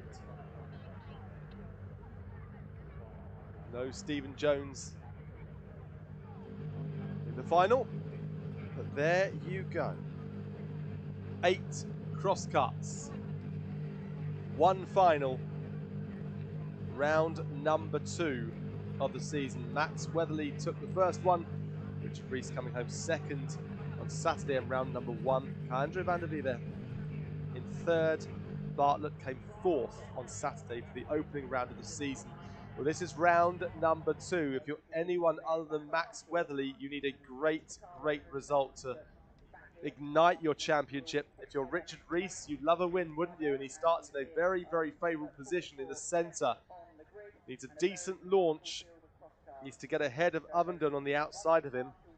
And needs to watch out over his shoulder because Richard Rees has looked absolutely incredible this weekend as well.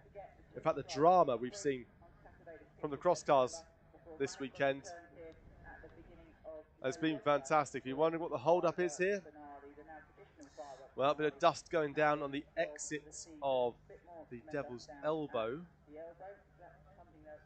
6 laps, including a joker. A mandatory extra route around the course.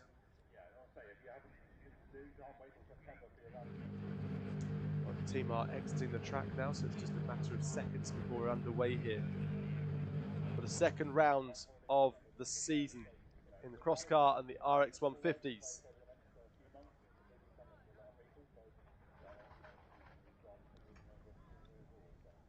Variety of Life Live TN11s and TN5s and Logan XC04s out there. There's a speed car Wonder driven by Jack Newman, the Irishman.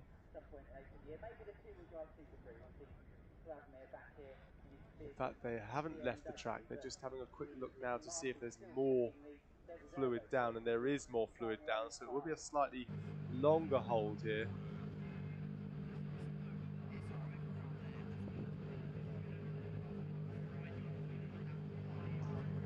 It's just on the sort of centre to outside line of the Devil's Elbow.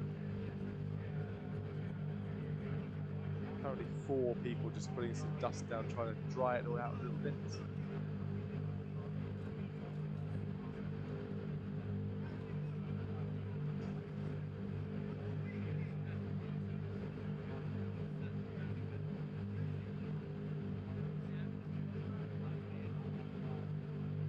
Great work from the team here, just getting this track sorted out. So 2 finals to come, as I say. Supercars will be straight after this one. Scheduled time, the build time was 4:35, so we are running a little bit behind. But a couple of hold-ups, including a big coming together of the barrier into Talladega earlier on. All drivers are okay. That's the main thing.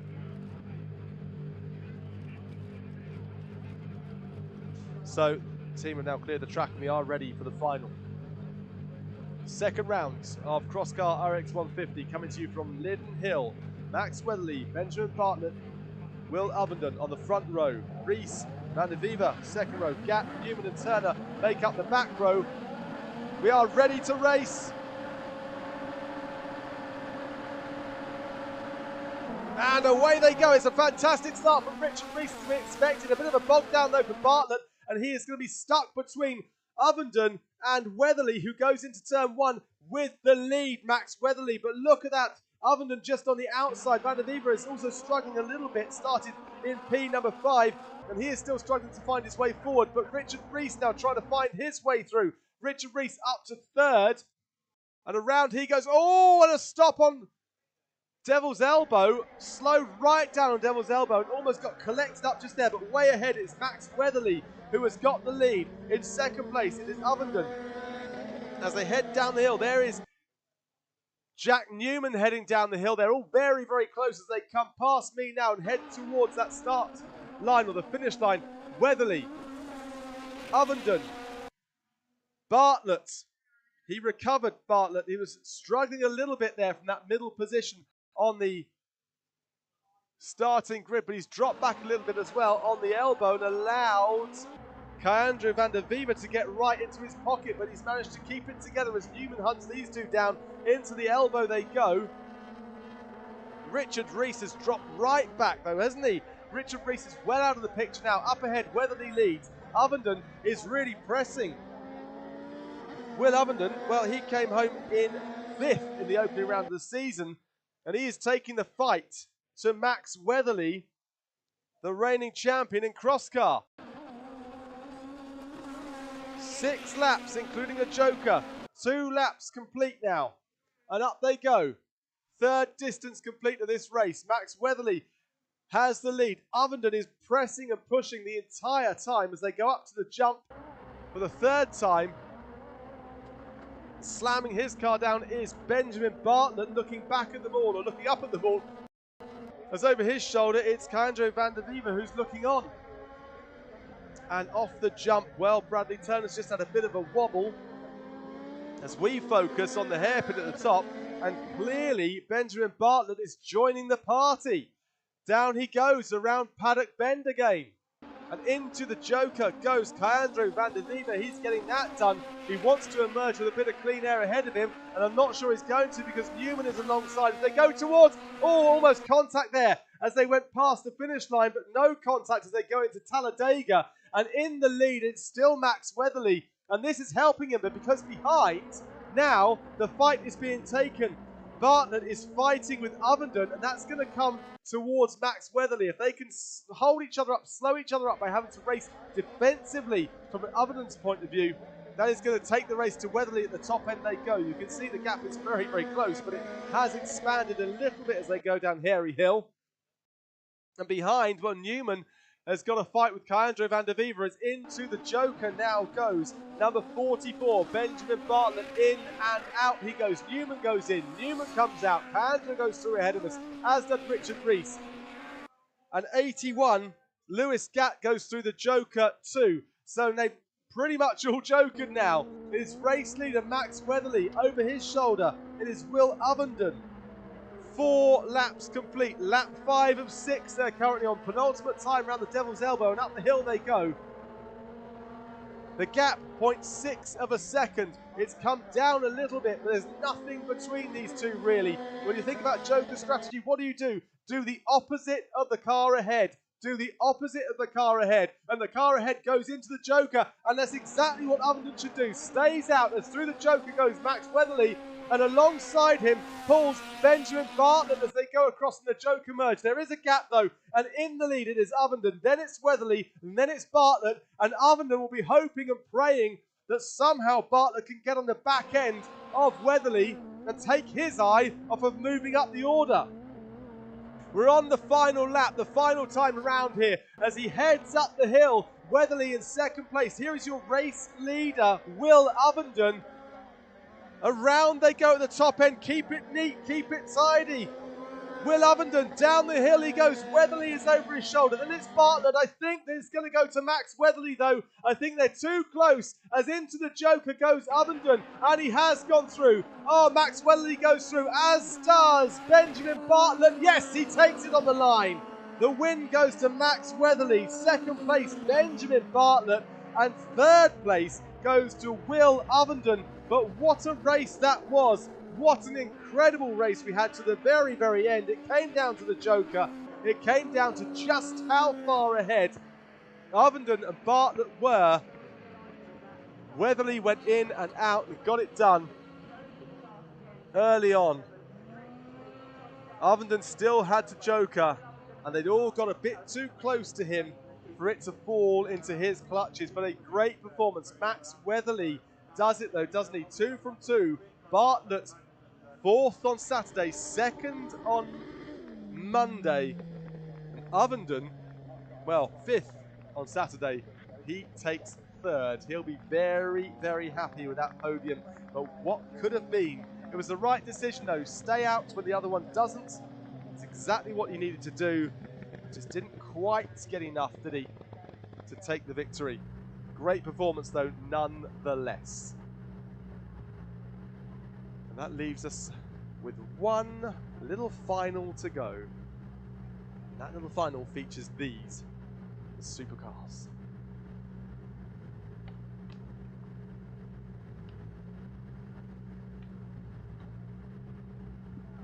Got a feeling this one might be fairly feisty. Derek Tohill, 2nd on Saturday for round number 1, this double header.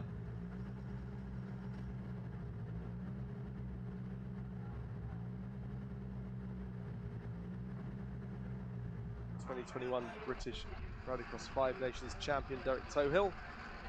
Also the 2010 and 2013 European Rallycross champion in the then rear-wheel drive touring car category. Also in 2024, Derek Tohill won his 8th, which is a record equaling Irish Rallycross Championship title, also competing in Rally X this season, and leads the current Irish Rallycross Championship as well. So the man's got form.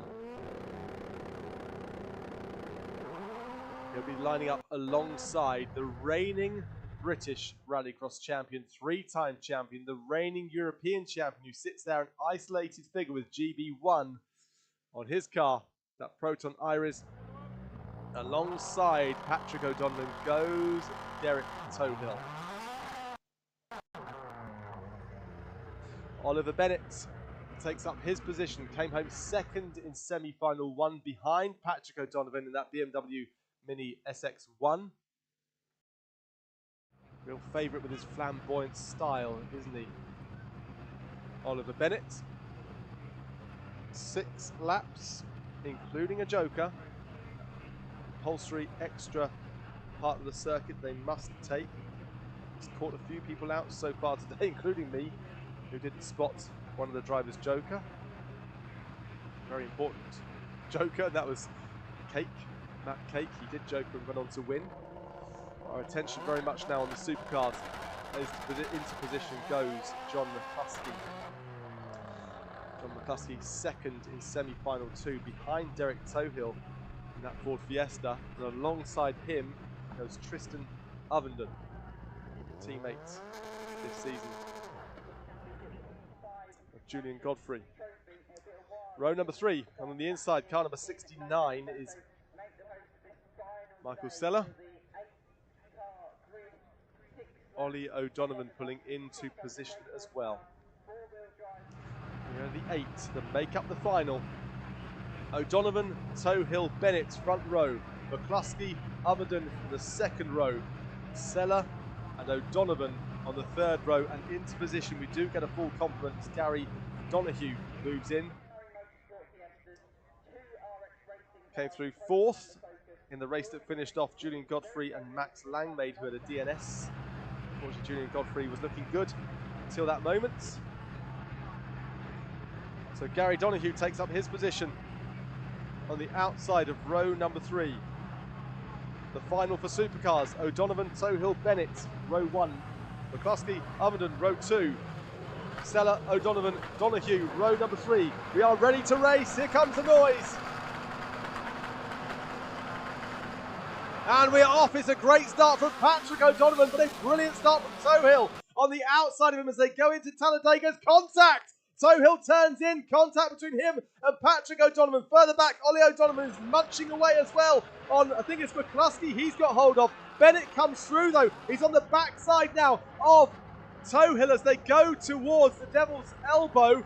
Oh, well, that's going to take a bit of sorting out though. Patrick O'Donovan and Hill coming together on the entrance to Talladega. O'Donovan, as I say, Ollie O'Donovan having a little nibble away as well behind, but Patrick O'Donovan exits the hairpin and heads down Hairy Hill for the first time. Hill second. No drama between them actually, no damage as into the Joker goes Bennett for the first time, a first and only time for him, gets that job done. O'Donovan crosses the line, Hill second. In third place, it's McCluskey, I think. I have to check that one, but I can tell you the race leader is definitely Patrick O'Donovan, and it is Hill in second. Let's see as they go over the jump then.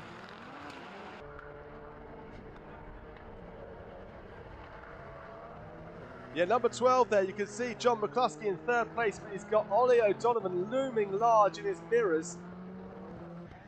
And then Bennett a little bit further back, and a bit of a wobble, I think maybe in and out of the Joker forced him back, didn't it, for Bennett? But he's on the back of Ollie O'Donovan and trying to go around the outside, down Hairy Hill, and he's got the pace. Look at that, and Ollie O'Donovan comes back at him, and a bit of contact there as well between the two as they go into Paddock Bend up ahead, where you can see Bennett there doing all he can to get past Ollie O'Donovan. This is where a real battle is, as Patrick O'Donovan leads away here as they go over the jump. They've completed 2 laps, lap number 3 of 6 in this final. Hill in second. Over the jump there goes number 12, John McCluskey. Then it's Ollie O'Donovan, and then it is Bennett trying to lean through that corner, and he's right on the backside of Ollie O'Donovan there for this P4. He's going to try and go around the outside. Very, very wide, very flamboyant. Oh, and he gets a bit too wide, Bennett, but he propels himself off of the hairpin and down the hill. Patrick O'Donovan's lead now as they go over the line. 3 laps complete. It's just waiting for the timing screen to update. Just over a second, I believe it is, there that Patrick O'Donovan has. You can see the gap, though. It isn't much. 1.5 seconds. There we go. It's now updated the timing screen. McCluskey still in third. Ollie O'Donovan and Bennett having a real squabble, and this is helping everybody up ahead, including McCluskey, who just comes out of the elbow and forces his way up the hill. Remember, Bennett has jokered. As off the track, we lose Donahue. Disappears off and gets himself well out of the way. Patrick O'Donovan leads. He extends the lead now. What's he going to need to get out ahead of the Joker? Completes lap number 4. 2 to go for Patrick O'Donovan. It's now, or is it the next lap? Well, we'll wait and see. Bennett cannot get past Ollie O'Donovan, and the gap between those has maintained itself into Talladega. They go. There's Ollie O'Donovan. There is Bennett in the Excite SX1. Patrick O'Donovan has the lead, goes round Devil's Elbow. Over the jump and a bit sideways goes Bennett. Up they go. Patrick O'Donovan extending the lead though from Derek Tohill. Nothing he can do. 3 seconds the gap now. As he exits, will he take the Joker now? Will he wait one more lap? Let's see. Attitude of the car says no. Through he goes. Paddock Bend for Patrick O'Donovan, and into the Joker goes Derek Tohill. He's coming in, he's coming out. Here comes McCluskey. Where will he emerge? Ollie O'Donovan comes through as well. Bennett is now looking absolutely on it. Scorching through comes Bennett. He makes his way up the order as the Jokers take place. Patrick O'Donovan leads. Tohill second. Oliver Bennett now in third place as over Derek Tohill goes. The jump for the final time. And round the Devil's Elbow. Up ahead, though, Patrick O'Donovan's got an absolutely scorching lead of some 6 seconds now. Patrick O'Donovan comes down Hairy Hill. He's just got to keep the composure. Well, he's got that. We know that, the 3-time champion and reigning European champion as well. Through the Joker he goes.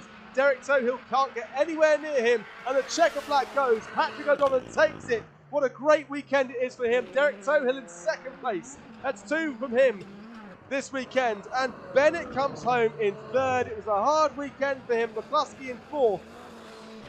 Great performance from McCluskey. Over he goes. Ovenden, O'Donovan, and Sella. There you have it. Well, Patrick O'Donovan, 3.8 seconds or so up the road from Derek Tohill, gave it everything he got. Oliver Bennett, though, what a performance from him. All over the place, up, down the order, into the Joker early, got stuck behind Ollie O'Donovan. You wonder if he managed to get past Ollie O'Donovan a bit sooner, whether or not he'd have been further up the order. You suspect he would have been very much on the back end of Derek Tohill as these two go round together. I wonder what they're saying to each other. They came together on the entrance of Talladega on that opening lap, and I'm not sure Derek Tohill will be too happy, but it was arguably just a racing incident. That's not for me to decide, as Patrick O'Donovan takes the applause of the crowd and heads down the hill. But Patrick O'Donovan does what Patrick O'Donovan does. He takes another victory here in Supercars, round number 2 of the Motorsport UK British Rallycross Championship 5 Nations Trophy. Patrick O'Donovan with the victory, Derek Tohill second, Oliver Bennett third. Round 2 is done. We move on to Mondello Park for round 3 and 4 on the 24th and 25th of May. This 11-round season ends up back here at Lydden Hill. Before that, it goes off to Pembrey, to Lowiac, back to Mondello Park, and then here for the fireworks on the 8th and 9th of November. If you've been tuning in and haven't made it here this weekend, well, never mind. Make sure that changes soon, though, because with action like that, you do not want to miss it. From all of us here at Lydden Hill, though, thanks very much for tuning in, and we'll see you next time.